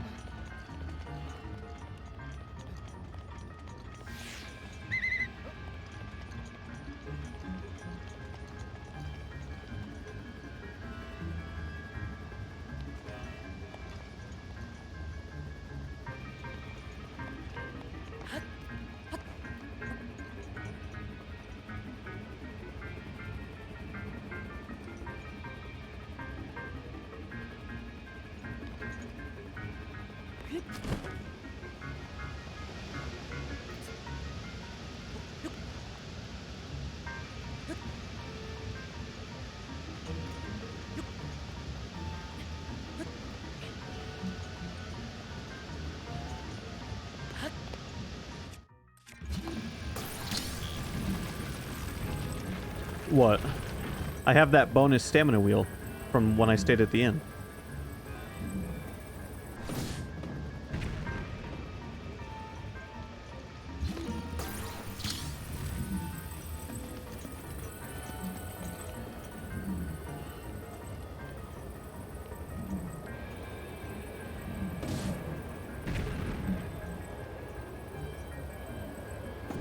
If you look in the top left corner, you can see how much of my bonus wheel was left over.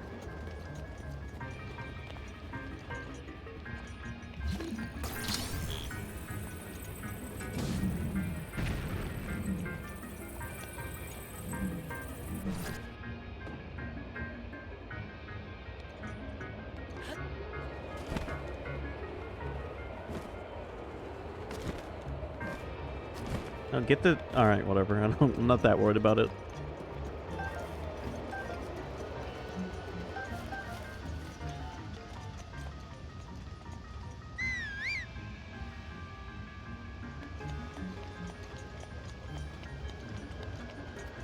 We're almost back to him.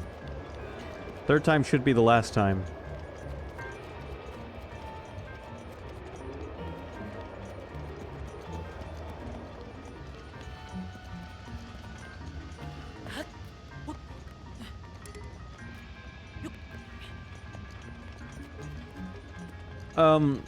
I don't know.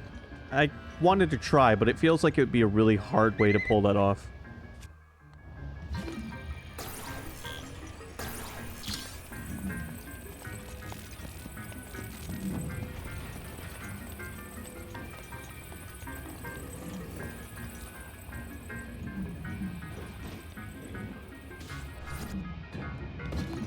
damn it.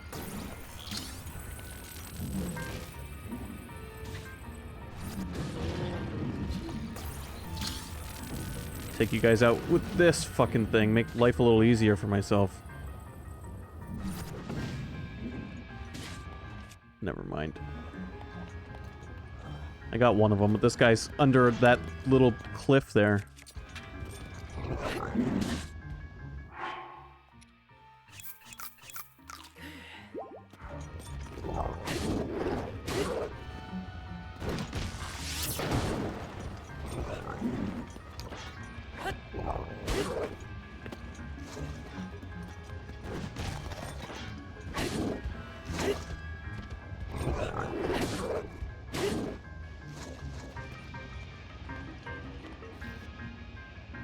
Well, if the fall didn't kill him.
That was so cool!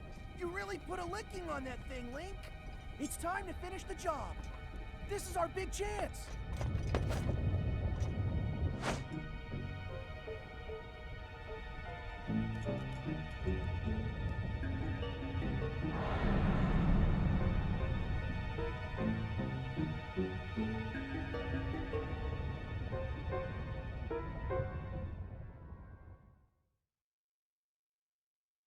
Time for our first major dungeon.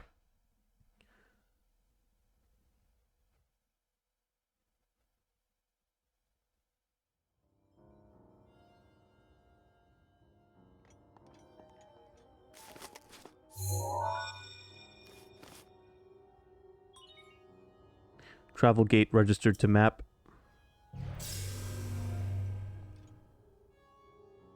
Hey, little guy. Long time no see. I always knew you'd come back. You know, I never stopped believing in you. You're here to take control of old Redania back from Ganon, eh? You're gonna need a map that shows the guts of this place. This is Daruk.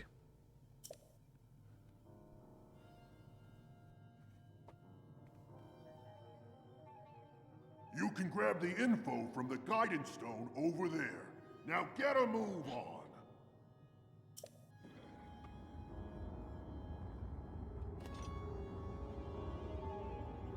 So, this is a dungeon. We even are going to go collect a dungeon map.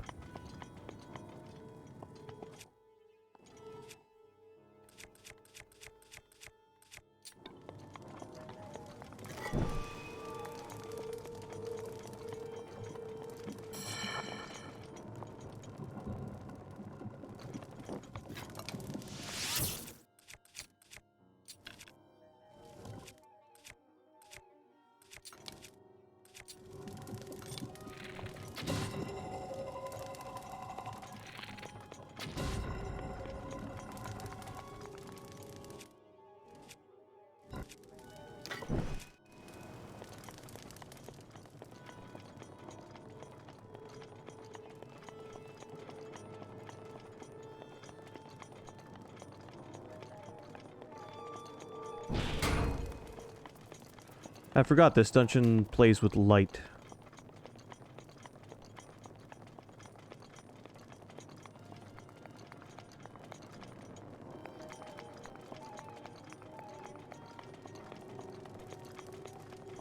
But yeah, there's 5 major dungeons in this game, the 5th one being a DLC dungeon. My hope is that Tears of the Kingdom will have maybe 2 or 3 more than this one. Would be cool. Because these dungeons are fun, but there's not very many of them for the size of the game.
Fuck.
Time for the Divine Beast map.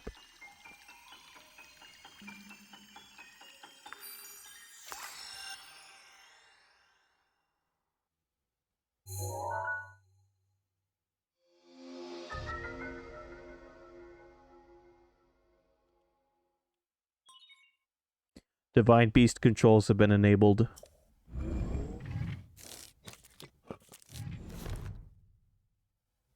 Nice job getting the map of the Divine Beast. The terminals that control Rudania are noted by the glowing points on your map. To take back Rudania, you'll need to activate all of the terminals. You got this, little guy.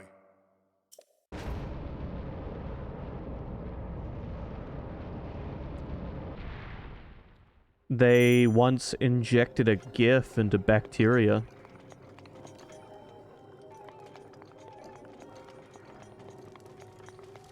That sentence sounds fucking crazy out of context, but it's real.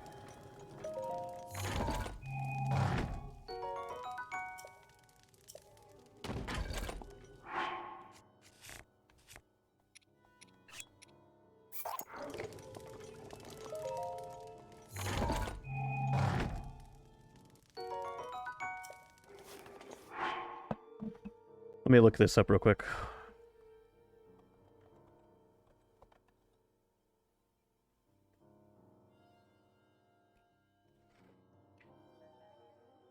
This happened in 2017.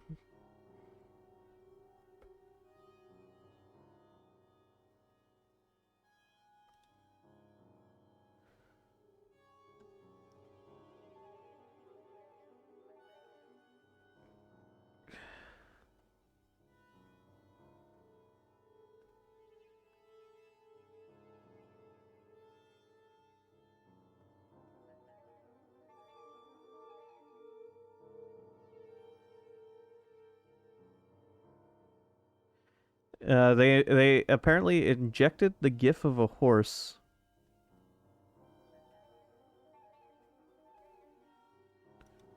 into a strain of E. coli.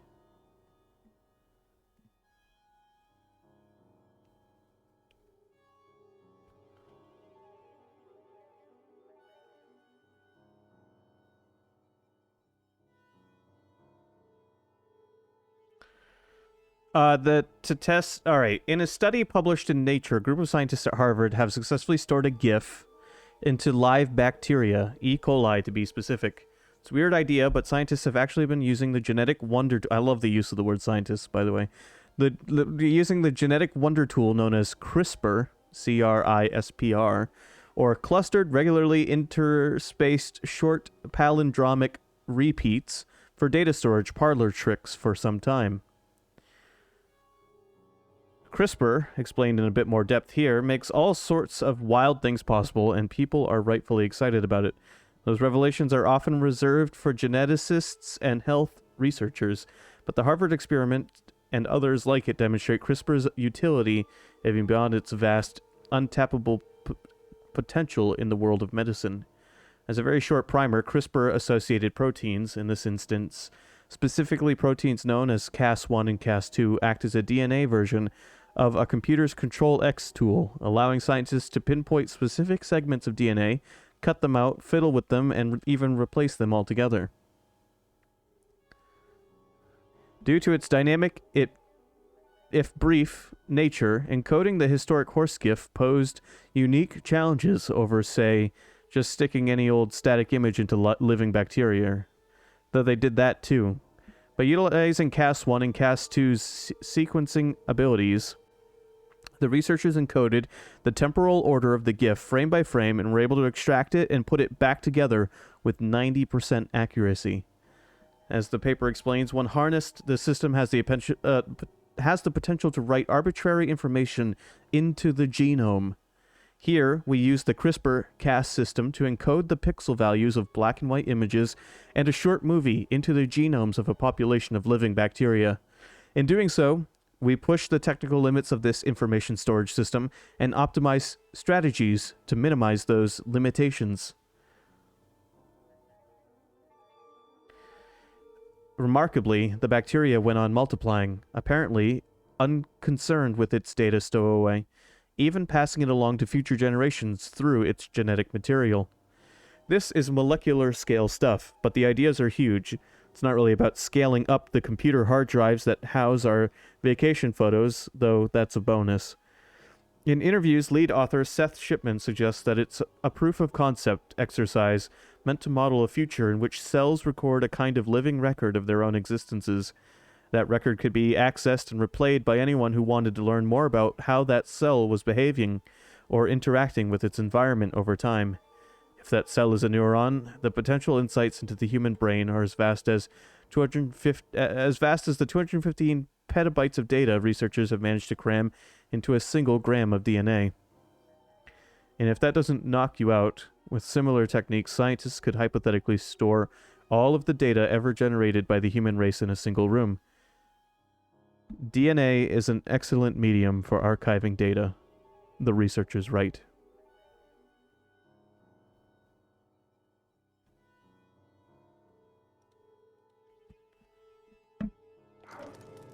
That was in 2017 when that happened. The same year this game came out.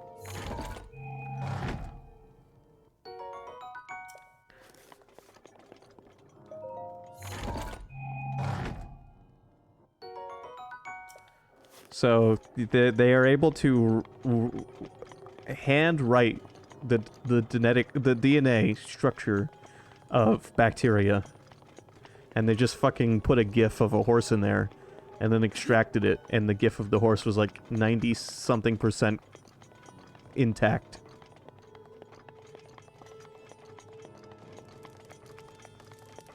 It's going to be a Metal Gear future for all of us.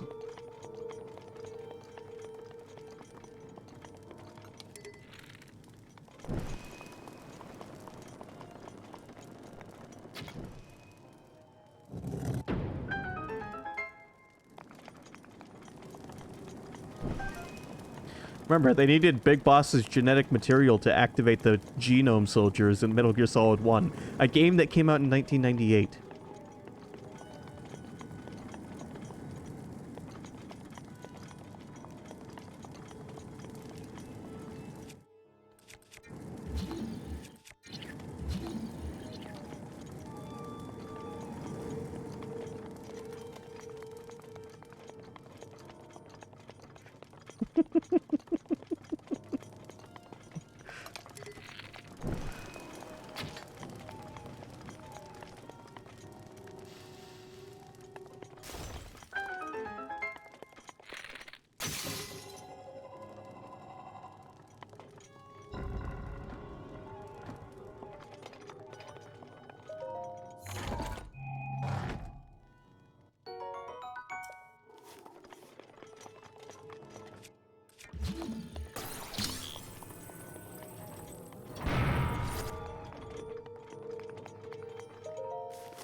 There, so there's a bunch of these we need to activate in the dungeon in order to complete it.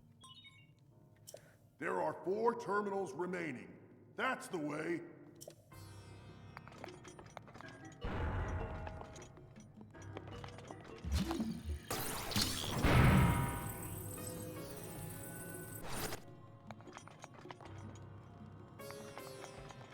We even get dungeon music.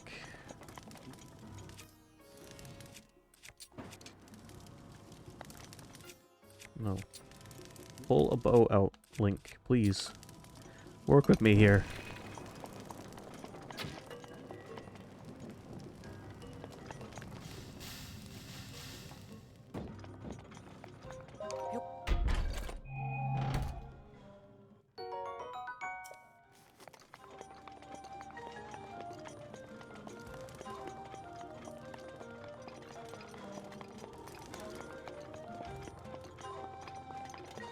Alright, well, it's probably time we started making some changes around here.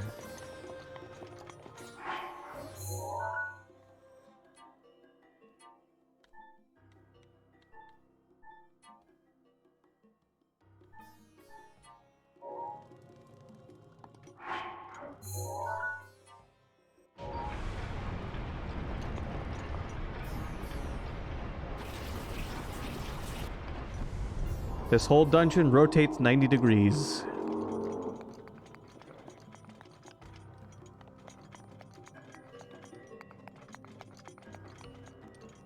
Isn't that something?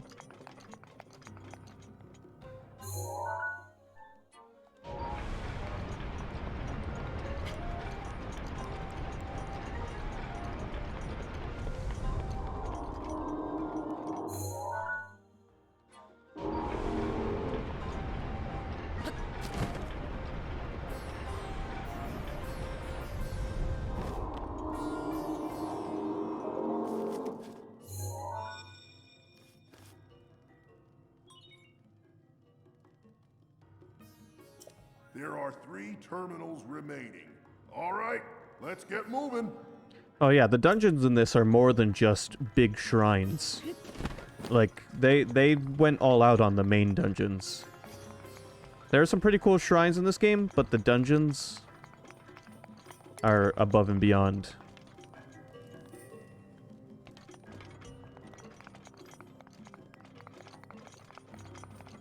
Which is why I'd like to see more than just 4 or 5 in the next game. Just because they're so much fun in this one.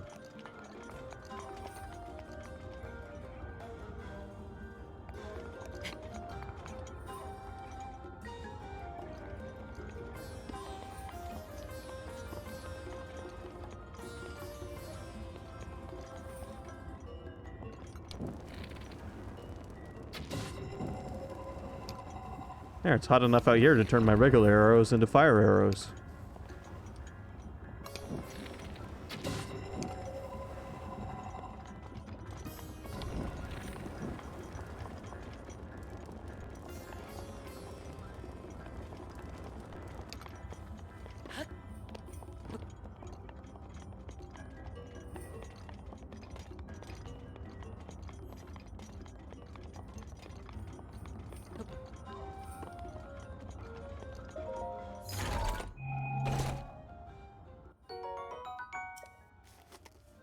Hey, we just got a machine lifeform core. Oh yeah, this game, there's a reason this game is as popular as it is.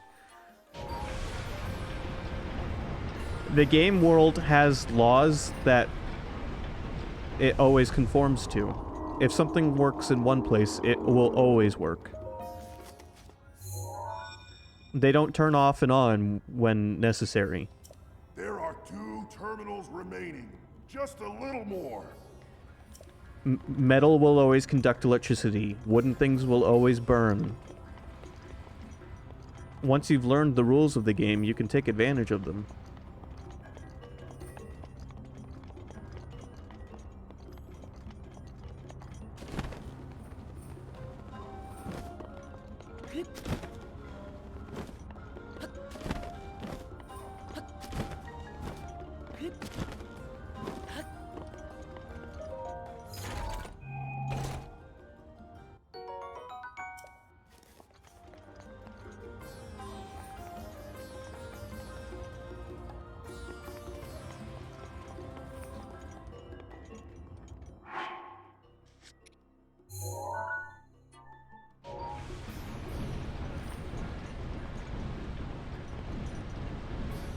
You can even watch the dungeon move if you stand on the tail.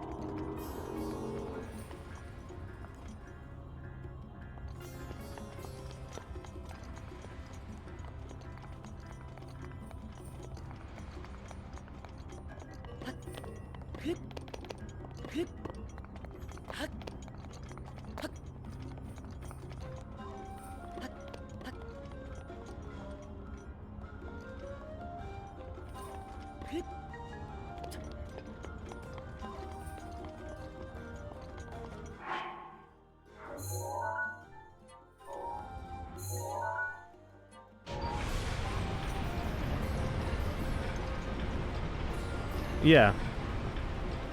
Yeah, because there's only 4 invisible walls, and they're on the outer edges of the map. And then there's one for the ceiling. Like, you fly too high and you'll hit the ceiling. So 5 invisible walls in the whole game.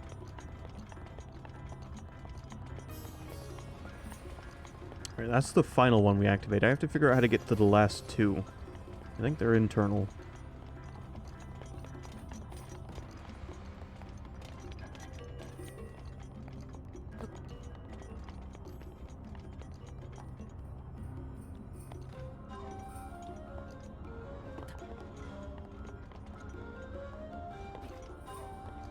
Alright, well, I'm standing in a very scary spot, because this is the leg that's going to start moving. Please.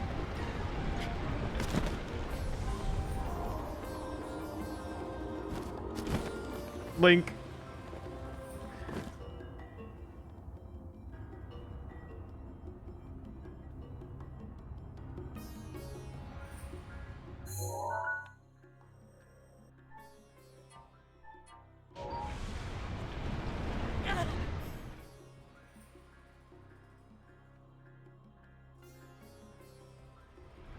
I'm okay.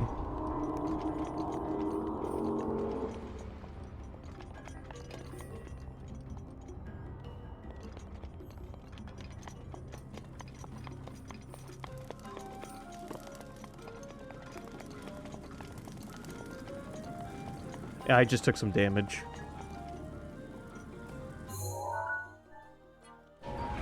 Same as if I had fallen off a ledge in one of the classic games.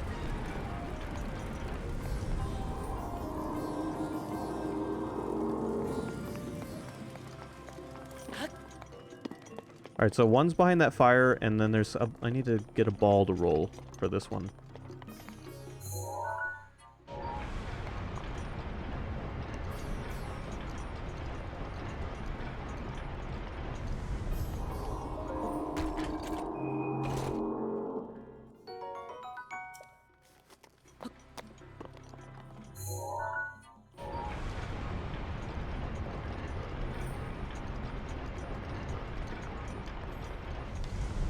But yeah, the fact that there can be this many moving parts, including Link, and it functions, it's a little nuts, even after having encountered the game before.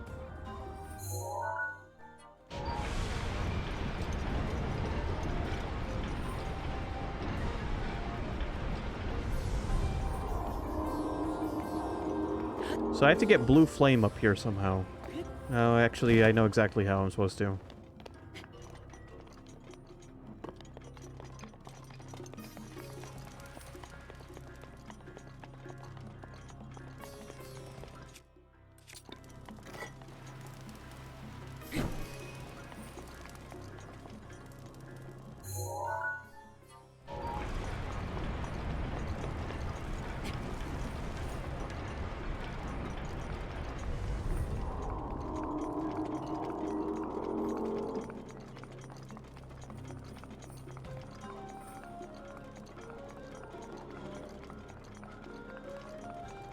Every dungeon has a different gimmick. Not all of them are like dungeons that rotate and stuff like that. But they all have a mechanical part that you can move that will change part of the dungeon.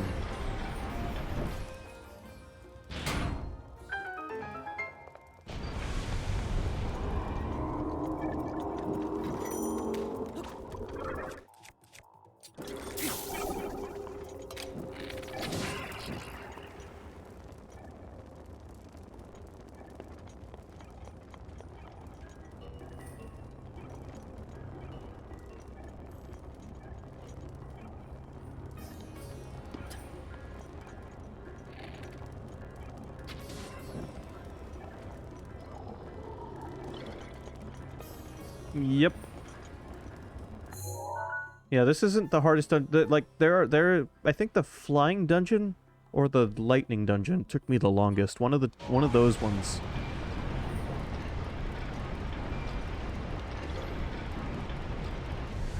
That, and there's a bunch of collectibles, like there's a bunch of chests to find on top of the main objective, and then a boss to beat at the end.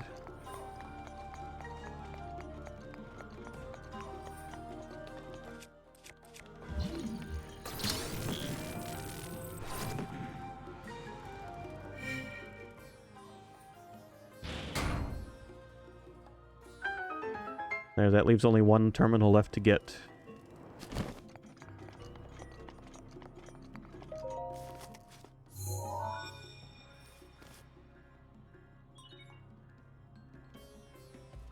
Just one terminal remaining. Just one more.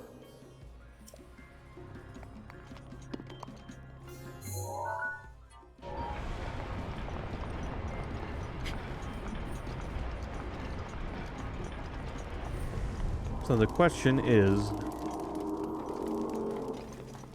how I go about getting past the flames in this room. Aha!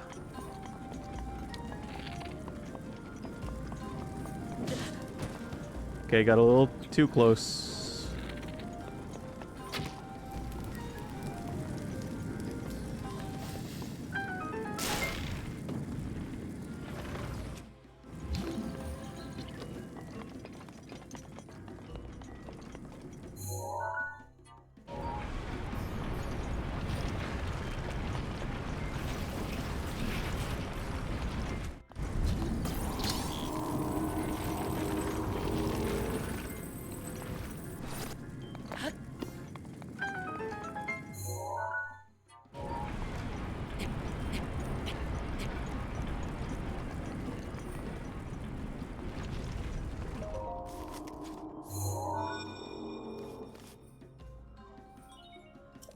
Nice. That was the last terminal. Now go ahead and start up the main control unit. There should be a new glowing mark on your map. You're gonna need to make your way over to that. Stay focused, little guy.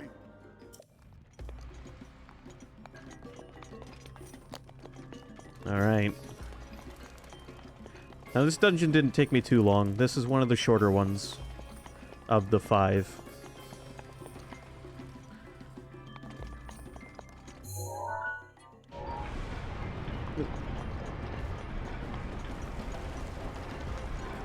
There's... Even though you can do the dungeons in any order, I definitely feel like the Goron dungeon and the Zora dungeon are the easiest ones to start with, and the flying dungeon and the lightning dungeon are harder.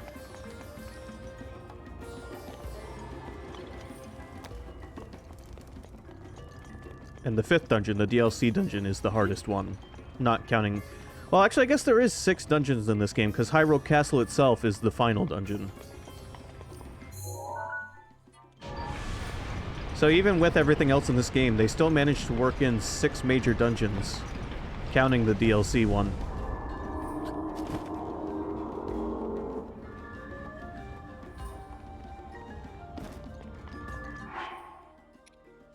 I still would like to see a couple more in the second game. Just, you know, a couple more would put it at 8 major dungeons, like a classic Zelda game.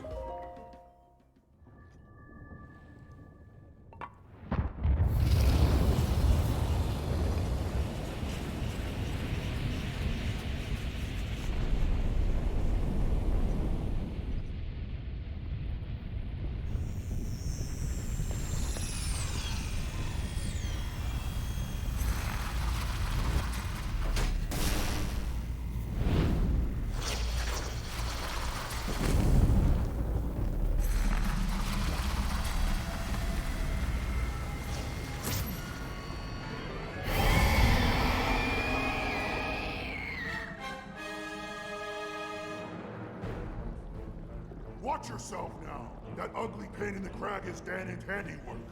Thing got the best of me 100 years ago. Good luck, little guy. Go get him! Look at this fucking Dark Souls boss we're Watch staring out down. for that sword.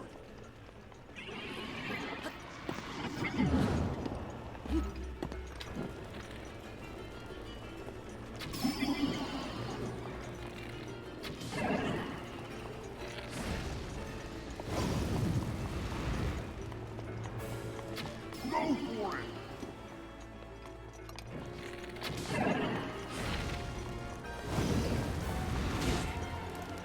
3 hearts? Christ, and you have to be wearing the Goron armor for this fight, because out here it's hot.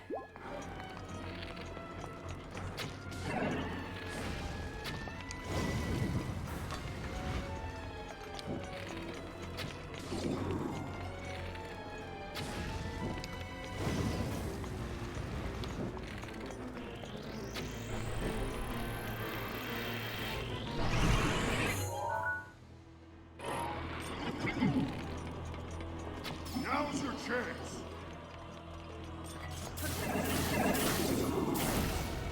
Guess I'm using... I didn't mean to use my lightning sword. Do I have anything a little stronger? Hey, Ganon.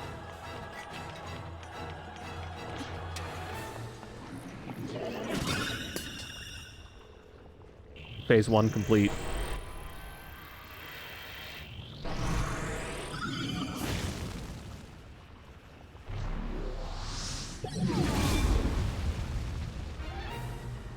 That flaming ball is dangerous.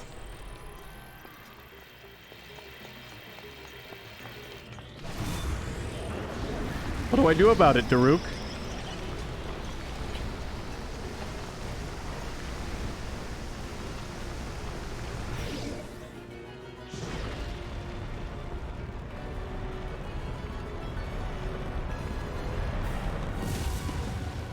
Okay, that didn't really protect me.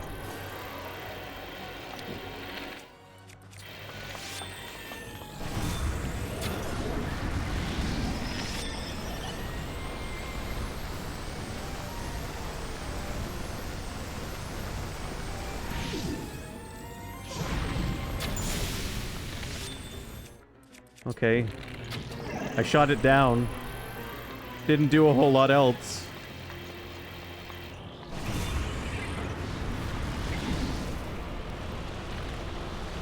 Do I have to Dead Man's Volley?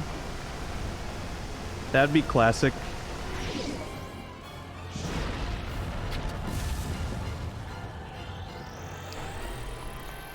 I don't think so, because if I hit it, it's going to blow up.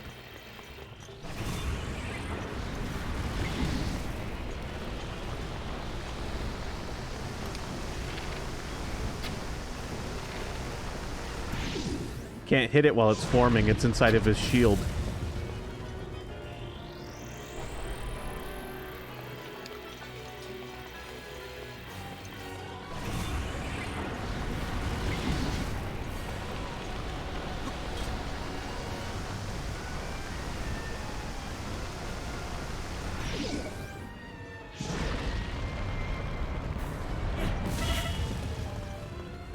Yep. Turns out, not Dead Man's Volley.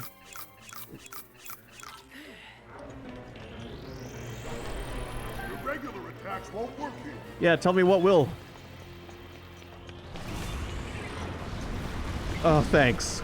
You want me to plug the controller into port 2? Oh, wait, I know what to do. Can't believe it took me this long.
Later on in the game, you can refight harder versions of these bosses for some sort of unlock.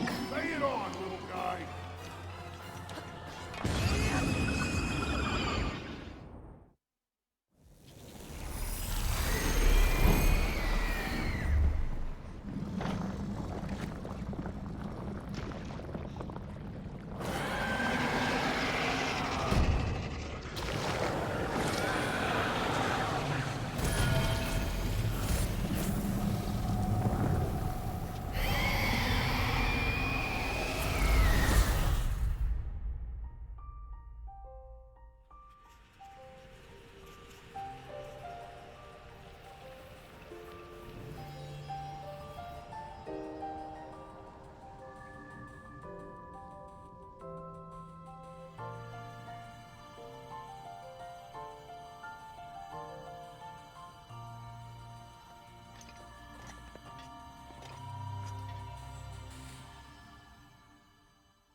Free heart container. Once you've activated the main control unit, you will not be able to re-enter the interior of this divine beast. Yes. I grabbed everything I think I could.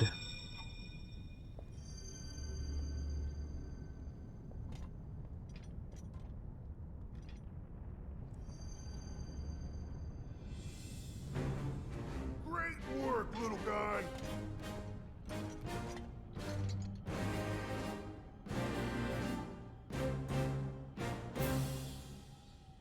I owe you big for this. Because of you, my spirit is finally free. Can't thank you enough. I feel like I should apologize. I was doing all I could to protect Hyrule when that thing got the best of me. Sorry that me wrestling with the rubble caused such a mess. The good news is, Ruthania is now back under our control. That means that our century-old Ganon beatdown plan can finally go into effect. I'm gonna take this down the mountain. I'll have a better shot at Ganon there. And then, once you've made your way into Hyrule Castle, we're gonna light that thing up. I want to give you something. It's a special power of mine called Daruk's Protection. It's no good to me now that I'm a spirit, but it might be useful for you. Here it comes!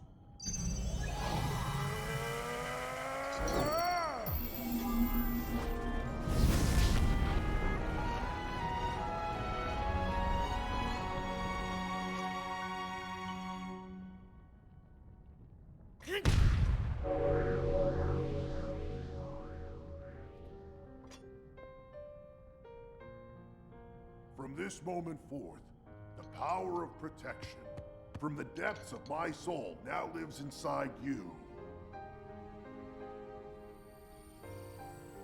Good luck, little guy. And give my regards to the princess.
We're set here.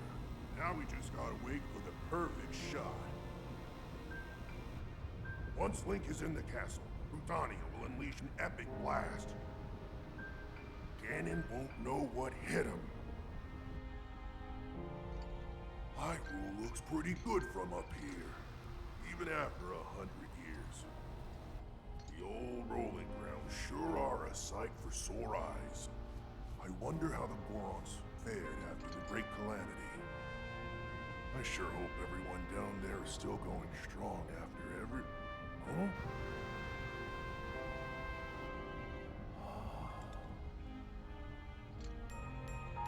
Hey, look at that. Still going strong indeed. Ha!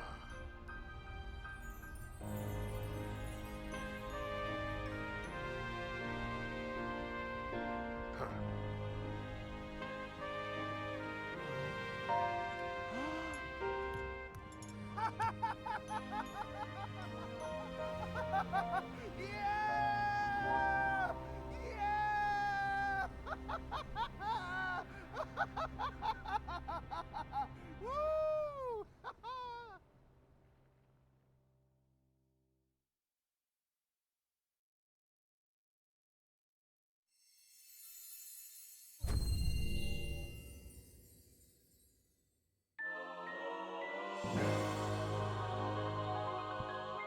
Daruk's Protection. A protective power containing the perfect defense of the champion Daruk. It will automatically protect you from all manner of attacks as long as you're holding ZL.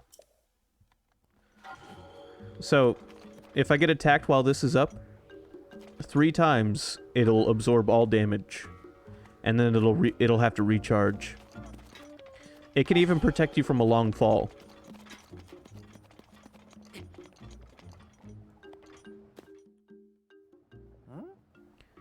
Hey, brother! Thanks so much for appeasing Rudania, Goro. Don't exactly know what you were doing in Rudania, but... well, it seems to have calmed down, Goro.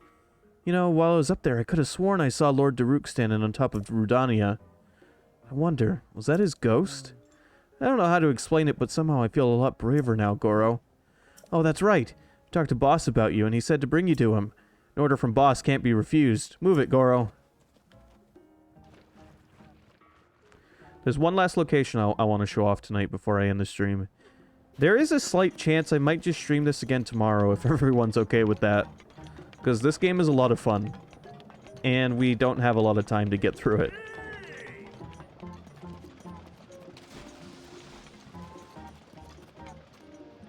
It'll be kind of like that one week when I got really into Kingdom Hearts.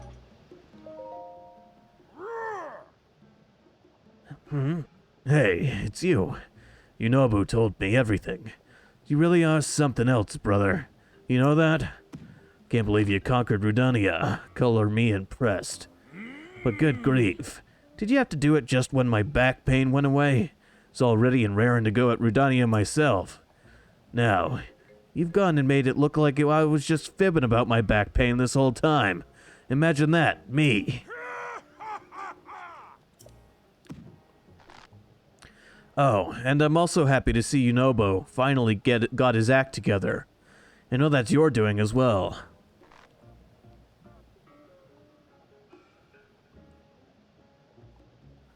Yeah, don't count it like that. You'll make me anxious. Do not never tell me the odds. But enough back patting and other such nonsense. Take a look at this. The divine beast Va Rudania has calmed down and returned to his peaceful ways. Now, we can get back to digging for ore around Death Mountain. All right, I've still got to thank you, brother. There's some treasure in my house. Grab it, keep it, it's yours. It's a sharp blade that Daruk himself once wielded. I'm sure you'll be able to make good use of it. However, well, as a Hylian, you probably already know this, but apparently 100 years ago the Hylian champion had a legendary blade, the sword that seals the darkness. I bet you'd like to find it, huh? You should go looking.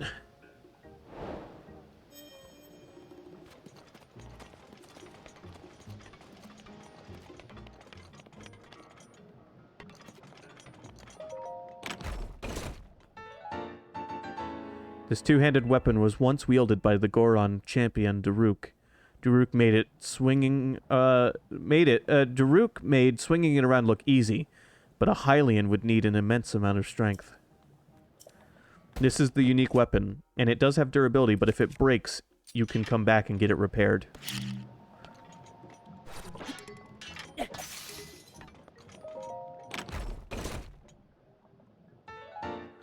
Notice it does 60 fucking damage.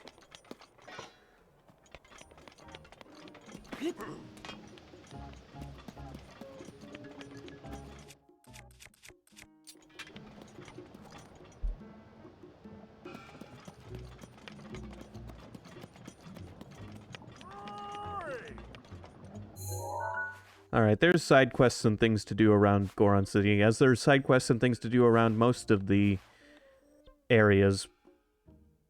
You go to the town that you got the unique weapon from.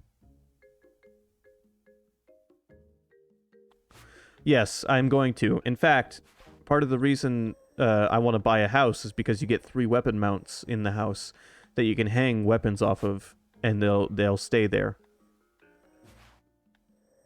Alright.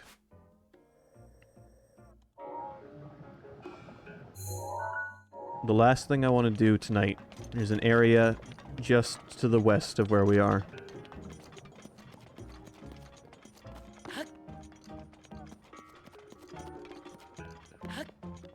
We will be returning to a lot of these towns to do side quests and things that become available. For now, though, I want to go around, complete divine beasts and complete shrines and get hearts. The more gear and abilities we collect, the easier doing more stuff in this world will get.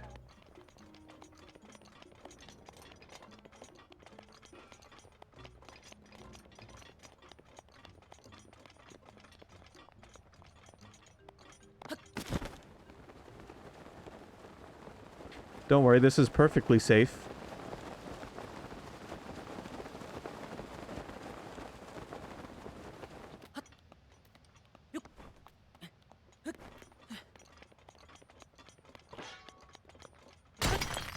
But yeah, I swear, I explored every... as close as I could get to every inch of this game world back in 2017. I hit, like, 250 to 300 hours in this game. And this game's E10. It's not quite E for everyone. The tone of the game was too dark for E for everyone. Apparently.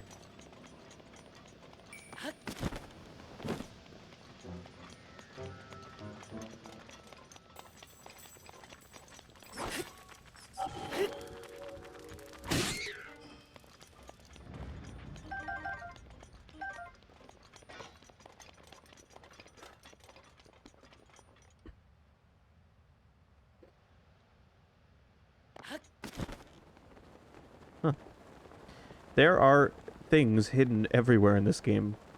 I'm not going to take this camp out, because I don't have a whole lot of time. But doesn't that forest look suspicious?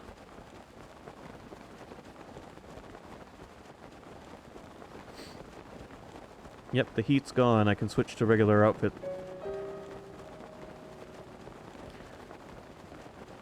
What's in the spoopy forest? We're going to find out. It's the last thing we're going to do tonight.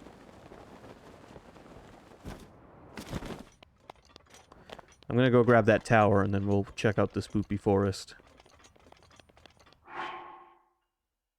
But let me change my outfit.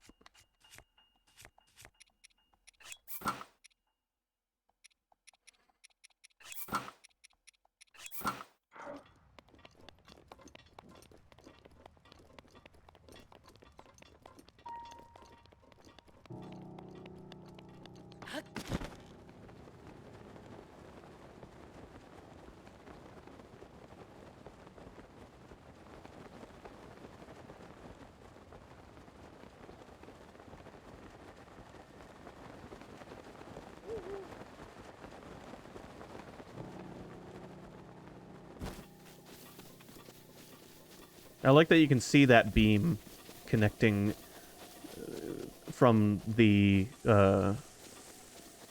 Divine Beast to the castle. I don't think there are glider upgrades. Maybe you do get a glider upgrade, but I don't remember.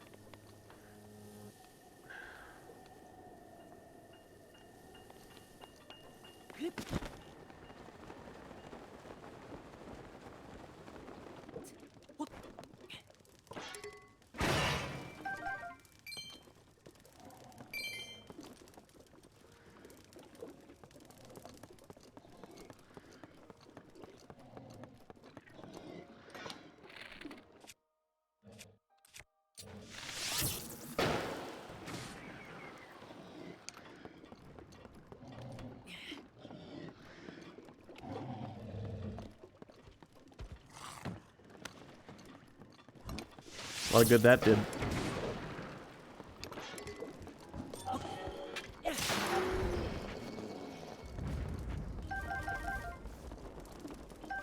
I just saw a Wizrobe. These guys can be a real pain in the ass. Also, that mud down there, touch it and you're dead.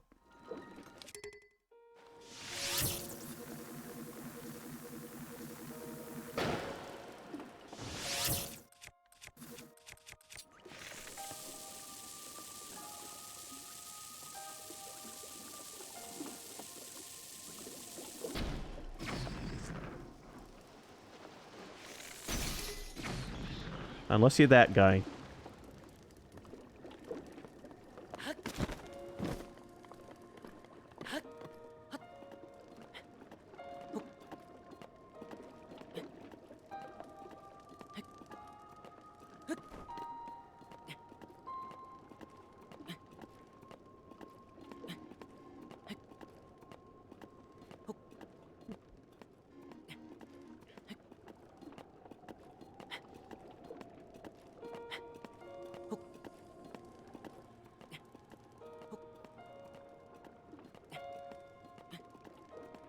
The render distance in this game is pretty crazy.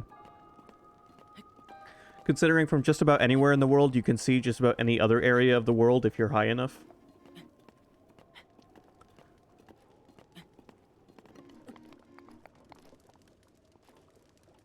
Like, there's a shrine all the way over there. That little blue speck is a shrine that I completed earlier today.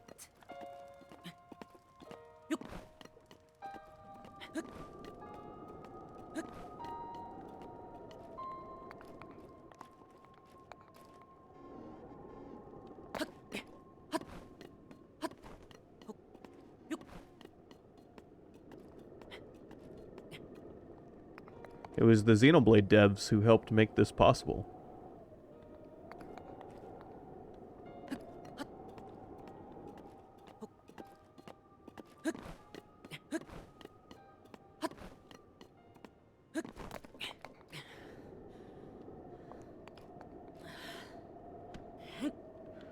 Monolith assisted Nintendo in optimization.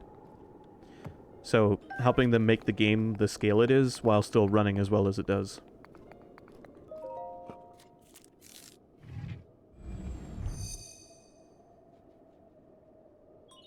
And they did this while also working on Xenoblade 2. Because this and Xenoblade 2 came out the same year.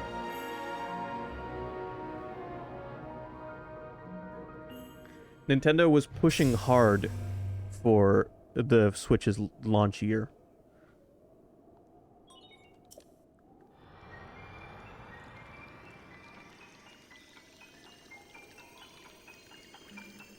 Two of the console's best games came out the year the console came out.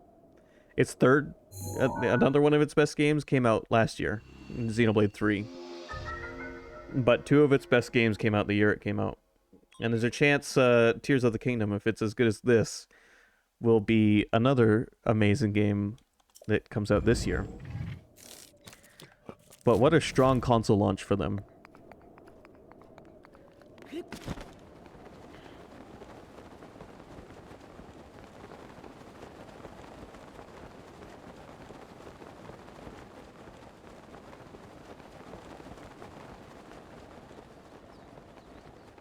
Hey, look, a deer.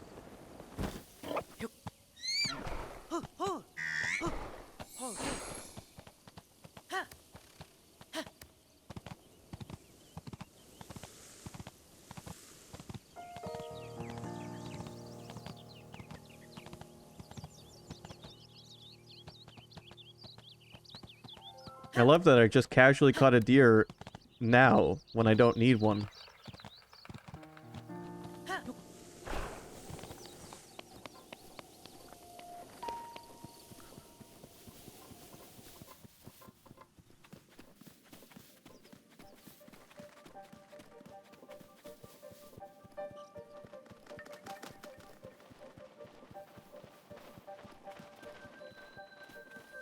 Welcome to the Lost Woods.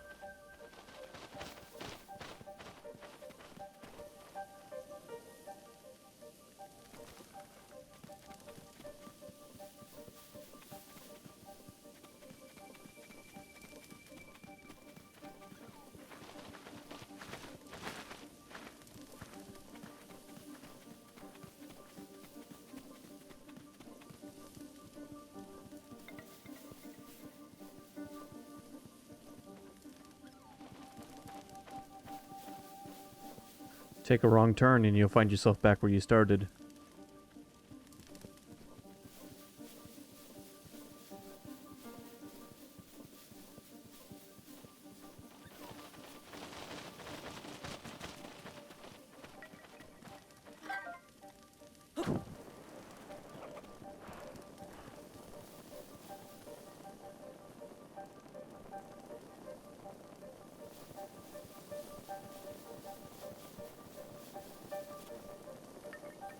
That tree looks like it has a face.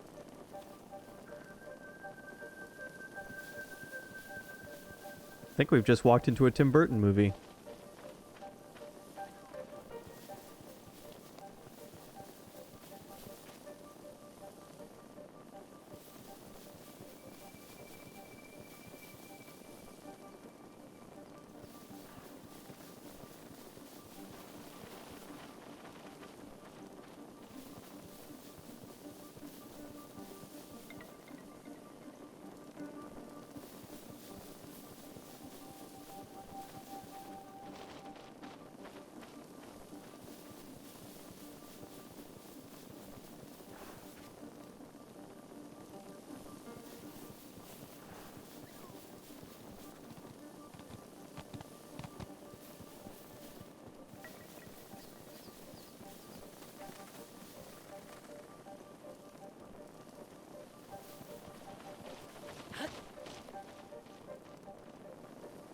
I'd open that, but it'd put my torch out.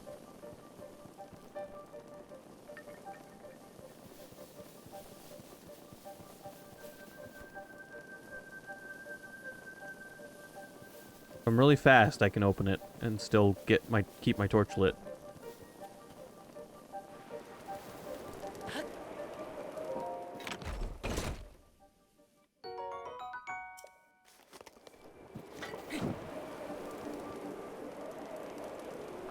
Yes, the hint is at the beginning with the lanterns that are lit.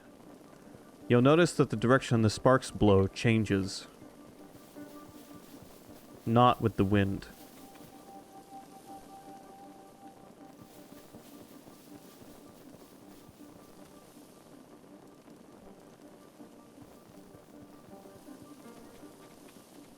Took me forever to find that out the first time I played this game.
The fate of Hyrule rests with you.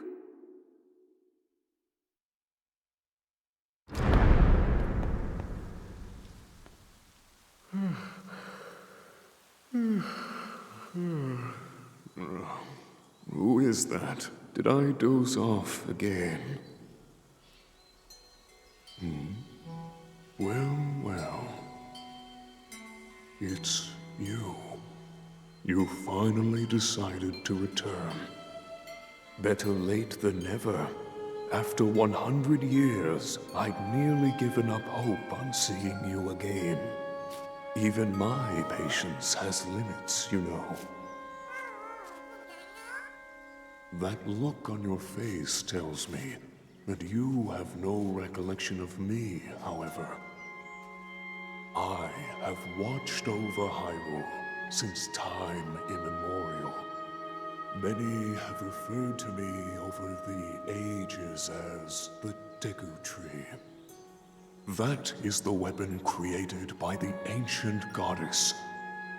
The sword that seals the darkness that only the chosen knight can wield against the Calamity Ganon. Believe it or not, it was actually you who wielded that sword 100 years ago. But I must warn you to take extreme caution. The sword stands as a test to anyone who would dare attempt to possess it. As you are now, I cannot say whether you are worthy or not. If you sought to free the sword in any sort of weakened state, you would surely lose your life where you stand.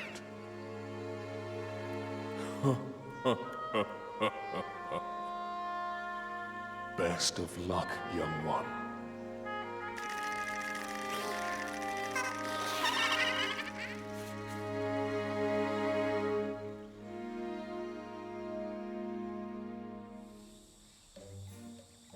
If you hope to pull the sword from its resting place, you must use your true strength. Let us see whether or not you currently possess said power.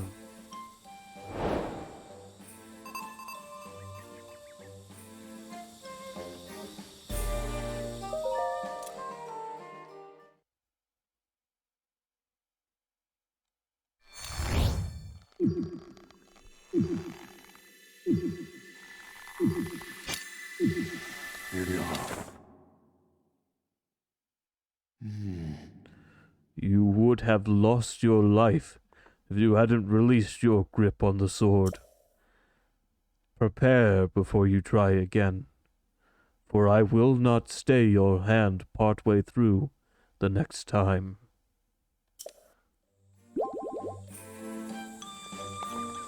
Yep. Can't pull the sword without having enough hearts.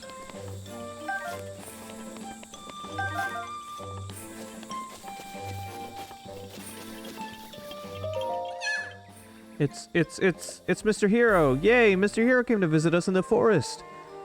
What took you so long? Peaks thought of a trial that will make Mr. Hero stronger. You won't have to fight and it's not scary. But you'll need to be extra careful, so I want to see a bloopy. It's a blue glowy hoppy thing that glows in the dark, just about Peaks' size. I just really want to see a bloopy, even if it's just a picture of one. I'll help you out. I knew you were a nice guy, Mr. Hero. Thanks for listening to Peaks' request. So I don't know where they live, but I heard they are little blue glowing critters hopping around Hyrule. Apparently they're called bloopies. I wonder how glowy they are. Aren't you curious? If you show me a bloopy, I'll be sure to thank you with a gift. Good luck. It's actually a trick that the original Legend of Zelda on the NES uses as well. You cannot acquire the white sword and the magic sword until you have enough hearts.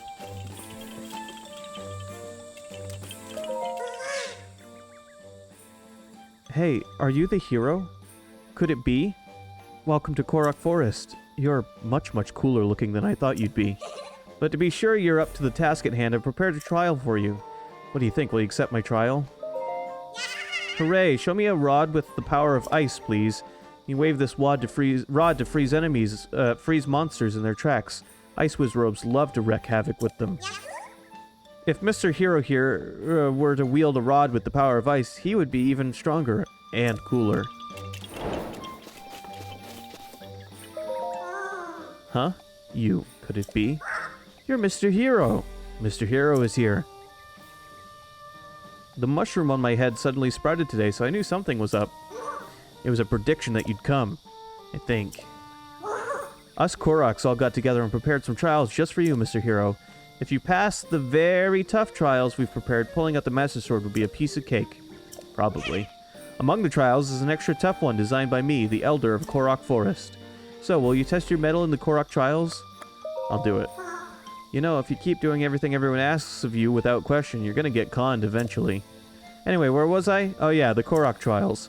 Long story short, you need to visit all the shrines in the Korok Forest so that you can be considered a real grown-up. Trial 1. In the Southwest Forest, Trial of Second Sight. Trial 2. In the Northwest Forest, the Lost Pilgrimage. Trial 3.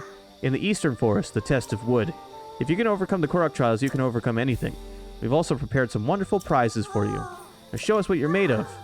Alright, do your best. Alright, and I know the number of hearts needed to get the Master Sword. You need exactly 14 hearts.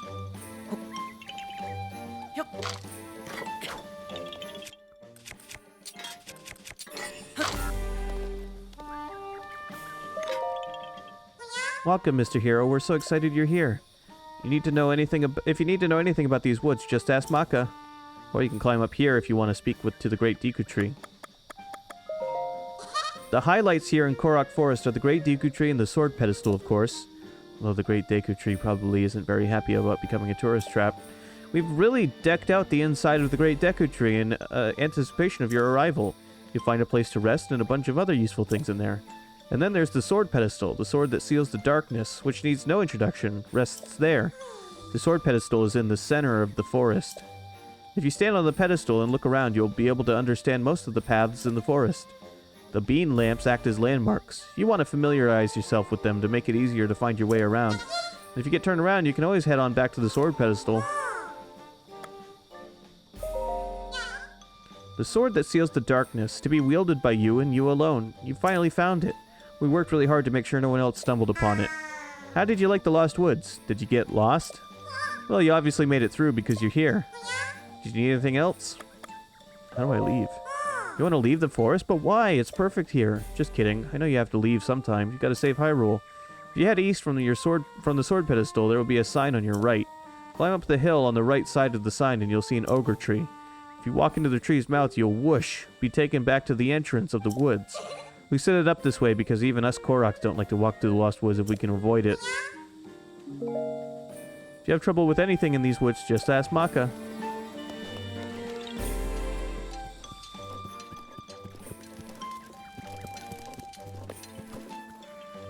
Welcome to the inside of the Deku Tree. Not a dungeon this time.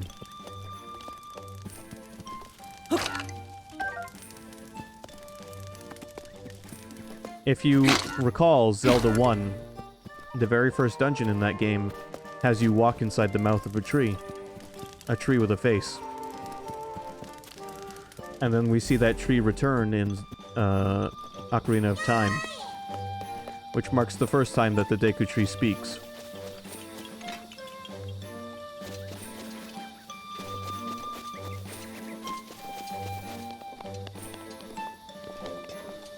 Here's Hestu. We can upgrade our inventory here.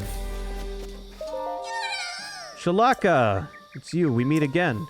What's with the silent treatment? Don't you remember me? I'm the musician of Korok Forest, Hestu. I'm impressed you found your way through the Lost Woods and made it here. So, have you brought me any Korok seeds? I sure hope so.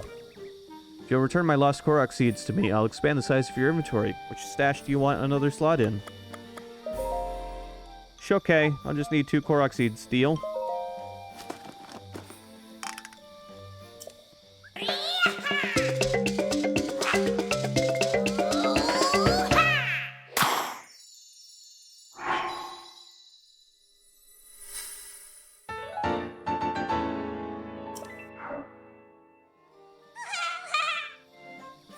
Expand a band weapon stash, Shakala. So then a den, do you want to expand another stash?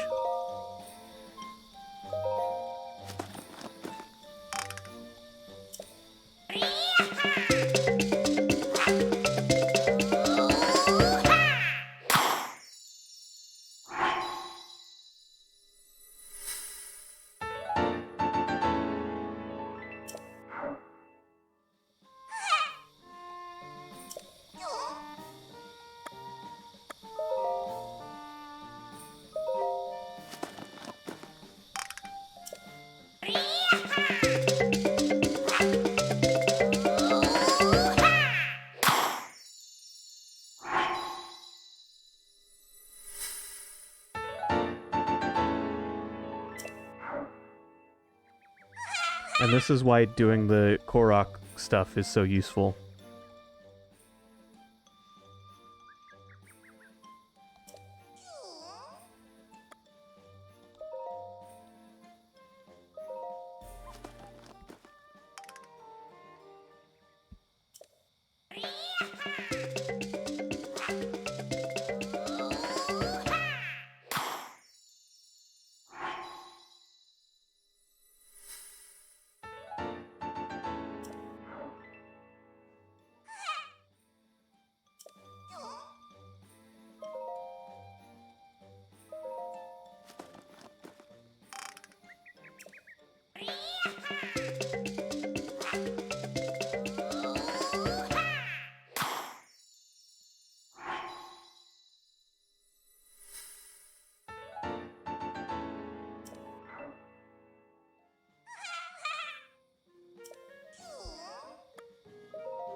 Alright, last expansion.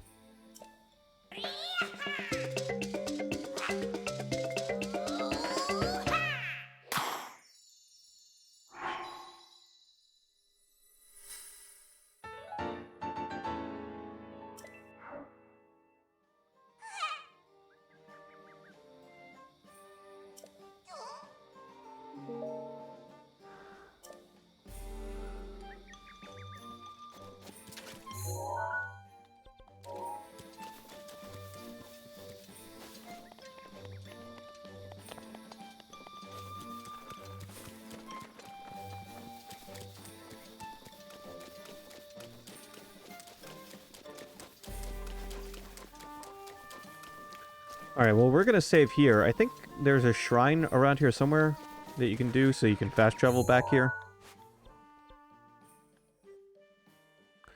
Funnily enough, contained within the Lost Woods, there is Meadow Swamp, who is a character from Ocarina that you meet at the beginning. There's also Lake Saria, who is an important character in Ocarina. Beyond that, we've got Lake Makar and Makar Island.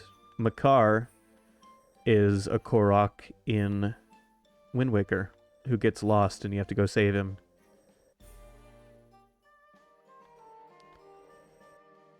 All three of these characters have something to do with either the Deku Tree or the Lost Woods, or both.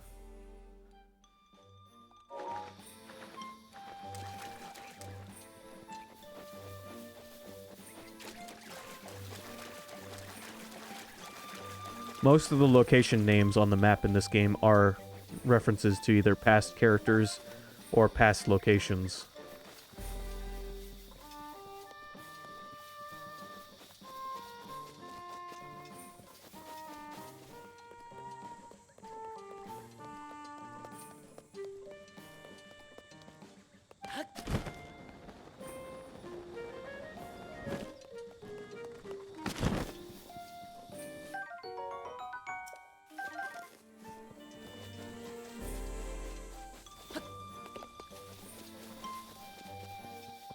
Here it is.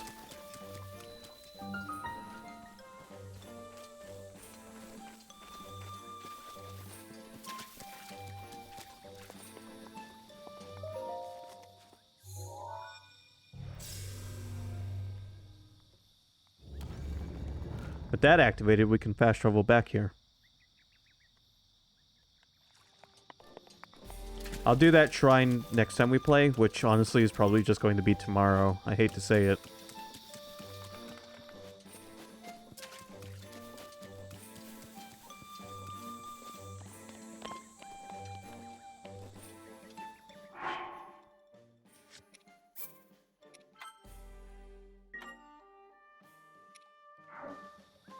But for now, that's going to conclude Breath of the Wild for tonight.